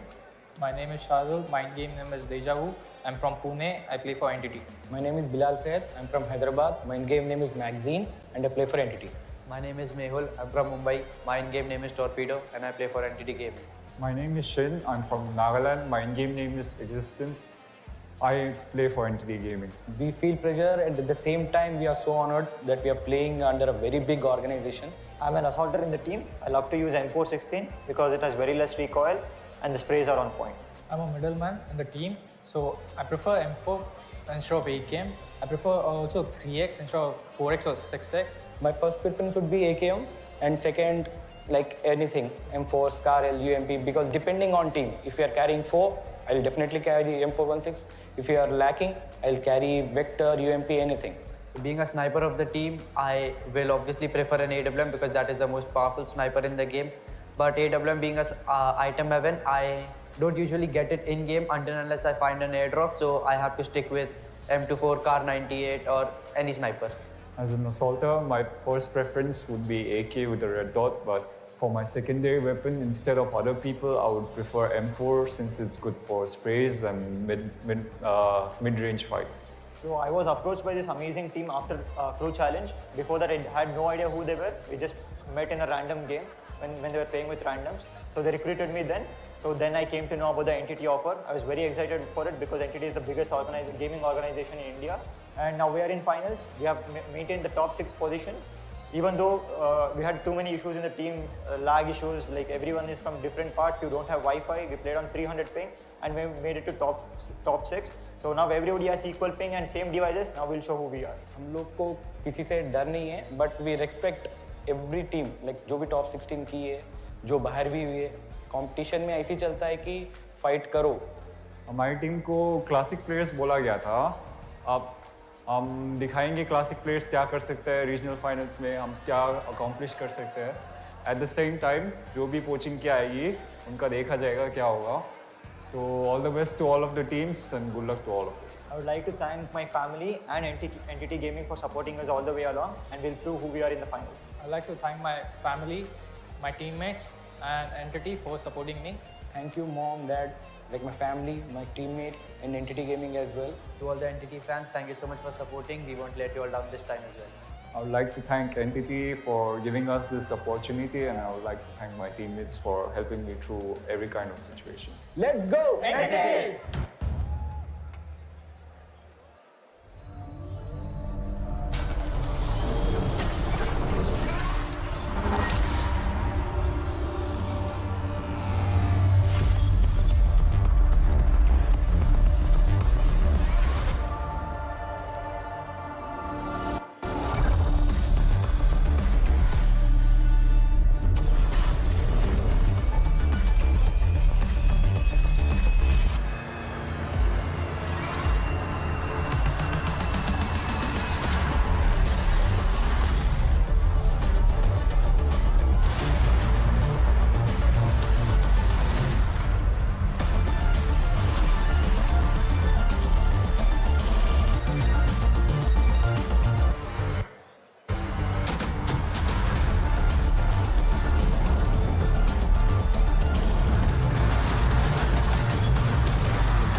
He's probably lying to make you feel better.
All right, everybody, I'm here with Team Seoul.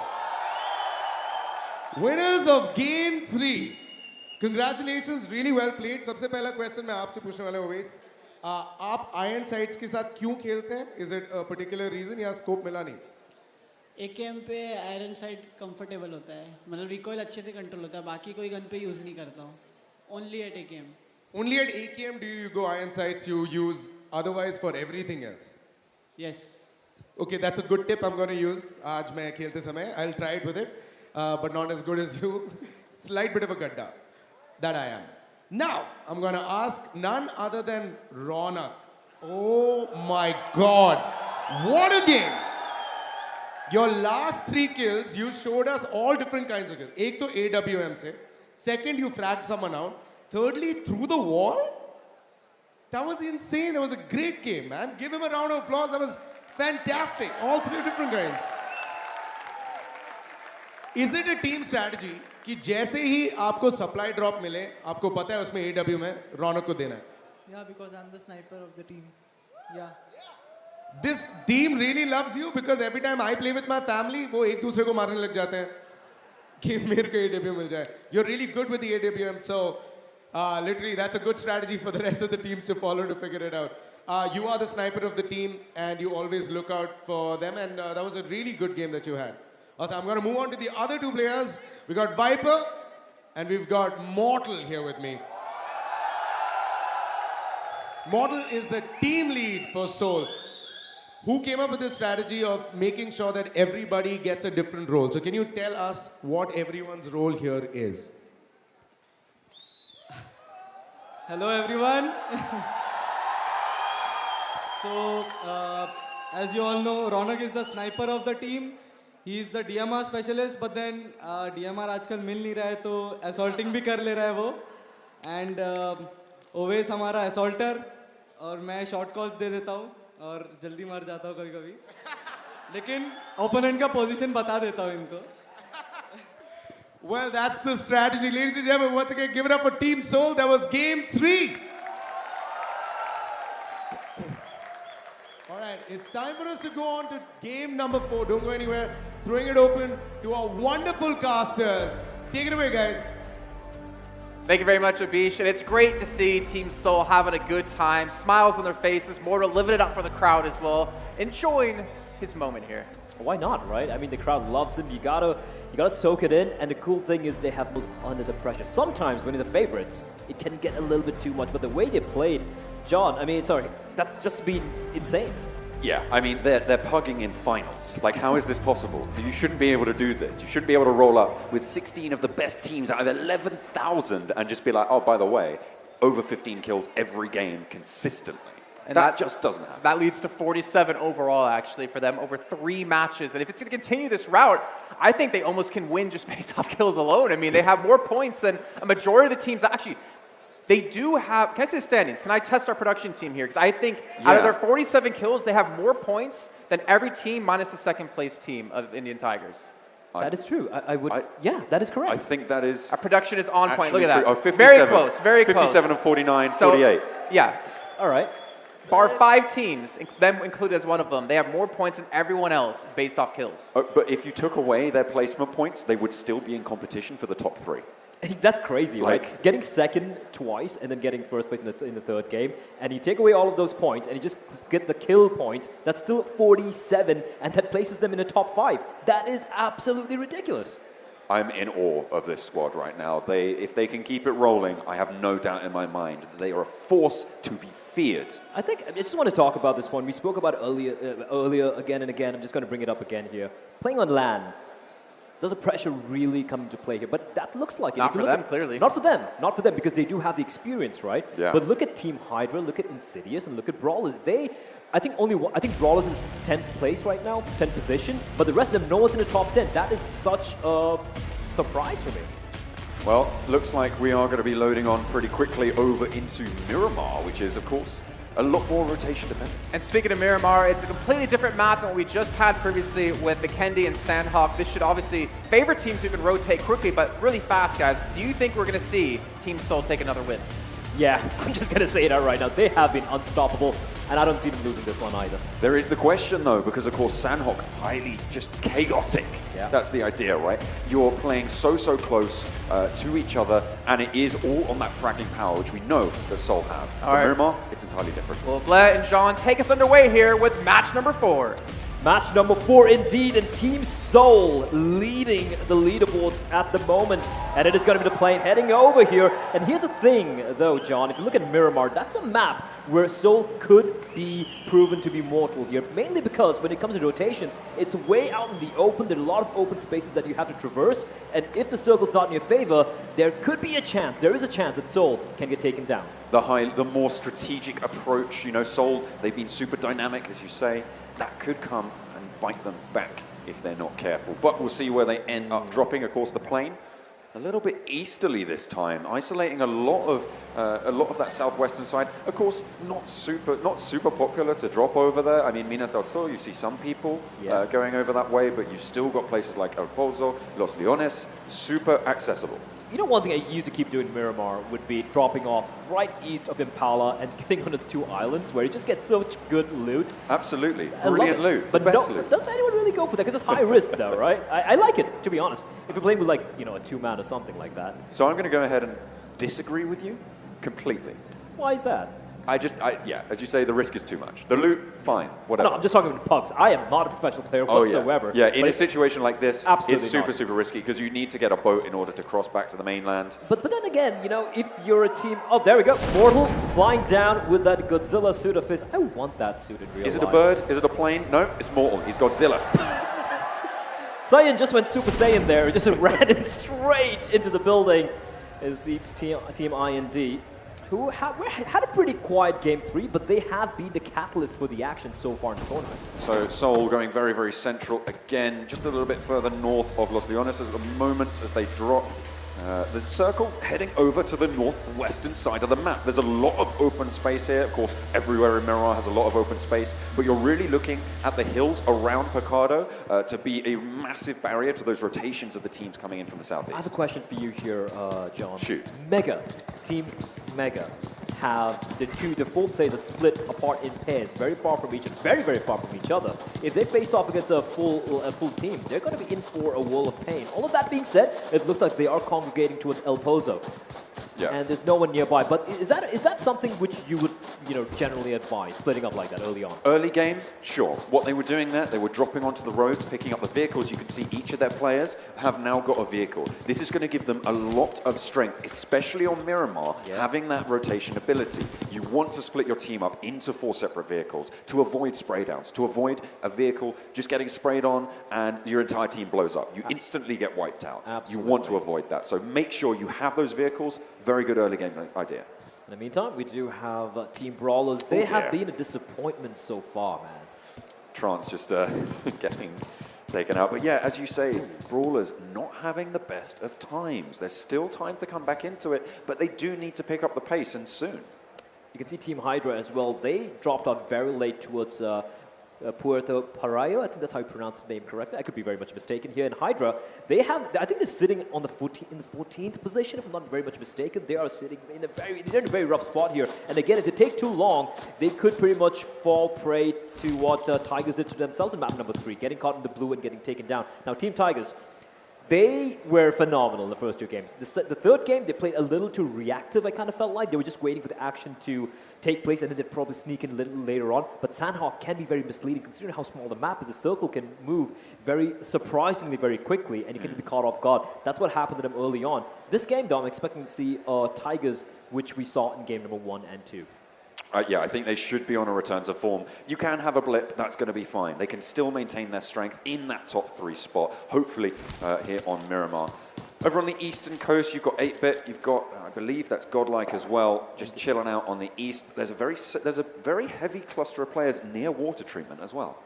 Indeed it is, and that could get a little messy here. We have Brawlers, we have Orb, who've been looking pretty solid as well. RIP. You can see Team Pain. They're pretty close to them as well. This could get very ugly very quickly. Yeah, I mean, they are. Miramar is such a big map that even looking at the mini-map, it looks like a lot of the teams are a little bit closer than maybe they are, but they're still pretty just over the hills from each other. Let's go! Let's play some dodgems. Let's see what's going on. Godlike, not quite mastered the road just yet. Well, let's be honest, those vans are a little tricky to drive around, especially in terrain like that.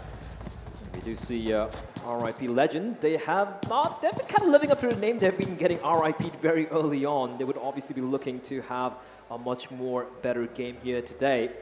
That being said, you can look at the teams here. Everyone's kind of in a very comfortable spot. They can loot up and whatnot. The only problem here is Hydra are very, very far away from the circle. They could get caught out here. And even if they make the way towards Los Leones to make the way towards the circle, look at who's waiting in their pod. It's Team Insidious, who, yes, they've been having a rough time, but they're not exactly a team you should really not think about. These early circles, they leave a lot of time to be allowed to get these positions now. We see a lot of teams gravitating up towards it at the moment, but again, nobody really wants to take these fights. Everyone's sort of chilled out after the craziness, the chaos of Sanhok. Yep. We have now, of course, opened things up a lot more.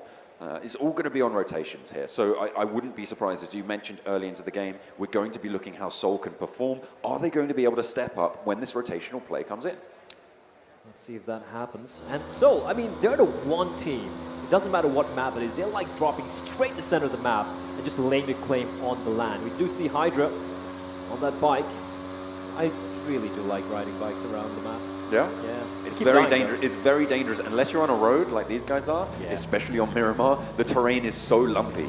You just flip and you just instantly knock off your team. It's the scariest really bad. thing is when Miramar just came out, I was playing the map. Yeah. There'll be so many times, late circle, you're in a cliff, you're like, oh, I'm in a good spot. Then the circle kind of screws you over and you're like, oh, I'm dead. There's no way I'm getting off that cliff. And that could happen if the circle does end up, closing out towards one of those canyons or one of those big mountains. You could be stuck in a spot where there is no escape from. We've seen that happen as well. So far in the tournament, previously, there's been teams, they've been trapped behind a mountain in a little nook, in a little cranny, just trying their best. Just keep healing up. They're just praying. They're praying to their heavens to try and, save them from the blue zone. But unfortunately, the blue zone waits for no man. The blue zone is pretty much death incarnate. And we do see IND. Team IND have actually impressed me, right? They have been a catalyst for all the action taking place. This time around, though, like you said, the map is a much, much bigger map, even bigger than Erangel, because if you look at Erangel, even though it's an 8x8 map, there's a lot of water bodies strewn around the map. If you look at Miramar, there's mostly a big, chunky landmass. It is the biggest map in the game. So fights, I do believe it's going to be very far and few in between. It looked like Insidious kind of almost screwed up there, but they do manage to hold on. It's not too good that Insidious, this late in, have only got one vehicle for 3 of their players. They need to be spreading out. They need to be divesting those rotations, because especially on Miramar, you will get shot down, you will get sprayed out, and you will lose probably one player moving into these next circles on these rotations. Insidious's Smokey, he's on a trajectory course for LFP. I'm not sure they're going to really encounter each other, but it looks like it. LFP and Insidious are in trajectory course, and they might be seeing some action early on over here. Although, that being said, nothing has transpired yet so far. Not just yet, but at the moment, the hotspot is Hacienda del Patron, as everyone really sort of congregating there, very central into this next zone. We're seeing at least 3 squads starting to stack up there. You've got Pain, you've got Brawlers, and you've got Orb. Very, very difficult to be able to move away from this location now. So the next circle is really going to decide. If it shrinks onto Hacienda, we are going to see those teams just be able to have that fortification, that solidarity in the center. But if it moves away, that's going to spell disaster for 2 of those 3 teams. Indeed. But also, even if you do have those fortifications in place, you don't know what the next circle is going to be. It's all about guesswork and kind of having kind of a predictive reading on what the circle might be. The thing is, you need to have an escape plan as well. You need to have an escape route. You got to have the vehicles parked nearby to go for a quick escape.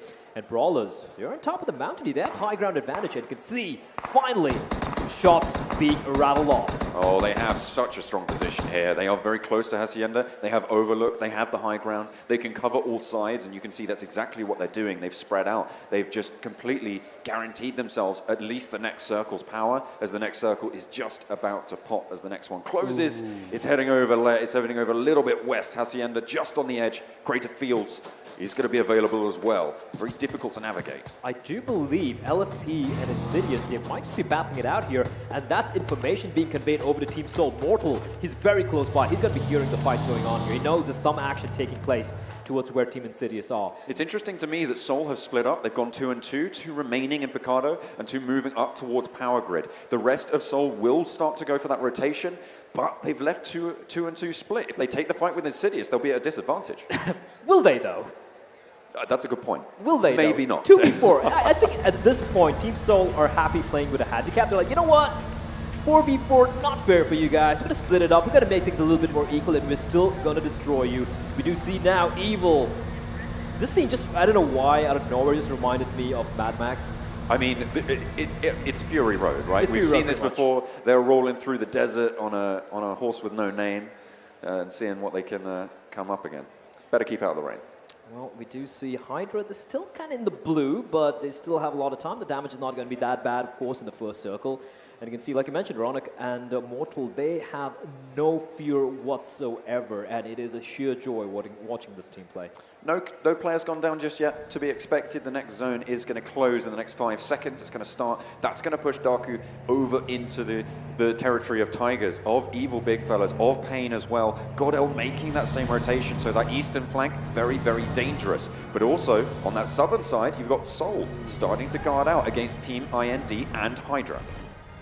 Indeed it is. This could get a little messy. Everyone's just driving around. Right now we're looking on towards Orb, but you can also see Hydra. As mentioned, here we go. Contact being made. Tigers, they've been very quiet so far, biding the time, and now you see the vehicles rolling in, and the bullets are going to go spraying all over the place. This is interesting. Siam is in a very different spot altogether compared to his teammates, and this is a high-risk play. They can get a very good angle, they can get a lot of information early on, but it also means that if one of the teammates get knocked down, there's not going to be any chance for a res happening anytime soon. So we're going to start to congregate around this eastern side of Crater Fields. No one wants to make that break around towards El Pozo because it's more than likely going to shift away. Yeah. So they don't want to cross that mountain range. This gives Megastars a really, really nice position just to sit, just to chill, and try and get some placements on board. LFP, okay. It's got to be a headshot coming in early on. No one's dead yet, mind you. All of the players pretty much are in about 50% of the circle at this stage. No one wants to move northwest. No one wants to move over onto that side. As the circle shrinks down, contact will be made. So far, no one down yet for any of these teams. This is Miramar. This is what happens. You've got to try and maintain those positions. Look at how close everyone is on our mini-map that we have on the screen at the moment. Well, for us, you guys don't get it. We're very special, so we get to see it. There you go. There is a player that Team Daku Gobber is driving straight down everybody. the road. This is a gauntlet if I've ever seen one. Daku are trying to make their way. To be fair, Sagar and Lancer have both made their way through. Nikhil's going to be following up pretty soon, but the shots start to rattle off. Not too much found, though. How is he still alive? How is Gobber still alive? No one wants to give away their position. That's the thing. They have part of the compound. They have part of the buildings. No one wants to make the first. This is a 200 IQ play by Gobber trying to draw the shot, but okay, Ronak. This guy is not stopping anytime soon. Gets a knock. The next circle's in. It's over towards the south of Crater Fields, which means that it is going to be Power Grid as a very strong position. This gives Seoul a lot of power. You can see they've started their insurgency over, but they are just rotating back away. This airdrop really not going to be in contention for anyone at the moment. I mean, Entity might opt to go over there, but no one really finding anything just yet. And again, it's no one going down. We're into Zone 3. I mean, that's kind of expected as well, right? Look at the map itself. Massive map, and you don't necessarily have to commit to any duel. Although Nikhil's down, he's alone. Oh no, Pain. Wrapping up shots. You're on to Spike. Not able to quite land a shot. You can see Vegas is running past. He needs to shoot here. He's going to wrap up shots. Can he find anything? It's a question. So many bullets being expended, but he doesn't do any damage. And he's going to blow up the car though, and that's going to isolate one player there. It's going to be Genki, I do believe it is, stuck inside a house, but his teammates nearby to help him out here. Existence in the meantime from Entity Gaming. Interesting that Existence has forsaken French Counter-Strike and is going to be playing an Indian PUBG mobile team, but you know what? Stranger things have happened. Absolutely, stranger things indeed. Let's see if we're on to the upside down here, as Seoul still have a very strong position over towards Power Grid. They're competing with 8-bit for it though, so they're not safe just yet. But if there's one thing we know, it's that they can do the dirty. We'll see what they're able to get done this time around. The thing is, can 8-bit do everyone a favor and whittle down the Soul players here? But in the meantime, action taking place here. Hydra battling it out with Encore from Team LFP, and it's going to be Encore getting taken down, but at the same time, so is Bishma. The trades going both back and forth. Hydra are out first last time on Sandhawk. They're now down to one player alive on Miramar. They're just down to Dryger, and he's going to go out 2 games in a row. Hydra get eliminated first. This is disastrous. This is the biggest choke I've seen in quite a while, I'll be very honest. They were 3rd seeded coming into the finals, and they've gone out to bottom. I think they're in 15th place right now, maybe 16th. That's terrible indeed. In the meantime, A&B racks up number of bullets, and Entity Gaming somehow so very lucky to stay alive there, as that house is going to be the savior. But that being said, I do believe Deja Vu has been downed right now. He doesn't look in too good a shape. Pain, though, they have a decent spot over towards the north. Rip trying to rotate past them. They're going to run out of bullets at this rate. Yeah, I mean, this is the thing. On an open map like this, going for these long-range sprays, if you're not able to actually hit the shots, is actually quite taxing on your resources, on whatever you have in the back pocket. The next drop going to be an AUG. Again, very, very solid drop over towards the southeast of Power Grid. 8-Bit, the closest team to it, but going for it, probably not too great. It's going to be a bit of a bait crate, that one. Yeah, it's definitely not worth it. Especially, I don't think they know this, but yeah, Soul's right there. You don't want to be out in the open when these guys are rattling off shots like that. Certainly not. The main feature of this circle that I'm looking at is this road. It splits the circle completely in half, and wherever it's going to land, someone's going to have to make that rotation. And the next circle popping towards that northern side. So many teams are pretty close to there. Soul are going to have to rotate out, so are 8-Bit, so that rotation is going to be hotly contested. Tigers, though, they're still in the zone. Oh, but that ditch where Ronak is, that's going to be very helpful indeed. That's such a good positioning from Team Soul. Although, that being said, they are going to make a move here. Going to be getting into the circle, and they're going to get into a better position before Team 8-Bit does, and that's going to be a problem for these guys. In the meantime, Pain is still being a pain in the backside for Entity Gaming. They're just edge guarding. They're just playing it so smart against Entity, because this zone is just going to do all the work for them. It's a really, really strong strategy. They might be able to pick up a couple of frags as well. Nade's coming down. He's looking to stop the res. Not too sure if he's got the angle. Let's see how it flies. Over the top it goes, and he's just going to blow it up and walk away. Not too sure that one hit, but Deja Vu is going to get rezzed on up and heal out as well. That could actually land. I don't know why he's peeking the ridge so heavily. It's not really the strongest way to play there. He knows that there's 4 players down there. If he's just holding a nade, he has nothing to fire back with either. Just 1 bullet. They are playing a risky style here. Fishma will... Sorry, Existence will make his way towards safety. And A&B is doing a pretty good job. Yes, I do agree with you that no one's going to go for the peak, and that's why, because White is racking up bullets now. Finally, Entity Gaming fighting back, but now they're getting shot from another angle as well. They're out in the open, and White needs to find some cover. He's crisscrossing left and right, trying to avoid the bullets. And he will stay alive for the time being, but he's so precarious with his health. Happy feet. Let's see if he's able to dance around, but at the moment he's very, very low. You can see he's just fighting for his life. Hits the deck finally, able to find a little bit of cover, a little bit of respite in the storm. Over the top though, the Brawlers lob the nade. They're trying to fight off against Rip Official. And they're trying to push on forwards, able to get one down already. And it looks like they're going to be able to take it on. Legend now remaining with Tempest for Rip. The nade's going to start to come through. Soul, in the meantime, they've knocked out 2 players from Daku. By the way, you're not seeing that action right now, but in the meantime, here, Brawlers, like you mentioned, can Rip survive? They've had a rough time indeed, but here's the push. Soul looking, pushing in. Wrapped up a few bullets. The box is going to protect Legend, but the push is finally going to come into Soul. He's going to get the flank in. So much damage, unable to get the kill. He knocks one out. There's still another clear. He's going to go for the frag. Legend! Oh, he takes Nova King. He knocks him. He's still alive. He's still alive. Here comes Dark.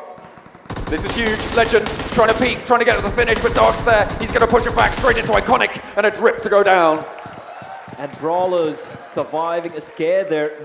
Nova King will get res as well. I do believe they have only 3 players left alive. And Soul's starting to chime in. They started. They're off to the races. They're off to the races. And I do believe everyone's in a circle right now, so everyone's just waiting for the next phase. I think 8-Bit, you do have a couple of players right at the edge over there. They should be fine. The problem with Team IND is Soul are breathing down the necks, by the way. You guys should be able to see that very quickly. For the time being, LFP playing the edge pretty smartly. And Orb as well, but the problem is Mega. Final boss is kind of out in the open there. This is one of those situations you were talking about. Look at this mountain. You cannot go through it. You need to go around. And with so many teams watching all of those angles, that's going to be super difficult for Learn From Past. They need to be dynamic. They need to rely on other teams third-partying, and they need to get that pressure forward. But it's just so hard. They're going to be going for full Mad Max here. They got the vehicle. Encore's in it. He's waiting for Snacks to get in as well. And they're just going to wing it. Just put the pedal to the metal, and just try to go for something. But in the meantime, Team Daku has been eliminated. And you know what interesting thing is? Ooh, hold on to the thought. LFB, they spotted the vehicle and they're just spraying it with bullets. And Orb as well, this is complete sheer under chaos. This is what they needed, though. They needed to start to frag out. Swag's doing just that. King goes down. He's going to make the push-up as well. This is disastrous for the defending squad of Orb holding around the side of this mountain. He's getting spotted out. Another spray down. That's 2 knocks now for Swag. Neo trying to move up, trying to get it done, but the rest have learned from past. Starting to move through as well, trying to put the pressure on. Neo over the top, goes for the spray. King goes down. Oh, is it going to be the full squad one? Neo trying to challenge it out. He's not quite done it yet. He's still just going 1v3. They get the res off. Now it's 2 versus 1. Swag atop the rock. Swag, he's still pressurizing himself out the player out the open. He's going for the spray, but he gets taken down. What a valiant effort from Swag, but in the end, he will get taken down and out for the count. And unfortunately, none of those knockouts were killed, so they will all get res. And Team Orb surviving a huge scare there. In the meantime, LFP, they're pinned down, but they still get the kill though, and that's going to allow them to escape. But they're still in the blue. And Encore, oh, he's going to bleed on out. And Paradox, he's got to make haste. Does he make it? Yes. Yes, he did. He's just in, but he's got a long way to go to the next zone. In the meantime, Seoul, over on the southern side of the next circle, are going to start to compete out with the Indian Tigers, who also, by the way, have managed to secure themselves a loot crate, so a nice refresh on the armor, being able to get that one on board. Godel with a nice strong compound in the southeast. Oh no, though. Godel gets taken down. That's carry, that's out. Oh, that's unfortunate for him. And now Indian Tigers, it's going to be a battle once more to try and fight for the first place in Seoul. They're in a good spot here. They again, have a nice hillside to work with. They need to try and flush out Team India from the foothills to get a little bit more power. Scout is there going for the challenge. He's not going to be able to get it done. Oh, that's so unfortunate. He gets caught out with his pants down, and he's out for the count. Team IND, they still have another player there. I think that's Daljit.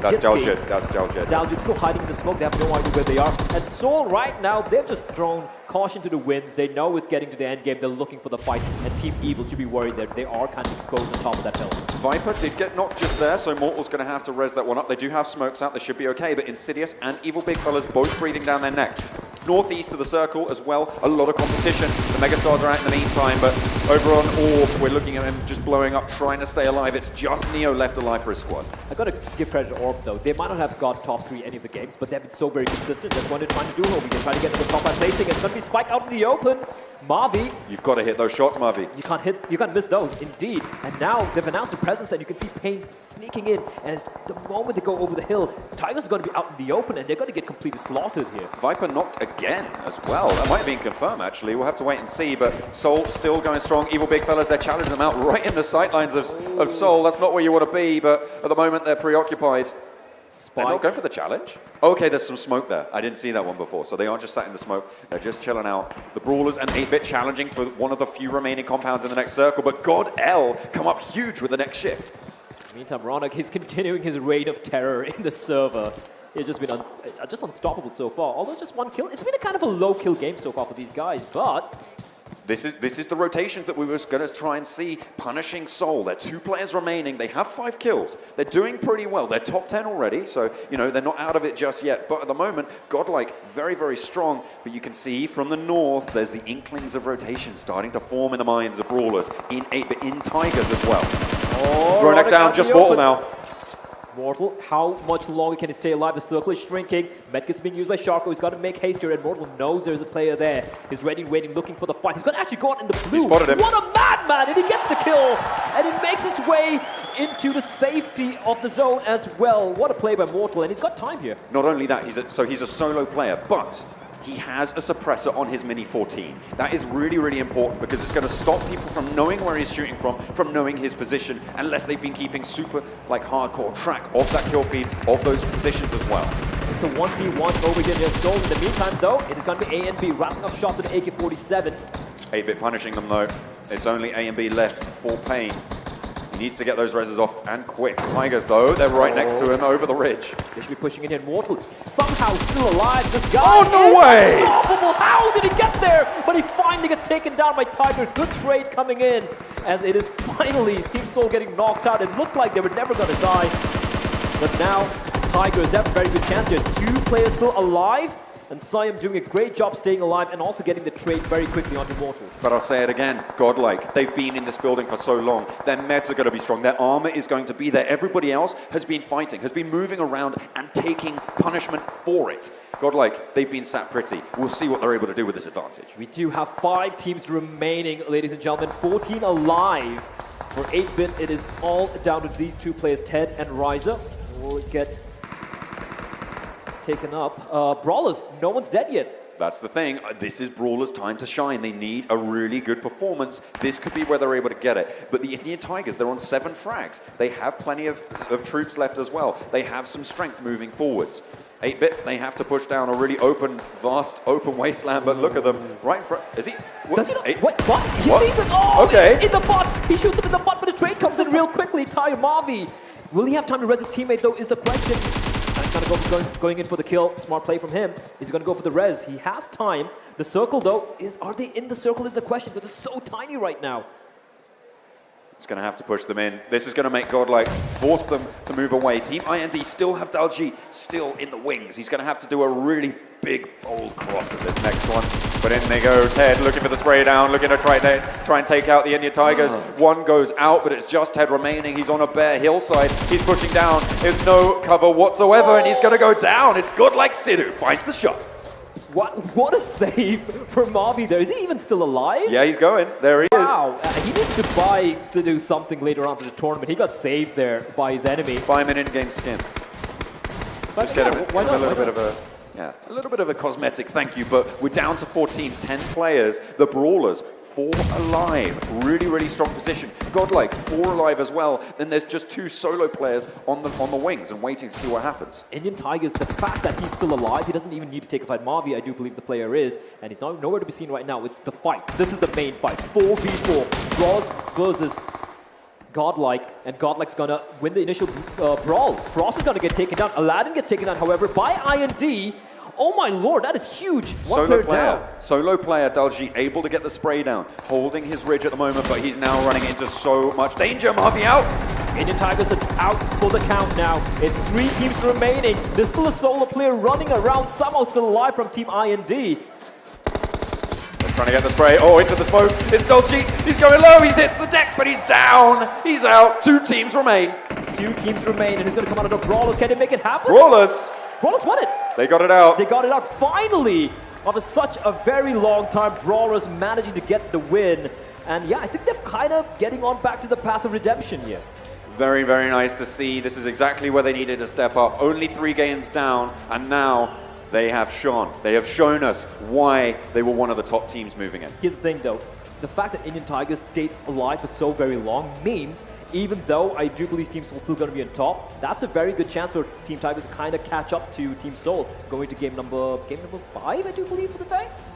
Yeah, game number 5 will be coming up there after this. That's going to be back on another interesting map. I don't want to spoil it just yet, but it's going to be the map where Team Soul did win. So maybe they can do it yet again. Senhawk will be coming up after this. But guys, I want to talk about a team there on your screen we have not mentioned much. Godlike, they have been under the radar, I want to say. I've been kind of talking about them over the course of today, saying they've been consistently getting big numbers when it comes to kills. Yeah. Where they've really been hurting is placements. And finally here, they have that breakthrough game. They finally put numbers on the board with kills, but more importantly, they came in 2nd place. They finally get a big chunk, a big 22 points under that belt. That's going to be really impactful. That's going to be super important for them to try and just ladder themselves up towards that competition for the 3rd spot.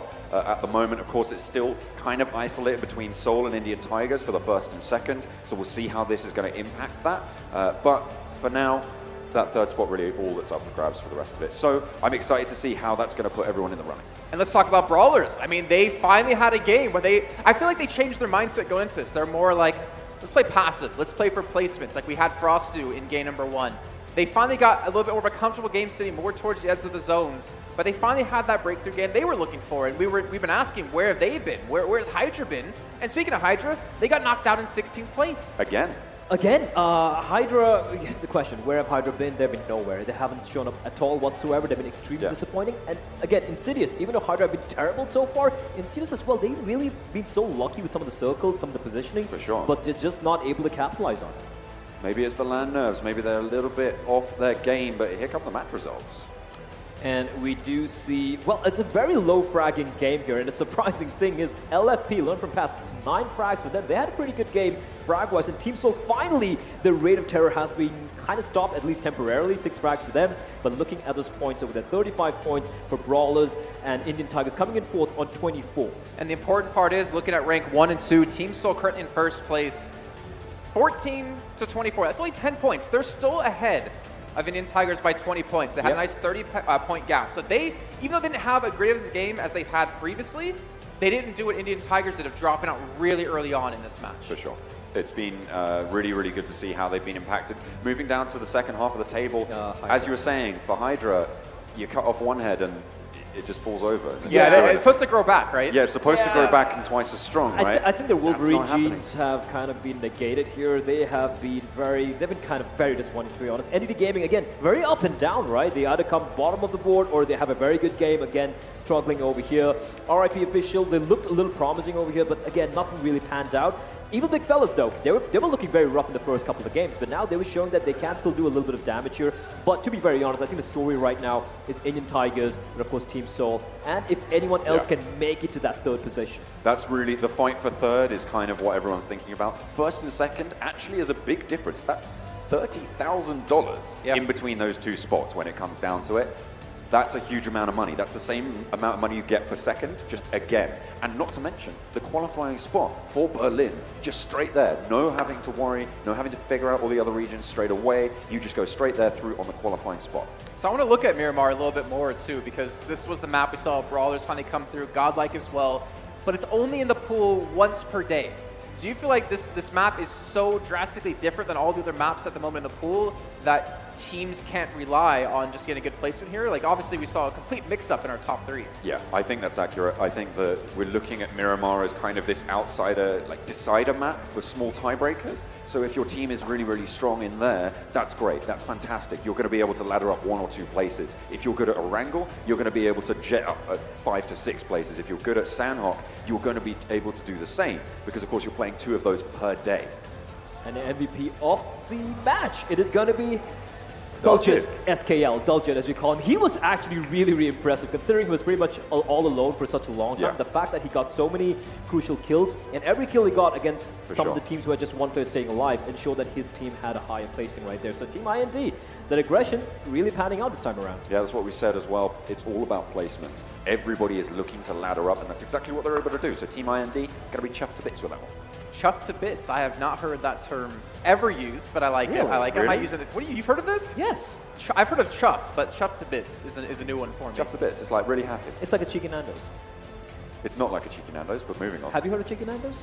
Yeah, I have. Then how have you not heard chuffed to bits? Anyway. Okay. Anyways, doesn't matter because what's going to matter is obviously our next map coming into it. We're not going to dive too much into Sandhawk, but we're going from like one extreme, a very open map, slow-paced, to a very close quarter combat map, fast-paced. The thing is with Team Seoul, right? They've been so great all the other maps, and even though Miramar might be the one anomaly or the one chink in their armor, it's just once being played every day, right? So Miramar today, one map today, they came like I think 8th or 7th, nothing too. It's not that great, not that bad. You just have to do the same thing tomorrow because they're so comfortable on the other 3 maps that I don't think they're going to be too worried about this map. And as well, we've gone Sandhawk, Miramar, Sandhawk. So it means like we're going the most drastic shifts twice in a row from super close, super crazy to really laid out, really slow rotation based back to super crazy, super close combat. So I'm really looking forward to seeing how these teams can shift that mindset back and forth and who's going to have that power. Can Seoul come back from what wasn't their best performance? Still a good performance. Like let's not put them out. 6 kills is still a lot of kills. We did talk about it. Like if it comes to Miramar, that's a map where rotations can catch Seoul in a rough position. That's what happened. They had to keep moving. They were not able to solidify the positions, and it was just unfortunate that they got caught in the crossfire. So I think it's a one-off thing. I still think they're going to be bouncing back pretty strong on Sandhawk. And John, we were talking about in the break before this game actually kicked off about Team Seoul when it comes to chaos. Do you want to elaborate on that? They are the kings of chaos, right?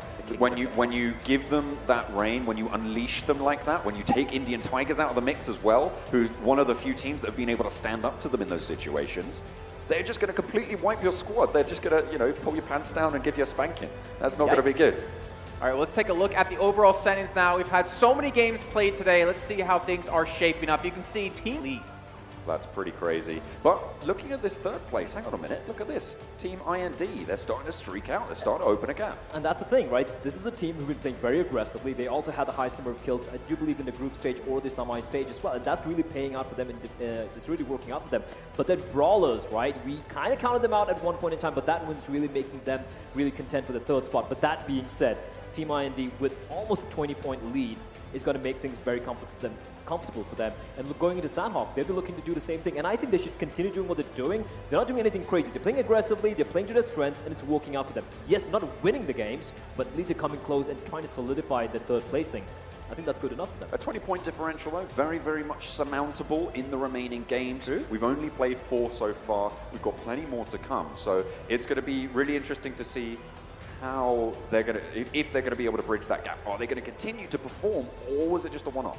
And I was talking to the Hindicasters actually while this match was going on, talking about why is PUBG Mobile so big in India, talking about how it's a game that they can play on 3G. You know, ping is very flexible when it comes to it. Some players, as you mentioned, were playing like 200-300 ping at some points. Yeah. But now that we're here on LAN, this is the most competitive PUBG Mobile has been here in India, because you have the fact of using the exact same phone for everyone, the Z1 Pro by Vivo. You have the same internet connection as well, so everyone's on low ping. This is where you really start to see, like, you know, the players who maybe have a phone that doesn't live up to what they're currently playing on, maybe this is a big upgrade for them. Maybe the ping is a big advantage. And you really start to see these standout teams come out to life, like Team Seoul has been doing phenomenal over the course of today. Yeah, absolutely. And if you look at the end of the day, it's your basic fundamentals, your basics that's going to put you through. And Seoul, not just about the fact that they're fragging like madmen. Here's the thing.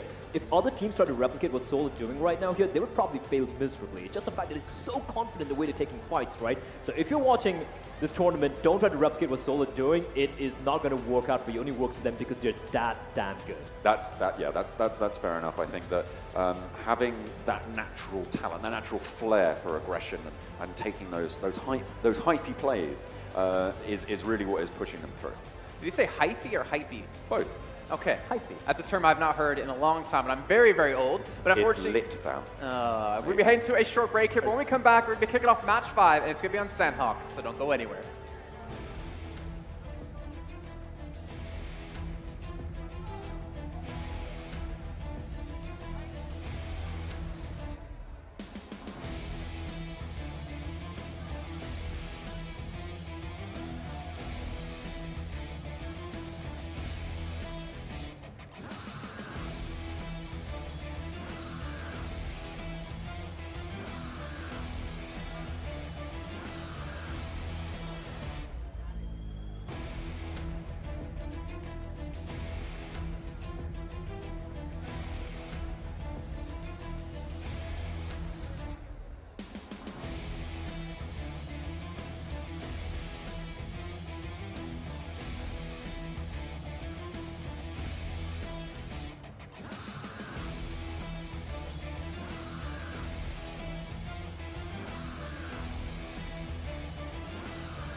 My name is Sagar Shah. My in-game name is also Sagar. I am from Mumbai and my clan name is Daco Officials. My name is Rahil Khan. I'm from Bhopal. My in-game name is also Rahil, and I play for Daco Officials. My name is Kunal. My in-game name is Lancer. I am from Delhi. My clan is Daku. My name is Himanshu. My in-game name is Gabbar. I am from Delhi and I play for Daco Officials. My name is Nikhil and my in-game name is also Nikhil. I play for Daku clan and I belong to Delhi.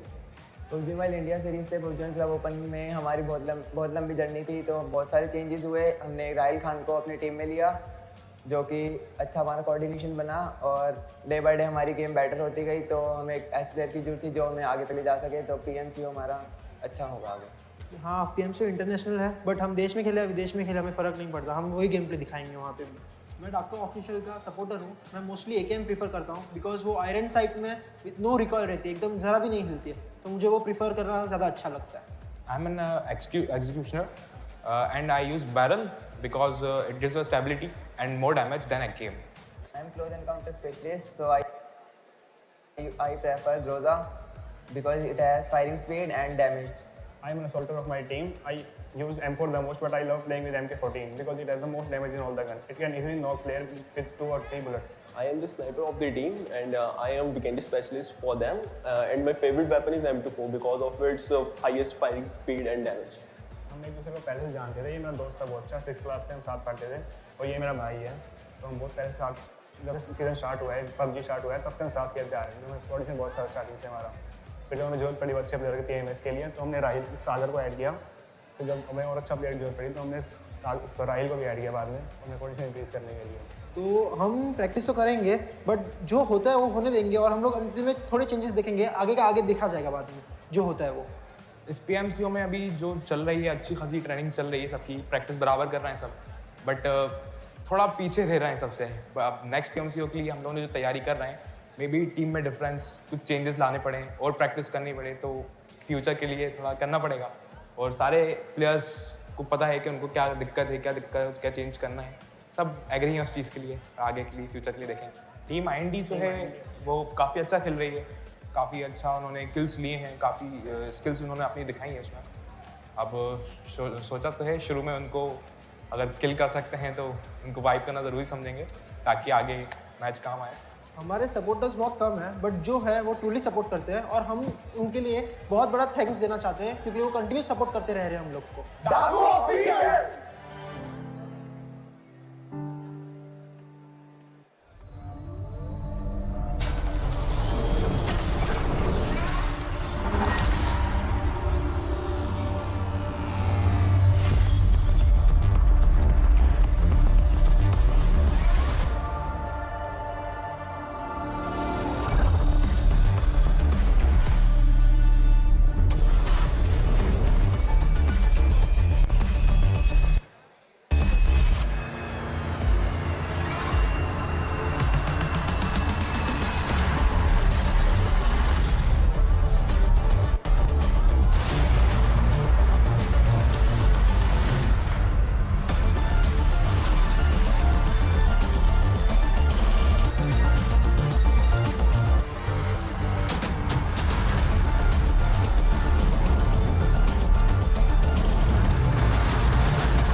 Welcome back, everyone, to the PUBG Mobile Club Open India Finals as we get underway now with match number 5. We're going to be going back to what we saw before of Sandhawk right before Miramar, and we're bringing back another caster here. It's going to be Alex joining us again on the desk.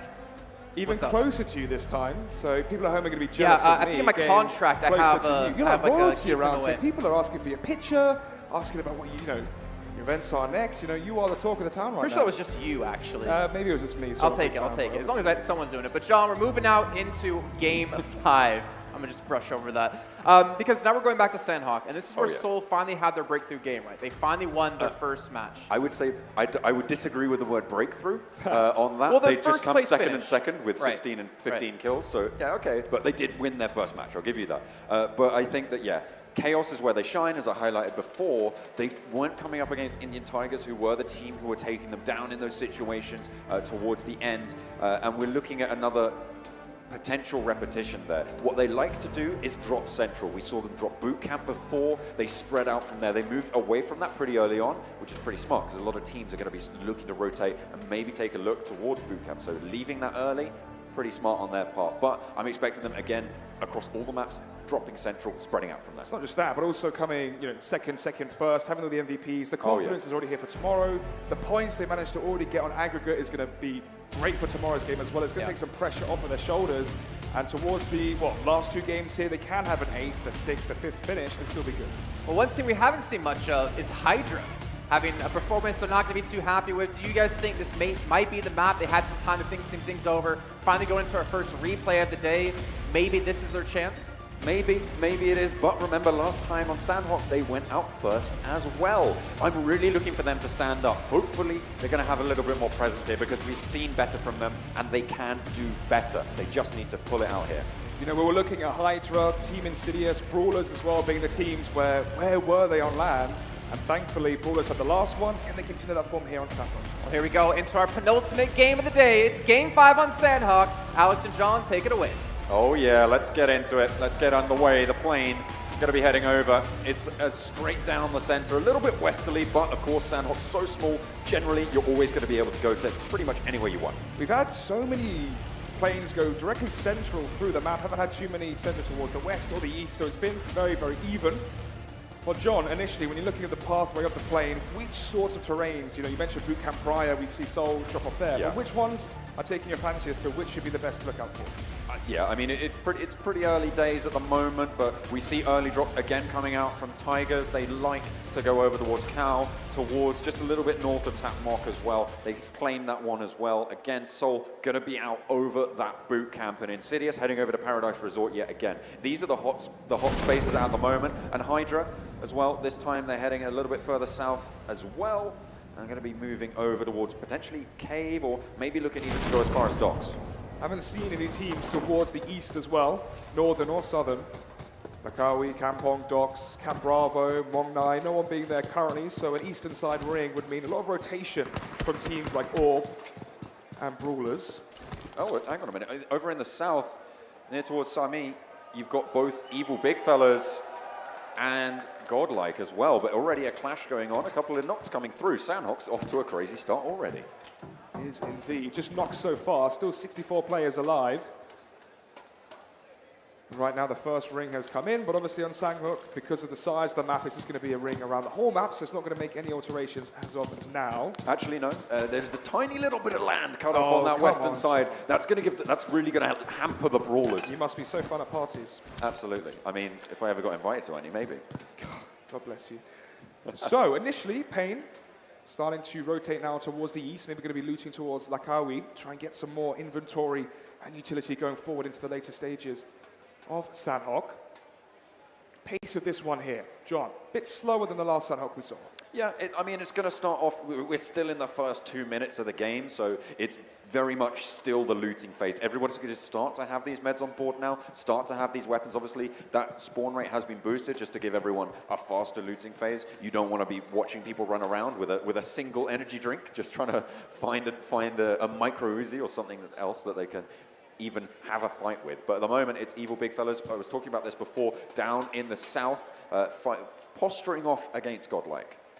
Spots, actually, no, I'm not sure they spot him out just yet. Aladdin in towards the further building. I think they know what's up, though. Avi as well is close. Yeah, is he on his own? Where are his teammates beside him? Maybe behind him in that sense, as Godlike starts to rotate in. Aladdin going to be in his lonesome there towards the right. Apart from that, the rest of Godlike towards the west of our screens. And yeah, there they are. Spike and Sharko just behind. Something interesting to mention, this is the first repeat map that we're seeing. So this is the first time that this set of 16 has played a second map on something. It's Sandhawk repeated. And this time around, we're actually seeing a lot of teams spread out. No one's really landed in the same place apart from in this south. Obviously, we're going to be getting a lot more repeats on maps tomorrow. Yes. John, do you believe there's going to be a big alteration in strategies and the way the meta is formed tomorrow?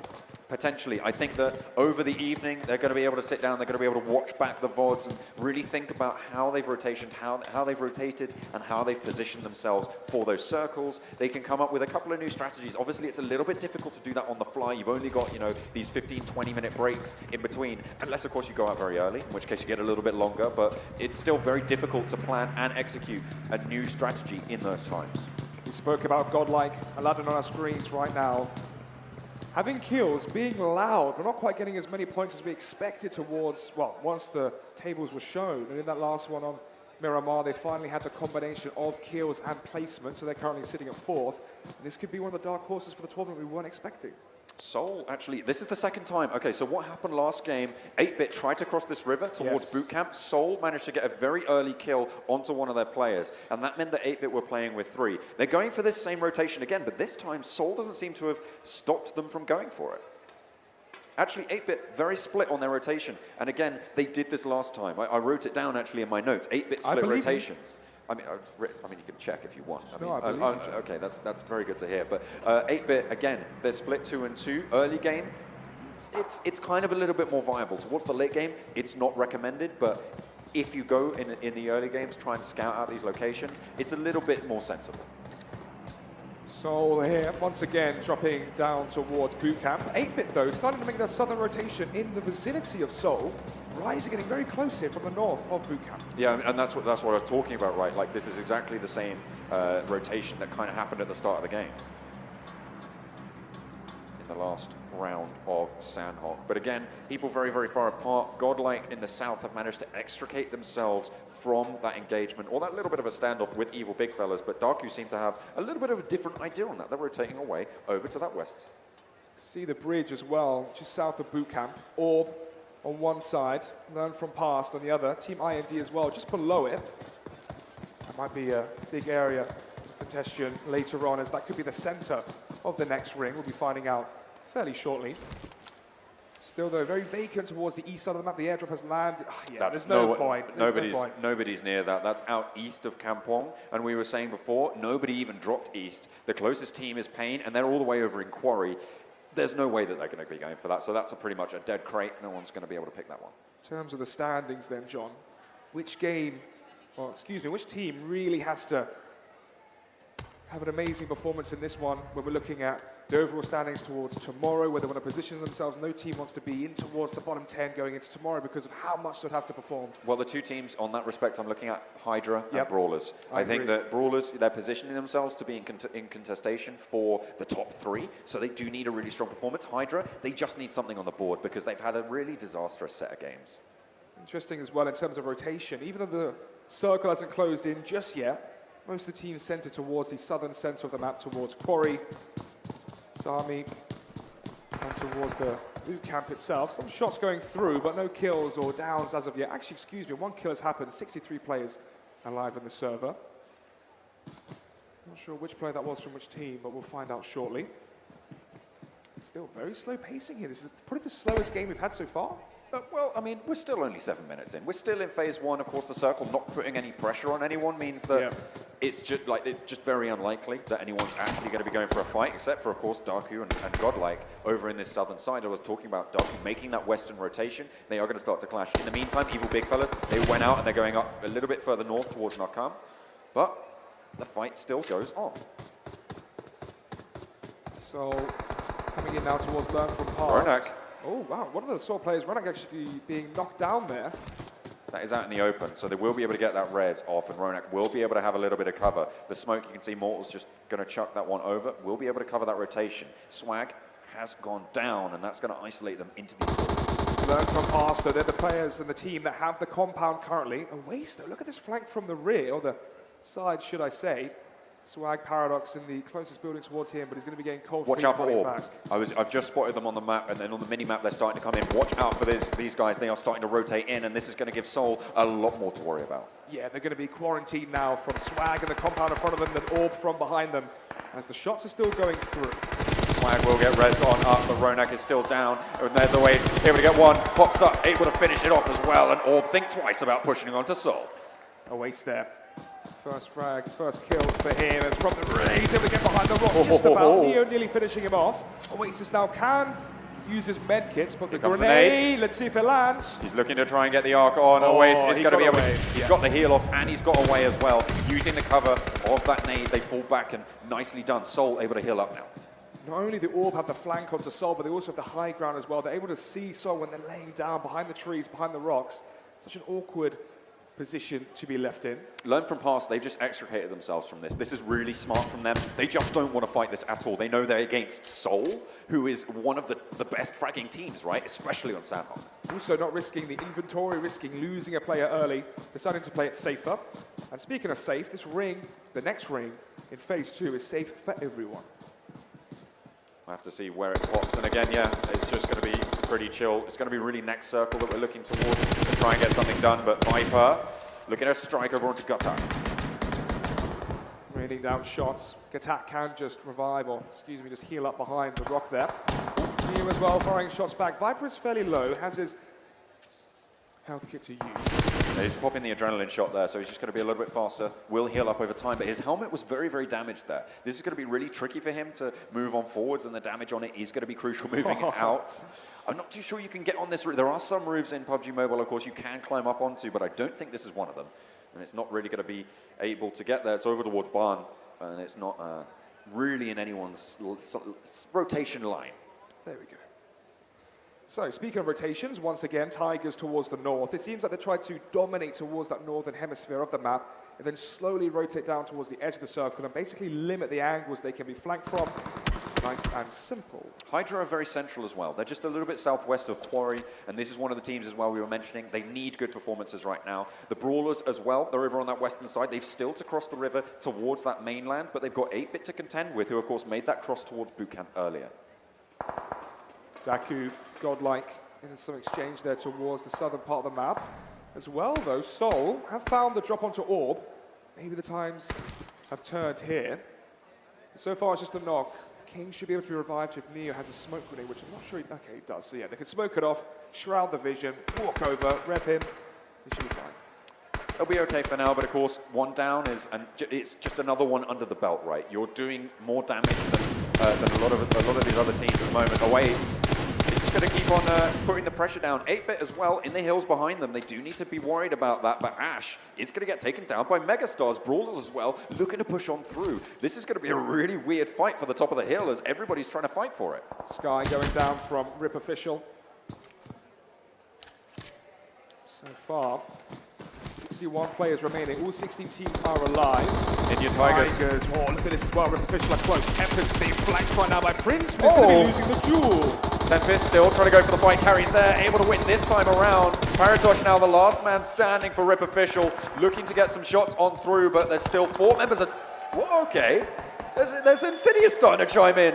And from a range, they're able to get the knock. It's now one player left standing for both Indian Tigers and Rip Official. And there's the nade. He's going to be able to confirm Sire. This would be awful for Indian Tigers. Currently number 2 on the leaderboard. Insidious are rolling 16th. in. Yeah, they are. This could be the final map we're expecting for them to finally wake up into this one.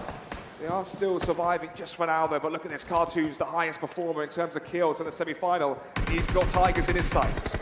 In go the nades, in goes the pressure. No one can be there to save it out. Prince goes down to the nade. Smokey finds one. Rip Official, they're starting to bolster themselves. They're getting the reses coming on through. Carry will go down as well as Insidious steal away 2 of those kills from Rip Official. Maybe Insidious don't realize that Rip Official are in the opposite compound. Legend and Sky able to be revived, but look at Cartoons. He's right there. Stomping in and making so much noise. There should surely be a window where they can see him. We'll have to wait and see if they're able to get the knock or if Insidious are going to stop to think about it. They might just move on forwards. But Indian Tigers, they still have a player, Mavi, alive, so they're going to be still in the running. Seoul, though, they have control of the next circle as well on that northern rotation, which means that a lot of those teams vying for the top of the hill that we saw earlier, south of boot camp, are going to be under pressure. Speaking of pressure, Insidious are about to apply it to Rip Official as it's going to be Burns charging in first. It's going to be an exchange in towards the compound. Burns the first onto Sky, he's down. Legend as well going to be going down too. It's a whitewash here. Paratosh again finds himself last player standing, but this time there's no hope of a res coming through. Goes for the spray, goes for the challenge, but it's Smokey to shut him down. Insidious win the jewel. Still towards the north, Tigers. Oh, actually, here we go. That thought for a second. Solo Waste has the drop on towards Brawlers. It's going to be a Ronak actually that gets the first knockdown onto Iconic. Able to get the shot. They do the damage, and actually they're able to get away up the hill as well. All 4 members of Seoul still alive. You can see they don't want to push into this fight. Dark, not going to get his head taken off there, but Frost able to echo back, and Viper actually gets completely confirmed there, so he's going to go down. Wow, the airdrops so far this map haven't been the best. No, I mean, it's right in the bottom of Quarry. This is so open. It's so difficult to go for something like that. Speaking of open, Frost being caught there in the open by Mortal. Quite land all the shots though, is just trying to apply a pressure here while his team fall back. Basically giving cover fire here for Ronak. Very, very standard extrication procedure. Start firing, give covering fire, move, get into a new location, give some more covering fire to the other, to your teammate, and just move back in a pepper pot style, leapfrog each other backwards. Pepper pot? Yeah, pepper pot. Did you learn that one in private school? No, I learned it in cadets. Same thing. That's not the same. Okay, fine. Sure. Megastars. So far, quiet game. Really give me rap for knowing what I'm talking about. Yeah, that's fine. All right, put your ego aside. Megastars haven't really spoken too much about them so far. No, again, they're just sort of trying to bide their time at the moment on the edge of the circle, but Brawlers, they're in their sights. Both of these teams are actually in the circle for now. They're right on the edge, though, so they might find it a little bit difficult to go for this next rotation, depending on who's going to be able to come out on top. The ring is circling in, but all the teams now pretty much inside it, so not going to be a big issue. But what is going to be an issue right now for Evil Big Fellas is Scowl, who had a very uncharacteristic whiff there. Not really too good. You need to be hitting those sprays. Always cooking the nade. He's got to lob it over, but he's taking shots from the back as well. They've got players coming in. They're trying to put the pressure on. They are just going to have to fall back away from the fight. In terms of kills, Insidious now at 5, obviously wiping Rip Official clean. Seoul only have 1 kill. It's uncharacteristic for them. Yeah, well, do you know how many they got in the last one? In the last one, I'm not sure. I think it was 6. Okay, fairly average.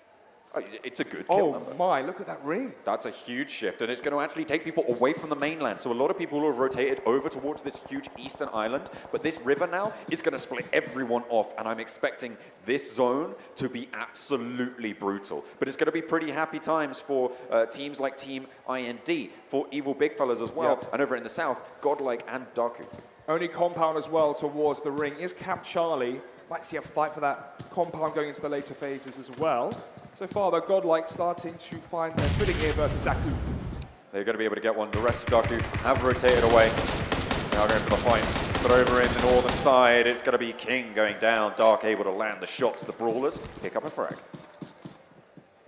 Daku rotating north in vehicles. Going to be walking, or should I say driving, straight into Team IND. Action about to really start to heat up here.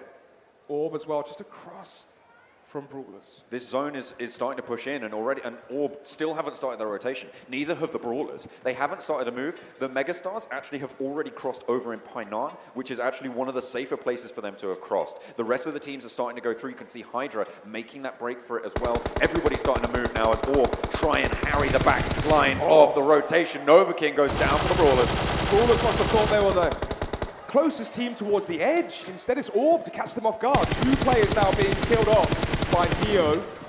Still a few players alive there for Brawlers, so they have a chance going into the latter portions of this map. But they need to move fast. This blue zone is going to start to hurt. It's going to start to chunk away, and they are on one of the long sides of this thing. They're seeing if they can get on in, but they do pause and see if they can get anything more. So far, when you look at the circle here, John, who do you think has the upper hand going into phase 5? I'm looking at Hydra. They're the closest to Camp Charlie. They're going to be on the eastern side, but over in the southwest, you've got Godlike, yet again, in a very safe position. They can start to move forwards, and this hill in front of them will give them the cover to do so. Zone still coming in. Orb are at the edge of it. towards the eastern side, it's Eternity Gaming as well. But right now, it's Mortal, Entity Gaming as well. Right now, Mortal scoped in on Mavi from Tigers. At the range, though, he doesn't really want to give away his position.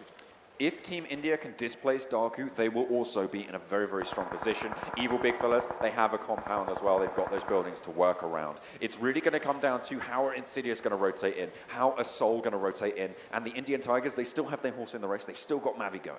Ooh, for a second, I thought Evil Big Fellas were just in front of Team IND there. Mortal able to catch someone in rotation. Oh, this is Mavi Mavi trying to swim through, or swim through the lake to avoid crossing the bridge, even though he is so exposed.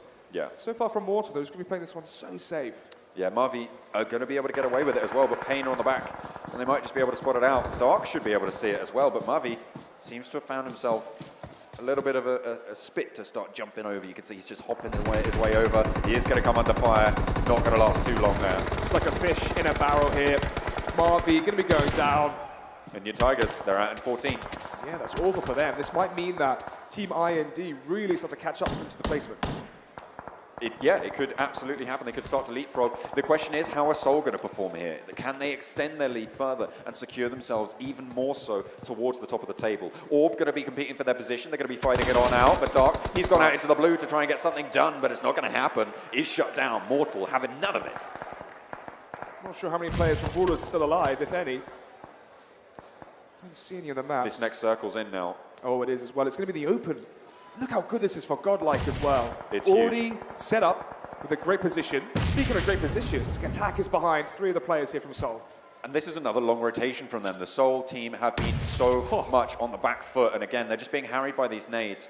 Just talking a little bit about the positioning, Hydra are making their rotation in towards the south side of the circle, towards Godlike's position. They're going to try and contest maybe for this compound, or they might just try and use their terrain to their advantage. Insidious and Entity as well will be challenging for that eastern side. 8-bit, not to be discounted. So unfortunate there for Team Insidious having to rotate out of Camp Charlie. They thought they had the best position there. The only compound inside that last circle, but it did go towards the east, taking them out of them.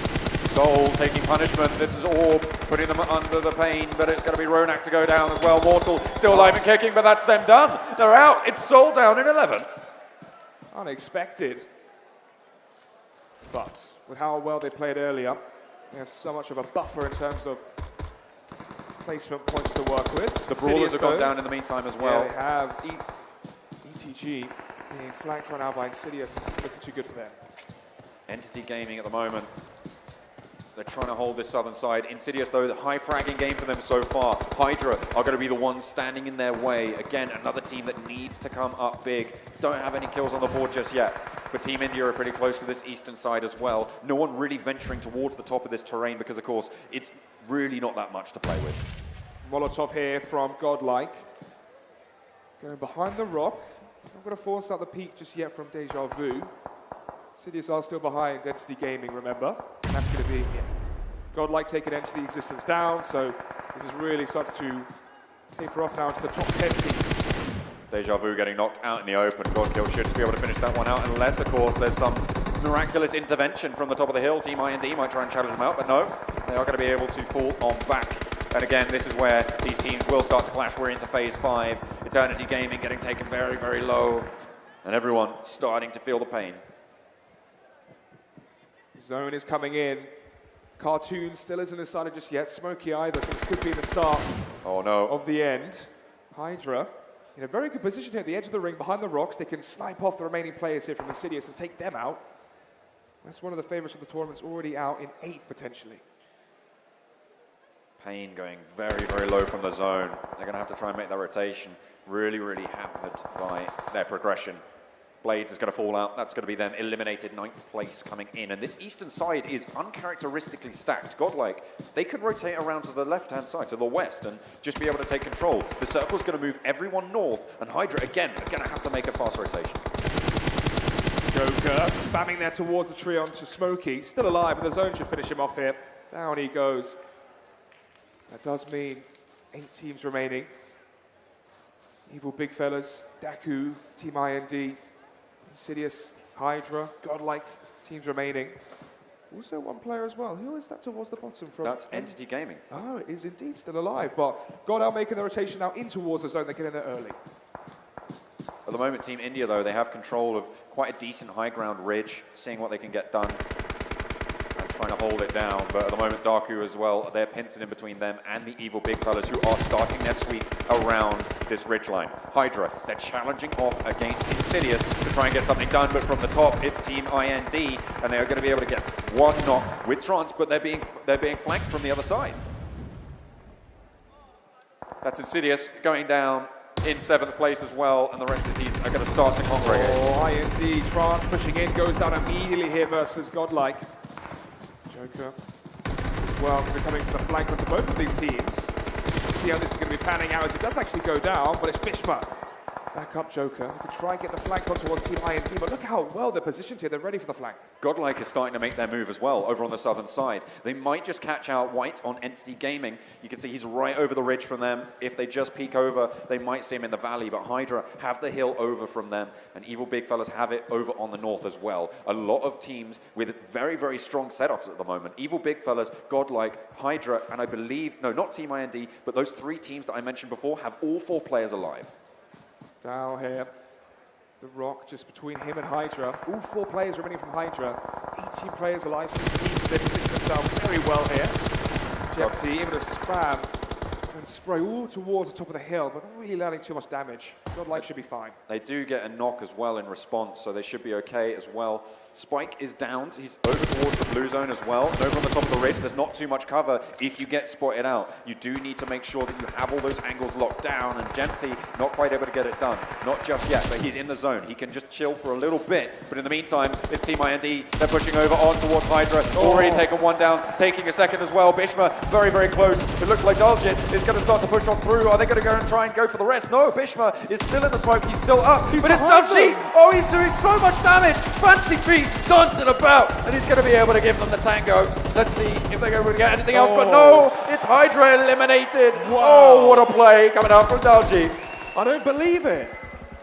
Got around the flank of the smoke, 4 players alive. Just as I say, they had such a strong position into this map. It all goes out the window. Speaking of strong positions, though, look at God L once more. The circle shifts their way, but they're making the break down the hill. And Aladdin, is going to get taken down by the spray from Evil Big Fellas. Sidhu gets knocked as well. 2 players atop the hill, and this strong position starting to weaken by the second. All in the meantime, Entity Gaming still alive in this one. They're still going. Just keep on trucking, keep on swimming. Daku as well. This is like an underdog story, this game. It's the sneaky snakes of Sandhog. Oh, speaking of sneaky snakes, Spike. Literally slithering around the grass. Cigar goes down. They're going to have to make a really fast rotation. This circle's going to push them away. Cigar pretty much dead in the water there unless they go for a fast res. I don't even think he's going to be able to heal up in time. The blue will do that much damage. Abby from Godlike. Last standing for his team. Yeah, doesn't see White there at the side. Little big fellas. Spike being down, but not quite out just yet. Daljit. Man of the match so far. Daljit, as you said, trying to worm his way and apply pressure now to Daku. Team IND with a huge 9-kill game so far. They're looking to put more on the board. Daljit trying to play aggressive, trying to play dynamic. He's taking damage from the blue to try and get a surprise angle, but he's just taking too much damage at this stage. But Abby atop the hill, he's just doing so well. Look at him, he's just racking them up. 5 kills, 5 out of 6 for his team. He's got White right next to him, but Daljit, again, has to make this push. Solo play yet again as Evil Big Fellas, the only team with 2.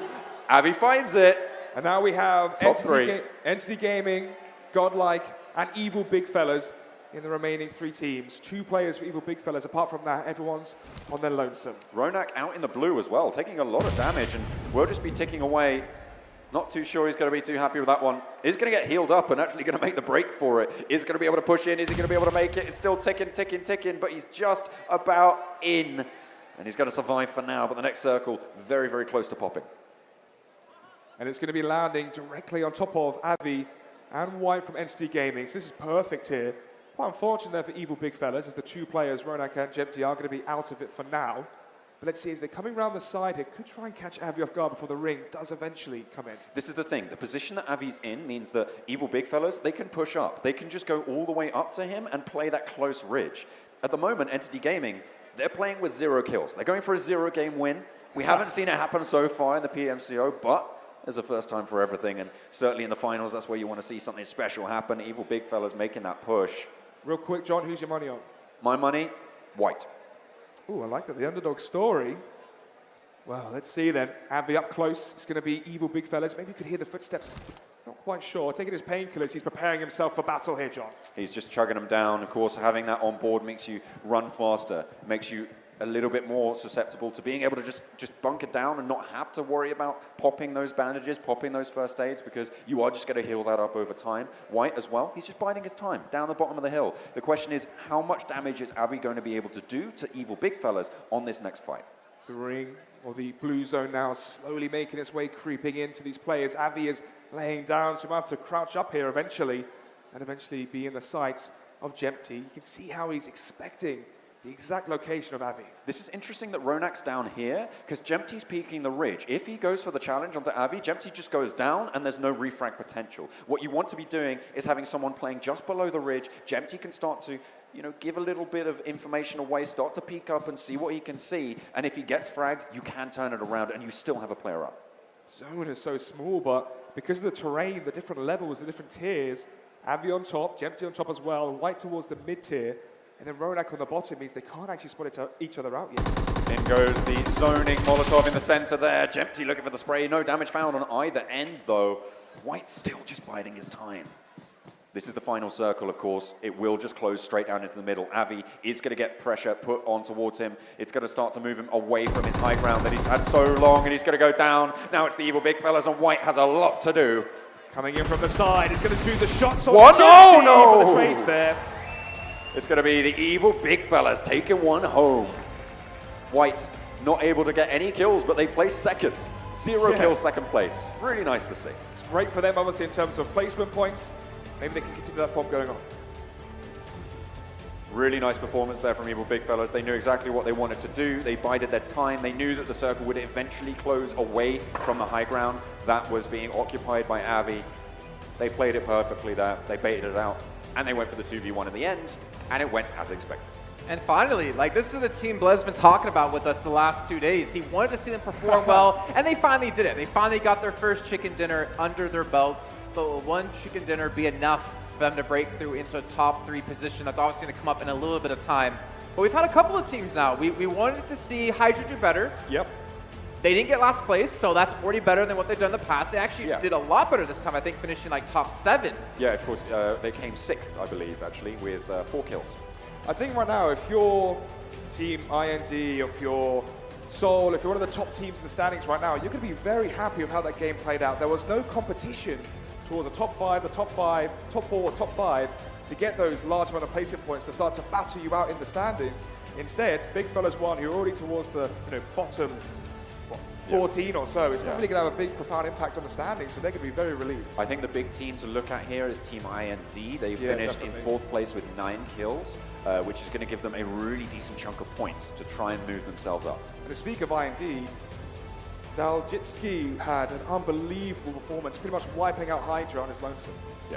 And the thing is, there's actually a lot of teams we can be talking about here, because in the early game, around the second zone, we had Orb fighting up against Team Seoul, and Team Seoul obviously being the #1 team at the moment. Having that fight that early on in the second zone could spell disaster for them. That happened to the Indian Tigers previously, where they got 6 points at the end of a map, or end of a match, and that dropped them out of first place. And they had the same kind of problem. And then speaking of the Indian Tigers, they got in a fight against RIP Official and had a third party come in out of Team Insidious. So they had a tough time as well, and it almost feels like a lot of these teams are starting to gun for these top dogs. It's Sandhog, baby.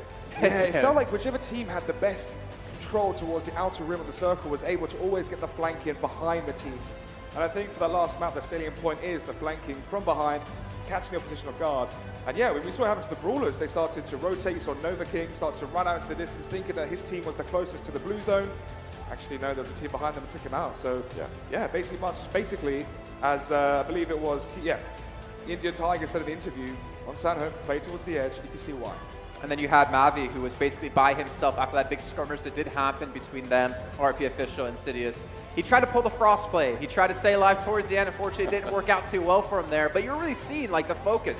When they lose a player, when they lose 2 players, instantly the mindset changes of how that team is going to go about playing out that game. And you can see their evil big fellas do finish out first, 38 points to add to their tally, and godlike as well. A team we didn't touch on too much. We wanted to see them really start to reform. They've been consistently picking up a lot of kills, and they got a good placement last game, and have done it yet again. Remember as well, they were 4th place in the last game. Now they just finished 2nd with 27 points. And this is where it can get quite scary if you are teams such as IND. Obviously, they came 3rd, so maybe not too much after this game, but more so for Indian Tigers. They started off so well. You don't want to be, a strong starter. This is a marathon, not a sprint. This game's over 2 days, not one. For Team India, it'd be heartbreaking to see them. Thing is, to be fair, even though they didn't perform well, the team in first place didn't either. Team Seoul, there you can see, finishing in 12th. At 12th and 14th. Yeah. So, I mean, what, 5-point difference between the two teams? So they don't fall that much further behind. It could have been way, way worse. And there's no consistency as well for Brawlers. First in the last map, here now on Sandhook, they finished 13th. They can't quite get that consistency behind them, which was required to get them up the scoreboard. That's what we were looking for, wasn't it? The Brawlers and Hydra. Of course, Hydra did a little bit better. They got a decent chunk of points on board, but the Brawlers just weren't quite able to do it. And maybe it's their prowess on Miramar, which really isn't going to be able to see them. Not a good sign, right? Further, is it? If it's that one map and it's it's so different than a lot of the other ones, to have that one under your belt to be like, all right, we can depend on Miramar is not a good sign. Oh, you spoke about him, Jason. Avi is the MVP. Yeah, I 100% agree with this. I think that he was able to do so much damage from the top of his hill, just from behind his little tree. That's all he needed. And he just kept picking off players left and right, and left and right. And to be fair, he was playing against a lot of disparate squads because, there were 3 teams with 4 players coming into those final circles. Yep. They started to drop off one by one, and Avi was able to capitalize beautifully. Great positioning, great game sense, and even in the end, he was able to do a little bit more than perhaps he should have been able to. And this leads me to talk about something we were kind of mentioning before this actually started, was about how are teams going to go about these last couple of matches here, match 5 and match 6, and how will they go about tomorrow? And I think the general consensus we all agreed on was play out your own style here, then tonight and tomorrow morning, that's your time to really iron out where your mistakes were. And luckily for them, they have the chance to watch back the stream and see maybe what they did right or wrong in a lot of these situations. And of course our fantastic analysis on it, which of course they will all pay attention to. Yes, your fantastic analysis. And is completely you guys, correct. I was going to say. Infallible. I've never made a mistake about it. Camera's there, by the way. I know, that's why I look. I was hoping you were looking the wrong way. Look either way if you want. But I think for me, I want to see the biggest adjustment between today and tomorrow from the middle of the pack teams. Or 8-bit, I mean, we spoke about 8-bit before the game actually started about being a dark horse. Haven't really done much here. I want to see the middle of the pack teams put in some more effort, change up the playstyle, and try and get some more top places. Well, speaking of the middle of the pack teams, let's take a look at the overall standings now to get an idea of where that middle of the pack currently is, and currently how far ahead Team Seoul is going to be at 144 points. That's really, really good to see that they still have that lead. They're going to be pretty confident moving into the last game. But this second, third place competition has closed up. You've got 3 teams now in contention. You've got Indian Tigers, Team IND, and Godlike, all within striking distance of finding themselves either in or out on the flip of a coin. And you can see, look at, sorry, just to jump in there, Evil Big Fellas, with that victory, it jumped them to 7th place. They just shot up the rankings and are in grasp now of top 3. Speaking of shooting up the rankings, Entity now at 5th, a team which were quite quiet, playing reserved, conservative, just playing the placement points, and look how it's paid off. For sure. Yeah, it's done a lot of people a lot of good in this previous game, but Team Seoul still so dominant so far, and I don't think that even in this next game they have over a 30 point. I think how many points was it in advantage? Just under the math guy here. Just under 30 points, I think. So even if Team Indian Tigers get a win, they're still only going to be within striking distance of that first place anyway. So it's going to be very difficult for them to move up and contest that. And we haven't seen the best performances as well from Indian Tigers following the first 2 games. So maybe this lead's going to just extend. Oh, some rough times for them. That's going to do it for us here on the desk. We're going to head down to the stage with the Beast, who actually has an interview with Team IND. All right, I'm here right now with Team IND, and before I ask them anything, all of us wanted to give a big round of applause to Evil Big Fellas. Good job, you guys. Very well played. Fantastic game. Good game. Okay, now with you, I want to ask you each a question. First of all, how do you pronounce your call sign? Because backstage, I've been calling you everything from Diljit to Aljit. How do you actually say it? क्या है वैसे? Actually, Daljit SK. Daljit DALJIT SK. It's just Daljit SK. Does SK stand for your name only? Nothing cool, no? Your name only. Oh, it's not like stud and cool, nothing like that? Daljit stud cool boy? No? Just asking, I don't know. Oh, what about you, man? So, you are the team lead? Are you the guy calling all the shots? Yeah, I'm the guy who calls all the shots. And do these guys follow everything you say? या फिर कभी-कभी होता नहीं मुझे जाने दे? He's my filter. He's your filter. He corrects me whenever I'm wrong. Wow, so you guys are like married couples in that case. It's such a great partnership. How did this team actually form initially? Actually, like in my previous clan, we were rivals. Yeah, in one of the tournaments, he was in No Mercy and I was in Gorel, and we were a very big rival back then. And now we are now together in a team. Wow, तूने breakup करके फिर से जोड़ दिया. What is going on? This is like a relationship. That's awesome, man. So you guys are each other's filters and awesome. You have a special power. He has a very special power. He's trying to play on the phone. Can you show everybody the reach you have with your fingers? Just in frame. Just keep the hands up. His hands are larger than my face. इतने लंबे हाथ हैं आपके. So does that come in handy every time you're going from one place to another? It is, but it causes bit of trouble to play in phones because my hand slips most of the time. So that causes trouble in aiming for long ranges and stuff. So I'm still working on it. Still working on it. Well, if you're working on it, you're doing really well, man. You guys are still on number 3, right? And that's actually, you won 0 games, but you're still on number 3. That means your scoring has done really well. I don't know if that's a strategy you applied. Yeah, Bhagwan Bharose pahunch gaye. We're like very happy. God has blessed us in that case. The happiest member, as you can see, his eyes speak joy and volume. Just his eyes are happiness. Okay, I'm going to ask you this one question. What is your best weapon to play with? And do these guys let you have that weapon? Rosa. Yeah, and they let me have it. Oh, see, that's a sweet. This is like a great, like a family playing together. Awesome. All the best for the next match. Don't forget, there's also one more match remaining, but there are gonna be 6 more matches gonna happen tomorrow. It's a cumulative score that will be deciding the top 3. As of now, you're on the top 3. You just have to keep whatever you're doing consistently.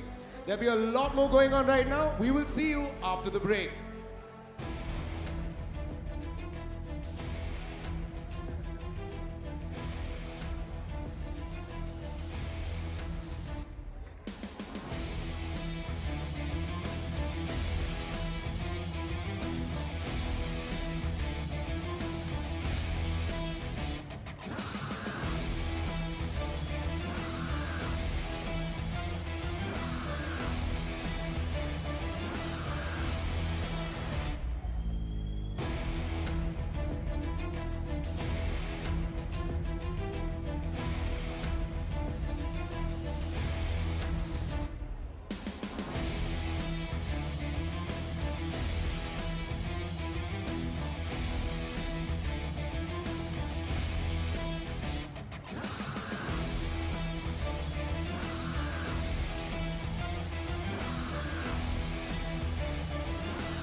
My name is Manas Badania.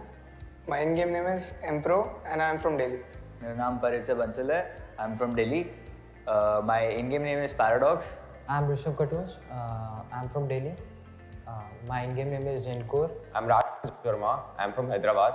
My clan name is Learn From Past. My in-game name is Snacks. My name is Shiv Jain. My in-game name is Swag and I'm from Delhi. हमारी team का नाम Microsoft Gaming था. हमने PMIS खेला था. उसमें हम first round में अच्छा चिकन डिनर मार के क्वालिफाई करे थे. फिर हम सेकंड राउंड में बाहर हो गए थे. तो उसी बेसिस पे हमने अपना टीम का नाम रखा लर्न फ्रॉम पास्ट.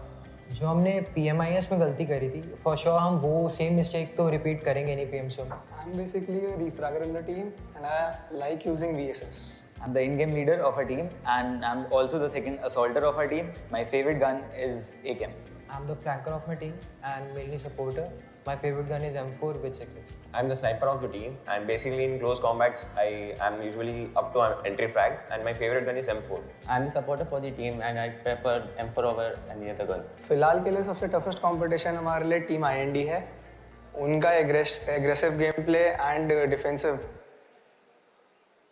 बहुत equally better है and उनका sniper दलजीत उसकी sniping बहुत OP है and scout का spray control is overpowered. हम बस यही कोशिश करेंगे. हमारे लिए चिकन डिनर जैसे एक पार्ट है, सर्वाइवल मेन है.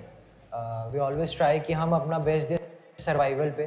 तो हमारे लिए मेन यही रहेगा. टीम कंसिस्टेंटली जितना पोजीशन लाएगी एटलीस्ट टॉप 5 हर मैचेस में, तो उसी से पोजीशन बढ़िया निकलेगी. हर मैप की ड्रॉप लोकेशन सिलेक्टेड है हमारी, तो हम उस ड्रॉप लोकेशन में उतरते हैं. यूजुअली लूट करते हैं फॉर 2 to 3 मिनट्स. यही है हमारा मेन मोटिव कि सर्वाइवल मेन रहे, ताकि एंड में ज़्यादा बंदे बचे रहें और चिकन डिनर ईजी हो. ओपन चैलेंज है आईडी को. जॉर्जो में आप सोल को ही मान लो, किसी को ही मान लो, जॉर्जो से निकलोगा डब्बा हम ही बनाएंगे. First of all, I would like to thank my parents for allowing me to play this game till this extent, and a message to all my fans: keep playing this game with your friends, and you would be competing with us in the next upcoming tournaments.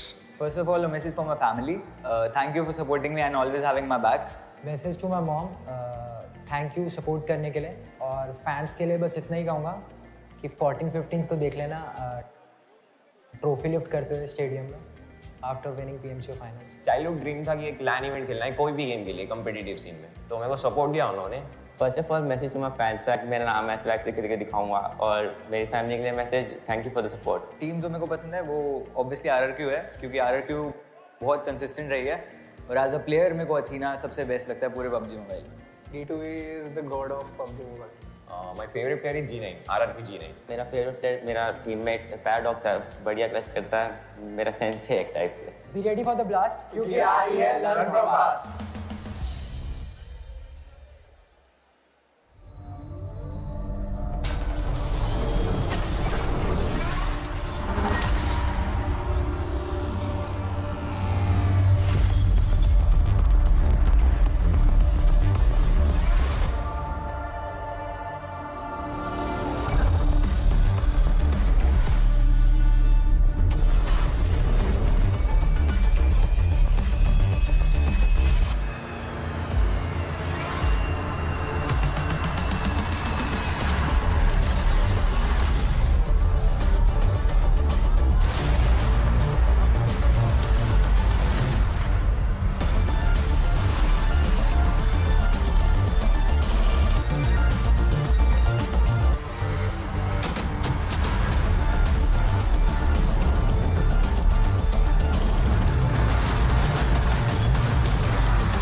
We are back now for a final game of the PUBG Mobile Club Open Indian Finals. I want to give a big shout out, by the way, to everyone in the audience for sticking around, sitting with us, watching all of these games from the show start till the show end, as well to all you viewers at home who are watching. And remember, you guys go over to YouTube and subscribe and watch from there as well. Keep your Twitch stream open. We're not saying close that at all.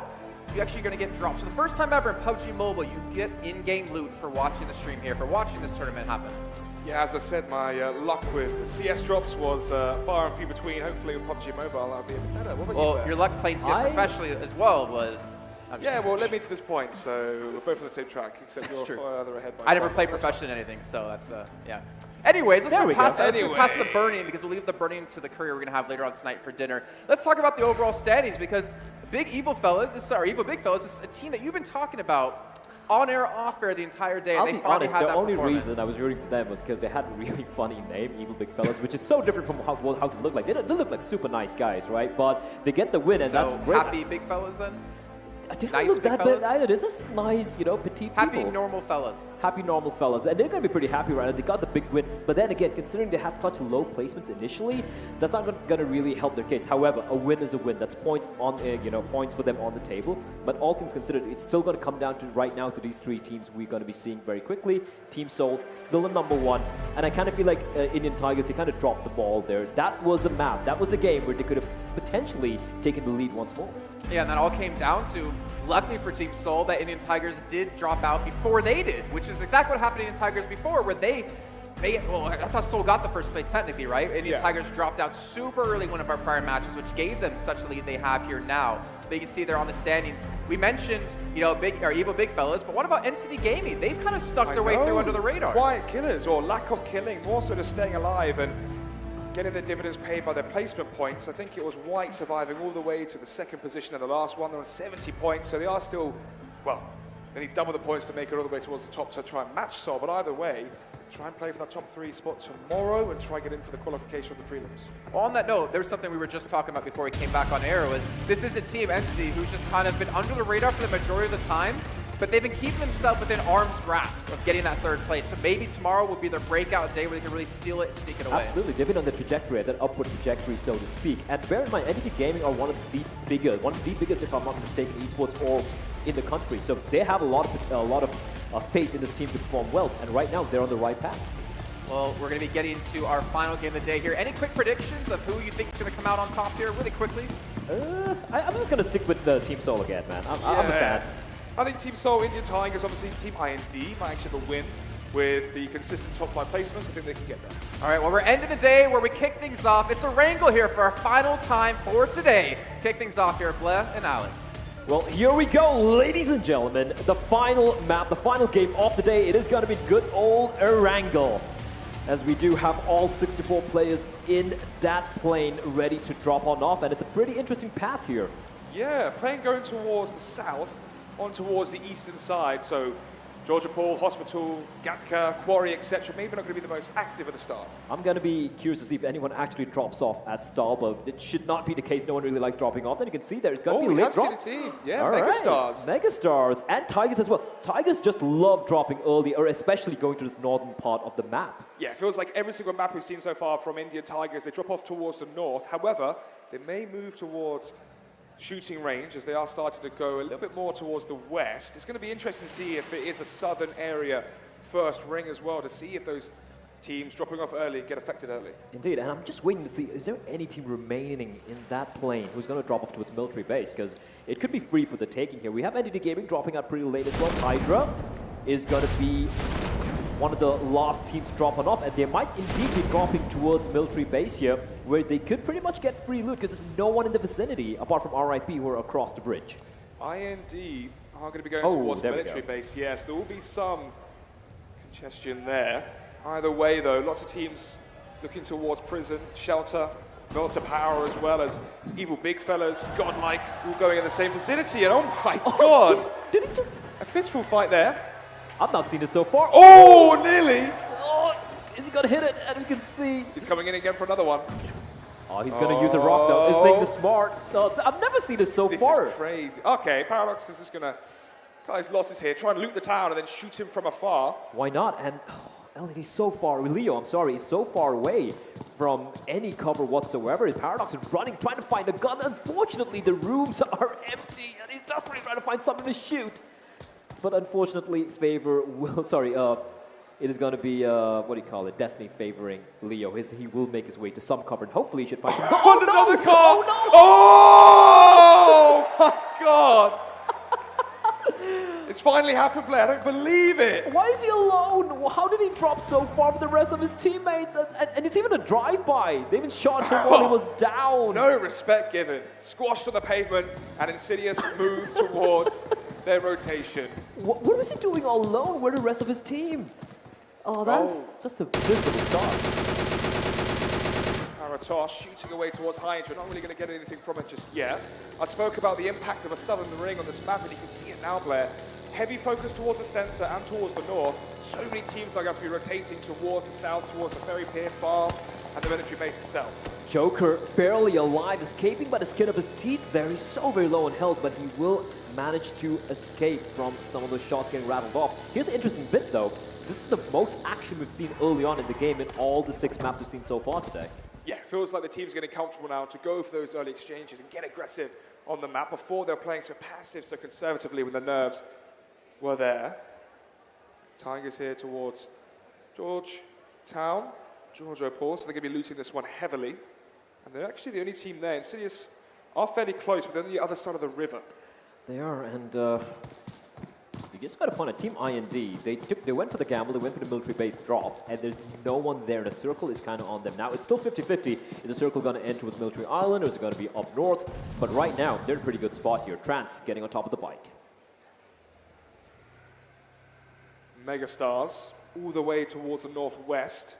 They have a long trek here to rotate down towards the south, and they're going to be rotating in against Insidious, Indian Tigers, 8-bit Hydra, so not really the best, the best journey I would like. Insidious and Indian Tigers, there's just that river separating the two of them.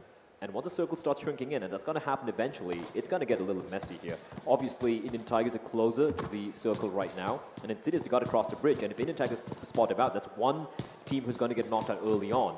And that's going to be pretty rough for them. But like you mentioned, Team Megastars, they're in a very rough spot. They're far, far away. They've already lost a member of theirs in a drive-by, an unfortunate drive-by. Things looking a little shaky there. In the meantime, though, we do see the rest of the teams are still trying to loot as quickly as possible before they make their way towards the circle. And Hydra are in a pretty good spot as well here. Look how spread out Megastars are as well. Not only losing the first player in the server, 63 now alive, but Khan is so far away from the rest of his team. Final Boss is on the far western side of the map. Have they given up? I don't know, it's strange, isn't it? They're split up, they're a man down already, and it's not looking too promising going forward for them. It looks like there's some discord in the team. They've been struggling so far throughout the day, and it's more like, you know what? I don't care about you guys. I'm just going to do what I want, YOLO. And maybe not giving up, but maybe frustration, arguments. That could happen, and that's not a good sign at all. We're just speculating over here. We still have no idea why they're so spread thin and why that one player who died was all by his lonesome with no backup whatsoever. But for the time being, though, the circle is slowly but surely shrinking. And we do see, so there's going to be some action happening here. Seoul, Team Seoul, we haven't seen them yet, but they are on school. And they've been schooling the rest of the teams here today. Indeed, they have. There we go. That's a minimap right there. Just to paint the picture real quickly, Alex, go ahead. Yeah, one of the big issues right now for Megastars, you can see towards the north, is the lack of vehicles. So they need to try and get lucky pretty soon, get in those cars, and make their way all the way down. Yeah. Zaki as well. The zone's coming in. He may just die fairly shortly, but IBXN has just found a vehicle. So maybe pick him up, bring him back down, but they're going to be rotating in against Insidious, Tigers, and Pain Retribution. Yeah, and Pain could bring the pain indeed. Team IND, in the meantime, they're basically looted up. Military base. They should be pretty stocked up as well. And they're just guarding the bridge. You can see two players there. I do believe it's Kratos and Dulcet who are waiting at the bridge, daring anyone to cross on over, because right now, military base is their home ground, and they're not going to allow anyone to make their way into that without having to suffer a few casualties. The risk, though, right now for Team IND is if the circle goes on towards the mainland, they will have to cross either the bridge towards Ferry Pier or cross the bridge towards Farm. And if that's locked down by another team, that could spell the end. So all that looting, all that time in isolation could be for nothing. Hydra is in a good spot here to try and flank. Oh, they're actually going to cross the bridge? It is going to be, I do believe it's 8-bit who are crossing the bridge, and I don't think they're going to be expecting Team IND ready and waiting for them.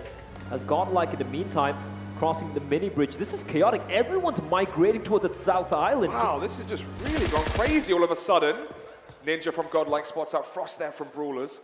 Bulldogs, one of the teams really lacking consistency here in this tournament. Do they know something we don't? Because we can see so many players crossing the bridge right now, trying to head over to the south. I think they're just predicting that the second circle is going to be towards the South Island. Here comes the fight, though. It's going to be Frost. Rattling off a lot of shots. Ninja down to half HP. His feet are seen. He's just tickling his little toes with those bullets.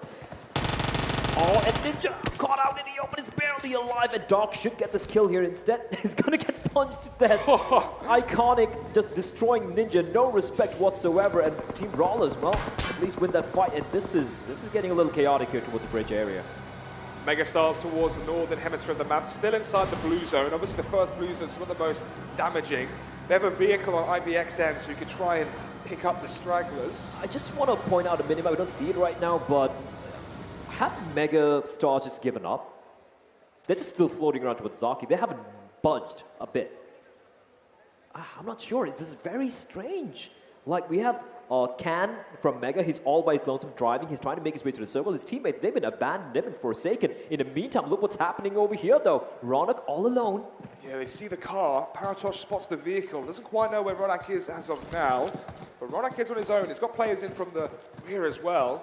Always from behind, but he's on the beach. Soul playing very passively this time. Quite strange. We're trying to get those, certified points, end the day off number 1, and be happy. Paratosh, however, will play his hand. He's going to round with 2 shots with the Mac-10. And Ronak, we've seen what this guy can do with that scope rifle. An M16 is trying to be passive. There is a player behind him, mind you. I do believe he's in the water, and I don't think Ronak is aware of this fact. You can see them pushing up, though. Are RIP going to take the fight? No, they're not. They're just going to head for the hills here, getting on the bike. They don't want to take the fight against Ronak, and it's so funny. Ronak's all alone. They could have pushed in and got the kill. And just taking a look real quickly at real-time survival, the players who were dead. Megastars lost a player early on, of course, and got they're down to just 2 players. It's surprising considering how solid and how consistent they've been so far. Ooh, drop coming in. Org. Vest level 3, helmet level 3. And it's next to Hydra. It is indeed. Hopefully they can see it. It's on top of the building. I'm not sure if they can get there. I don't believe they can try. There is a stairs over there. They can try and make their way. With the new zone coming in here, Blair, which teams do you think have the advantage? Indeed, definitely. They have looted military base, and not only do they have a pretty good spot, you can see the new circle as well. It's still 50-50, man. It could still be Military Island, it could still be up north, and I think they're in a pretty good spot as Tempest spots out the car. He's not rattling off any bullets yet. It's Indian Tigers. They are completely unaware they've been spotted out, but they're going for a very risky play. Are they going to be going for the swim? Because if they do, they're going to be sitting ducks in the water. This could be disastrous for Indian Tiger and the trigger discipline from Tempest. This is beautiful. They're doing it. They're going for the swim. Tempest with the elevated angle could peer in, spots 3 of them, and the 4th as well. This is ideal. They're all grouped up as well. And he's conveying information as well. He's waiting for them to swim. They have no escape path, any plan for them, and they're going to get on the boat. This could be shooting gallery. Here comes what is raining in. They're getting mowed on down, taking so Indian Tigers get completely decimated. They're just bodies lying around, and this was Tempest playing that to perfection. He called the information out to his teammates, and it just completely destroyed them. I believe there's only 1 player remaining here for Tigers, and if he goes down, if they go out in 16th place, there's no points for them. What a stark contrast to what we saw at the start of the day. Why would he go for that play, though? The circle was on them. They didn't really have to go for such a risky play, considering they knew they were out in the open. In the meantime, Existence destroying a player there, the explosion catching him. But yeah, I'm just crazy. I'm just a little surprised. But when you're second, you don't have to take those risks. Typically, you take risks to get back into games. Yeah, you just need to stay alive, get a good position. You can potentially, get first place as well, or at least ensure that you're second place going into day 2. That was a little bewildering decision being made by Indian Tigers. However, they still have 1 player alive, and we all know what even 1 player can do in this game. Hydra being met by Pain.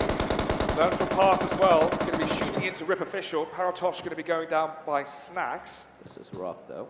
The LFP definitely do have the advantage inside that compound, inside that house. And can we just have a moment of appreciation for the fact that the Megastars are still in the game? I thought they'd be out for the count here. But imagine if playing the slow and steady race gets them towards a top 10 finish or top 8 finish. This is not a fable, though, Alex. Yeah, no, true. It's not a Disney story. Yeah, it's not a Disney story. People die in this game, And if you're not good enough, well, you just got to go on home.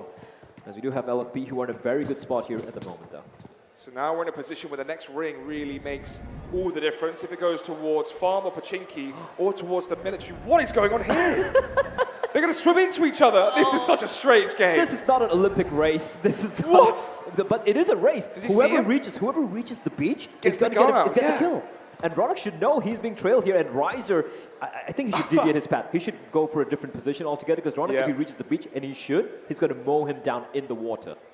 But then Brawlers, they're going to hear it, maybe spot it out as well. Ash is there for 8-bit. Can try and get those trade kills if they come through. This is just such a mental game.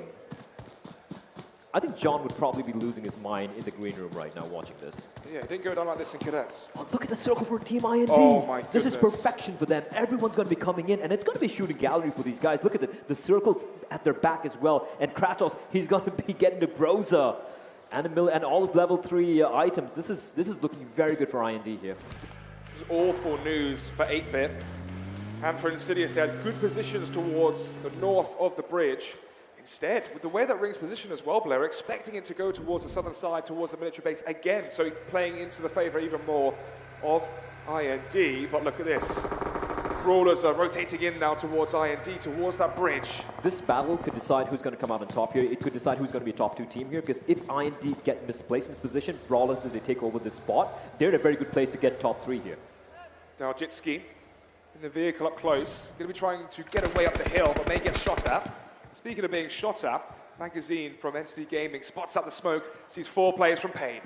Sees the players, you just see shadows, wraiths running around left and right, not able to quite spot anyone. Of course, he does spot out a player there. It's going to be back through the smoke, hoping to get lucky. He does deal a little bit of damage, and that's information gleaned for his teammates.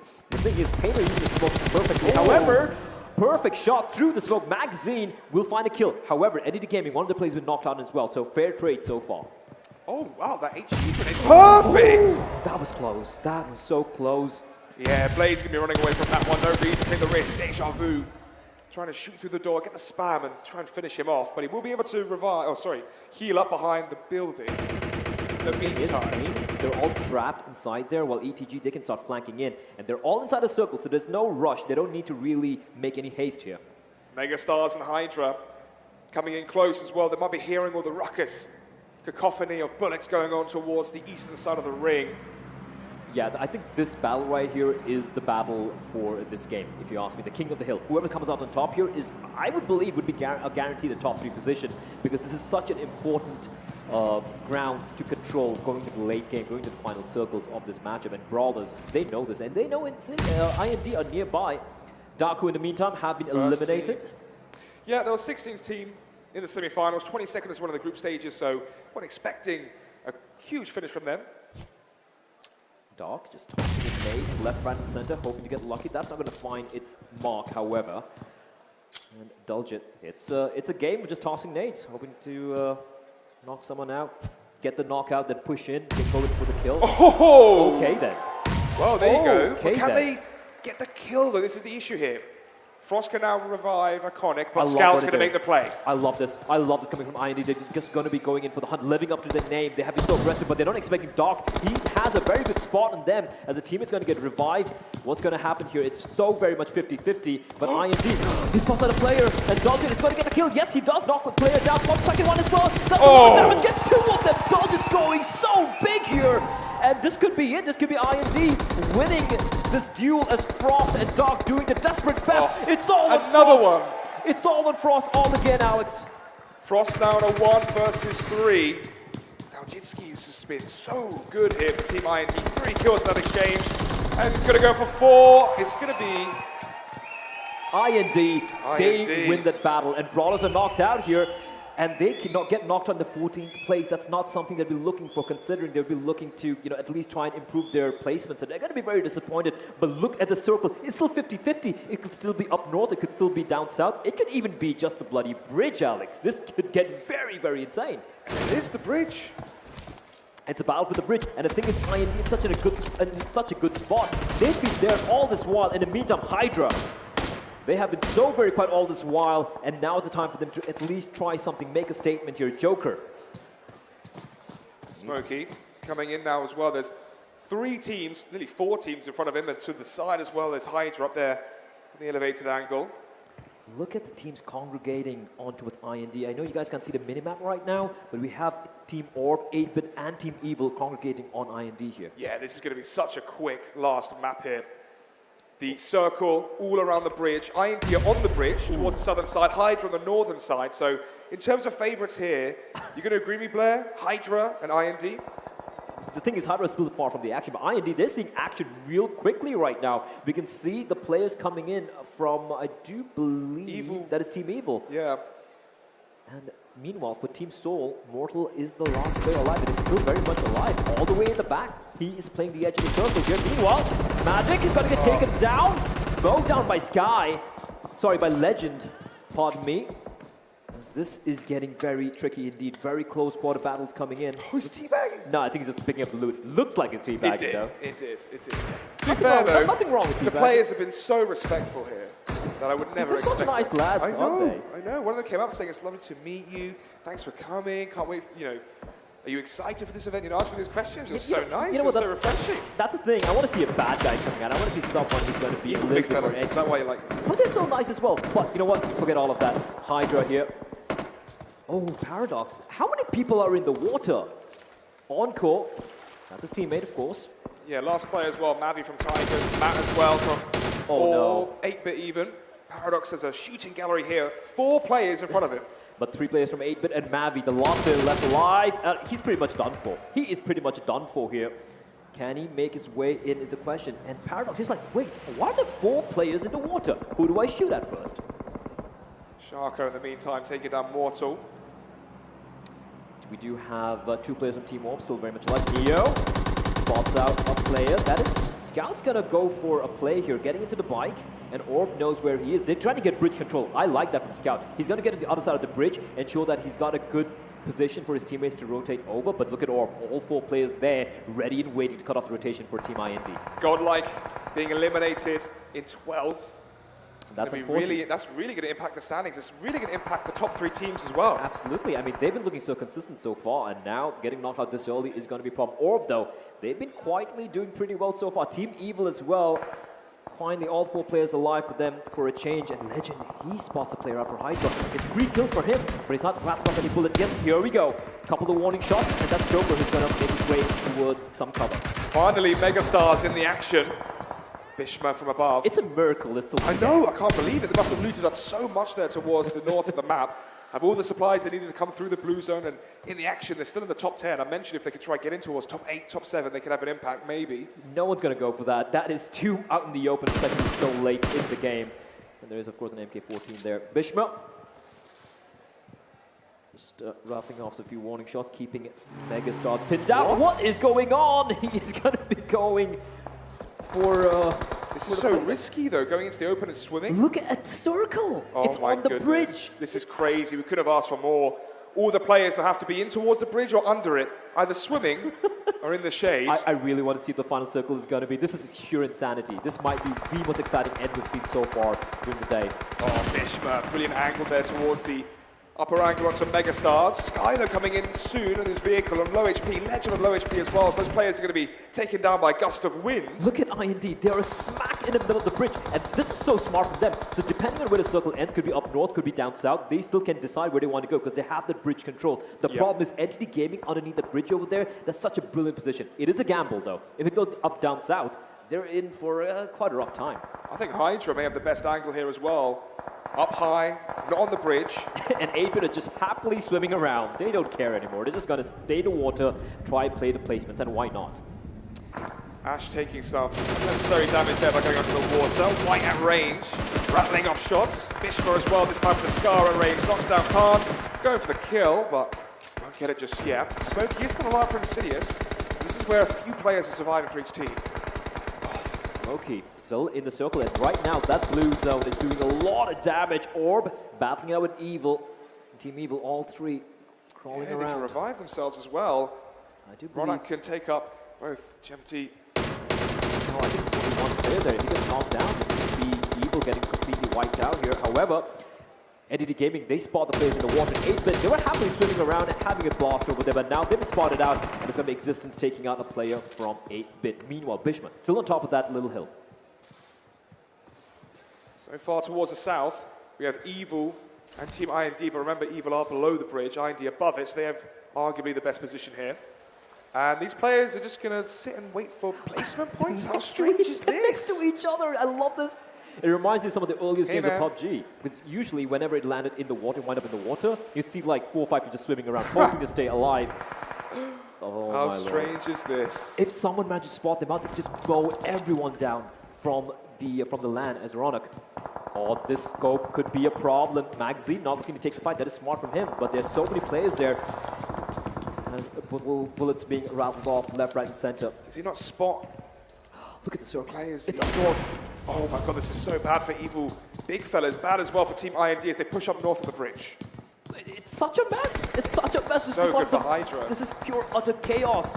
And Hydra, they're in such a good spot that they're the one team who have the upper ground advantage. And IND, oh no, they've been spotted out. Joker rattling off shots, not quite able to get the kill. They don't even know where they're getting shot from. But he's doing so much damage, not quite able to get the knockout blow. However, as ETG, meanwhile, underneath the bridge, Existence knocks out Ronak as Duljit finds the Joker in the meantime.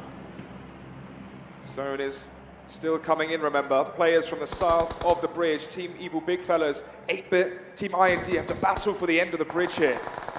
Hydra still above. Oh, they can spot them out now behind Team Hydra in the water. Legend, Sky, both going down. It's going to be like shooting fish in a barrel here behind the rocks. Oh, this is sheer insanity. Everyone's playing it so passively. They just want to ensure that they have those placement points, not really looking for the kill. And that means teams like Entities, they can really farm those frags. I know a kill is just 1 point, but a point is a point. You want everything going your way, especially with the considering it's the final game of the day here. Another drop coming in. I don't think anyone's really going to be going for that. But Entity's positioning right underneath that bridge. Fortune favors the brave, and it's really working out for them. But actually, IND, they might just go for it. They have bridge control right now. So it's IND on top, Entity right below. This could get so chaotic. Oh my goodness, Snacks and Cartoons having a quick hug here. Weapons in hand, but they can't shoot them while in the water. Sometimes just got to make love, not war. IND, they're indeed going to go for the loot. And look at Ash. Look at Ash just happily swimming around. He's having a ball over there. He's not been spotted out. He's going to swim underneath though and take a bit of damage, but right now Existence is occupied by Team IND. I'm not sure why Entity have to go for this fight. They have such a good ground underneath the bridge. They don't have to do anything. Just have to keep all 4 players alive and then go for the final fight. And with Existence going for the fight, if he got knocked out, that could be a problem. It could be a 3v4 in favor of Team IND. So risks should not be taken at this point, especially when you have all the players alive. 4 players alive needs Entity, as you said. You can see the players towards what's keeping the bridge up.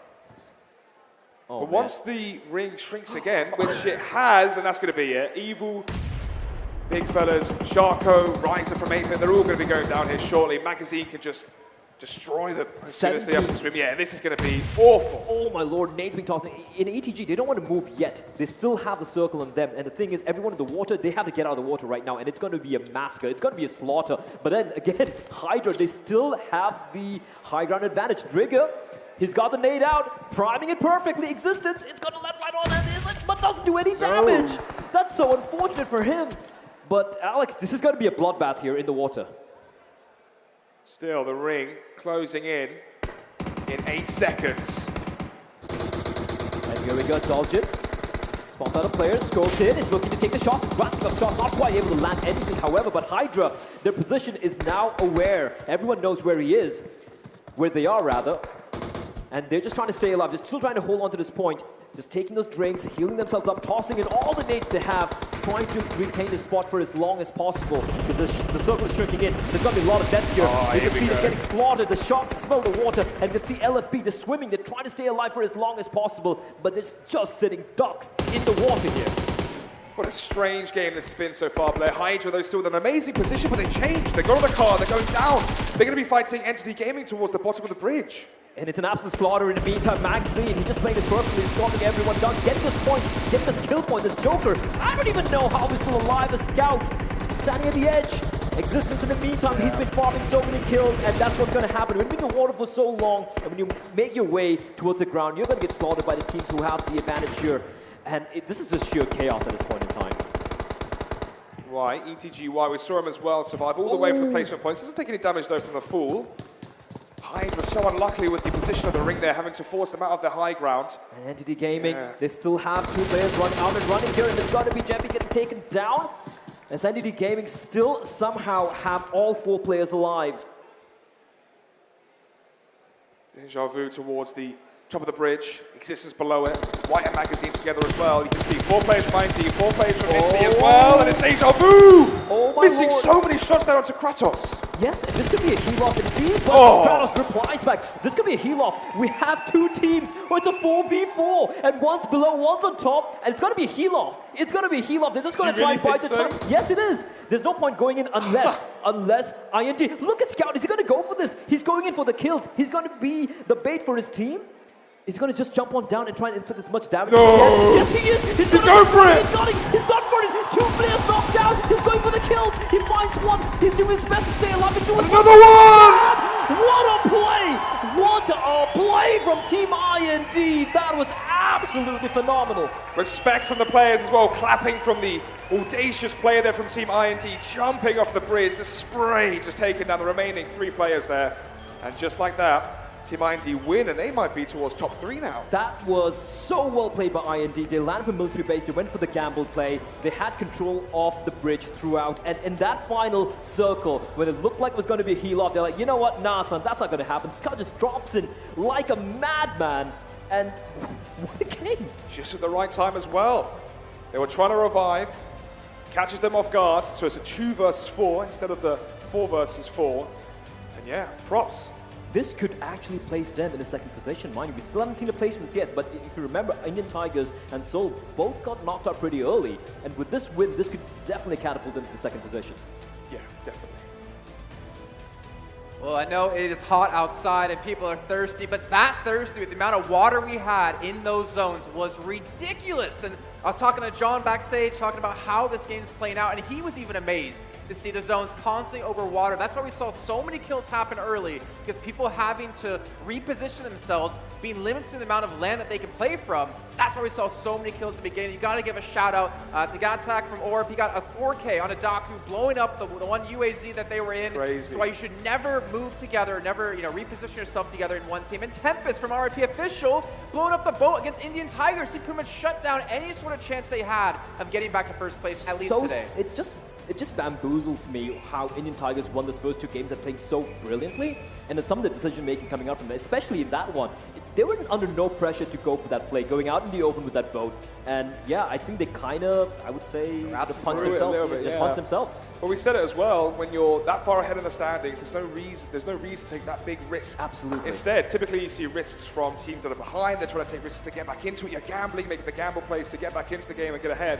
Instead, Team India played it. If they had played it passive, try and get top 6, top 5, they would have stepped up and they had a much better standing going into tomorrow. But it was action from start to finish, especially the drive-by as well, or the drive-over. It was a run-over of one of the players from Megastar. It's a cheeky little smile from you. It was a fun game. But no, looking at as well, Hydra. They had the zone so many times to top that little hill next to the bridge. They were not forced to reposition that often, and yet they still weren't able to close out the match. They had to rotate finally in towards the final zone, having to be taken and plucked out of that hill that they were in. You can see the results from this game. Entity, 14 kills camping under the bridge. Team IND camping atop the bridge, getting 14 themselves. This is a massive point game, and even Evil Big Fellas slipping in 3rd place there. And here's the interesting thing, right? At least for Team IND, they had to take some of those duels. It was some pretty rough duels, especially against Brawlers earlier on, right next to the bridge. For NDT Gaming, I mean, it's not their fault, but Sona's kills came in because it was free frags for them. Killing players from 8-bit, I do believe it was from Evil as well, just swimming around in the water, right? That managed to... Learn from past as well. LFP as well. That enabled them to pad those stats a little bit more. And you know what? When you pad those stats, you get those points as well. But look at Indian Tigers and Seoul again. A 1-point difference between those 2 teams, which means the standings should not shake up that much between number 1 and number 2, and that was Seoul's chance to pounce. That was them getting lucky with the Tigers losing 3 people so early on in the game. Godlike as well, coming 13th. Yeah, that's rough. We're going to be seeing a big shift. I think Entity Gaming might be towards the 4th position now, maybe fighting for top 3 tomorrow. I do believe IND should be in the 2nd position right now. We are getting that win over there. I think it was like a 15-point difference or something like that compared to Indian Tigers. And Indian Tigers, that's the thing, I'm just a little lost with regards to some of the decision-making that's come out from these guys who have impressed me so much initially, and now it's more like, what are you guys even doing, right? Maybe focus, obviously, I don't want to say a long day, this isn't a long day for esports times, but maybe for them, playing 6 games back-to-back, the focus started to taper off maybe? I don't think that's an excuse because everyone's been doing it. IND, just want to point out something. Yeah, they're still not the first. This is the first game they've won so far, but the sheer consistency these guys have shown throughout all the games they played today, it's something really commendable. I mean, that was one of the teams we were wondering when would they start to show up today. Them, Brawlers, Hydra, and they've finally been able to do it, albeit at the tail end. But what a perfect way to set up tomorrow, to end really strong and then be able to go into tomorrow's games, tomorrow's final 6, with hopefully a big smile on your face. We're going to head to the stage here with Abish, who's has an interview with Entity. We got to hear from these guys. All right, everybody, I am right here with Entity Gaming. What's happening? As you can see, he's standing here with respect anyway. Thank you very much. You're taller than I am, so I wish you were sitting. I look much taller otherwise. All right, Deja Vu. This was a great game. What is this amazing blessing you have about a multi-dimensional bridge camp? I have seen bridge camps before, but do you know what you did? You united 2 different players under a bridge and you were just firing at them and you spotted them till it came down. Whose idea was that? It was probably White's idea. It was team idea, but you know, we could have won the game, but something happened. Something happened. IND came down from heaven and took it. They jumped in. Were you not expecting someone to come from like a different angle completely? Because you got that side completely, but you left your back completely open. There was nobody else to back you up from there. Cover, but there was no coordination in that because it was all havoc everywhere, full chaos. So. But I mean, that was incredible. Heal battle, but you know, we thought we could just kill them or something like that, but it didn't happen. You guys got too excited to knock the entire team out that you left your back completely open to it. All right, I've come to the happiest person in the team, the guy with the smile all the time. Yep, all right. I'm just got a existence with a 6 inside it. I want to ask you, what were you doing in the end game? Because if these guys were manning the bridge at that point in time, what was your strategy to make sure that your team wins? I saw a guy camping at the car, so I tried to pick him off, but then when I went for him, the IND people got me, and then that's where we kind of messed up. It was a little strange that the car was not, like it was in intact condition. Weren't you not scared that somebody might fire and the car explodes? All 3 of you get exposed? You mean the car I pulled out? I was trying to use that as a cover against when the bridge people jumped down, but I got too excited and went ahead for the kill. So that's a mistake I made, but otherwise... I love how this team has a guaranteed narrative, great strategy, but just towards the end game, a little bit of excitement that came in. All right, coming up to the guy right at the corner. In this entire strategy that was going on, where were you at that point in time, especially to the end game when IND came down from heaven? Actually, the whole point was the bridge, the zone was opposite. We were in Pochinki and the zone was completely against us. But the point is, existence played the main role. He said, अभी रुकते हैं, देखते हैं क्योंकि ये final है, कुछ भी हो सकता है, इधर भी कर सकता है zone. 70% of the zone was, for example, we played semis, quarters. The major part was military zone. Going there, cracking it. But existence and white, they were like, no, इधर ही रुकते हैं. And after that, they cracked like we should go to bridge. But we need that, and whoever is swimming, let's take them down. We can get easy kills. I love this democracy you have shown about strategy. The team leader is the team itself. Oh man, you've given so much strategy for me to play tonight. But before you go anywhere, I'm going to go back to the casters. They're going to give you a full wrap-up of what's happened. Don't forget, Day 2 is happening tomorrow. We got 6 more matches, and the top 3 teams could change. Back to you, man. Well, Abish, I'm hoping you're not playing too much tonight, because like you said, we got to come back tomorrow and kick off Day 2 to find our champion, to find who's going to be through into the Spring Championship Finals and who has to play through the prelims. Guys, a couple of quick thoughts, obviously, to break down that last game. We didn't even touch on the fact that Team IND, who drops military, had the circle pretty much perfectly around them for a majority of the time. But the thing is, you got to take advantage of that. Wow, we have a new well. first Wait, place? What? No. Wow, What? that's incredible. They managed to do, that is huge. They have somehow managed to usurp Team Seoul. And well, that's what happens.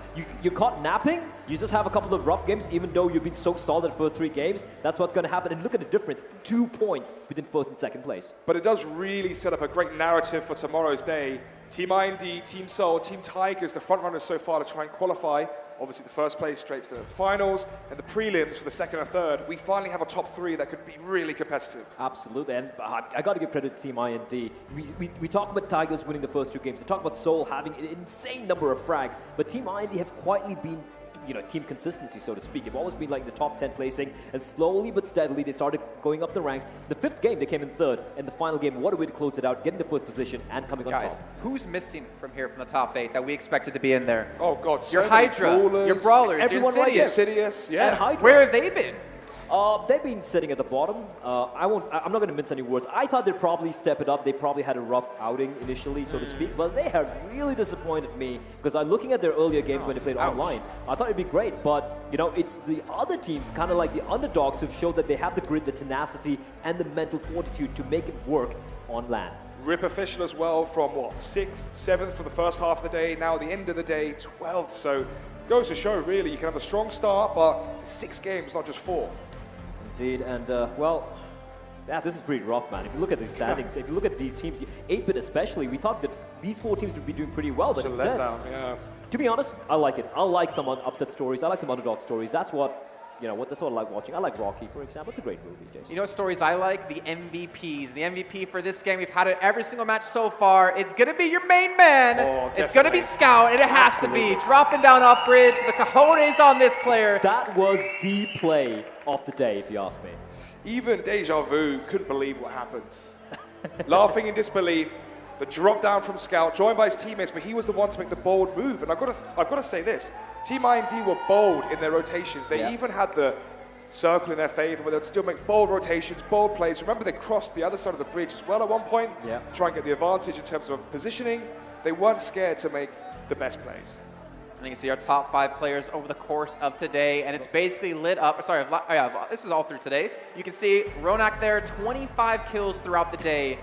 Oasis 22, 3 Seoul players in the top 5. I'm not surprised. I mean, they had a total of 57 kills. They kind of dropped off the last few games, but the fact is, I think they had 47 kills in 3 games initially. That is just ridiculous. Seems like as the crowd has shrunk, so has the performance from Team Seoul. Maybe they get rallied behind the cheers and the. Are they like like Goku? Like he needs everyone to give them the power for his spirit bomb? Could be. I don't know. You're asking the wrong person. Maybe Jason knows. It's true. It's true. You need people from other planets as well. The thing is, to be fair to Team Seoul, they might not have closed out the day in first place, but they have looked so damn good throughout the course of the entire day. I think it was 3 matches in, and they had 47 kills. Crazy. They had 65 out of the 16 they played in the semifinals. That shows what they came to do. But my question now comes into this, guys. We have a night for all the teams to think. Do you think teams are going to be up into the wee hours of the night looking up what happened, what went right, what went wrong, and are we going to see teams coming back tomorrow with completely different styles? I think it's experience. For me, the biggest letdown is Cartoons. Where was he for Team Insidious? 41 kills in the semifinals, completely vacant here in the first day of the regional finals. So for me, it's more of an experience issue, not something you can fix overnight. So I think we might see similar. He's right behind you. He doesn't look very happy. I'm just kidding. He's not there. He's not there. But I made you look at least. Continue though. Sorry. No, you ruined it. I ruined it. Okay, then Blair, let's go on to what you had to say. I think, if you look at these teams, we still don't know why some of these teams underperform, like Hydra, Insidious, and all these guys. If it was LAN nerves, facing up against the crowd, today's the day that they kind of got broken, so to speak. And they've been broken in. Tomorrow, they should be waking up. They're like, all right, guys, doesn't really matter. We're going to be trying to play the way we used to playing. And I'm expecting to see these teams, some of the favorites, really step it up. But then again, looking at the way the standings are right now, it's wide open. No one are favorites right now. And that first place, it's there for the taking. Anyone can take it. All right, so last little thoughts here from you guys. I want to ask, highlight moment from today. Oh, that would be when Megastars got run over at the start of the last one. That'd be my favorite. That was pretty good, and even for me, it's going to be from the last game that happened today. Scout just jumping in, channeling his inner Assassin's Creed with an assault rifle, just running and mowing everyone down. That was a moment for me. That final map was such a fitting end for the day. I think for me, seeing Tempest be very patient on top of the hill, waiting for Indian Tigers to pile in the boat and then blow them all up at once to finish off the entire day. But like we're saying, that's only day 1. We still have day 2 to come up tomorrow with 6 matches to be played in the same order. We'll be kicking off at the same time as well, 2:15 p.m. local time here in India. You can figure out all the mechanics and however you calculate that for your local zones. I know we're 4.5 hours ahead of Central European summertime. Yes. I don't know how that works around the rest of the world. But make sure you guys tune in. This was just day 1, and we'll see you guys tomorrow.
a signing session remaining with Insidious and Brawlers.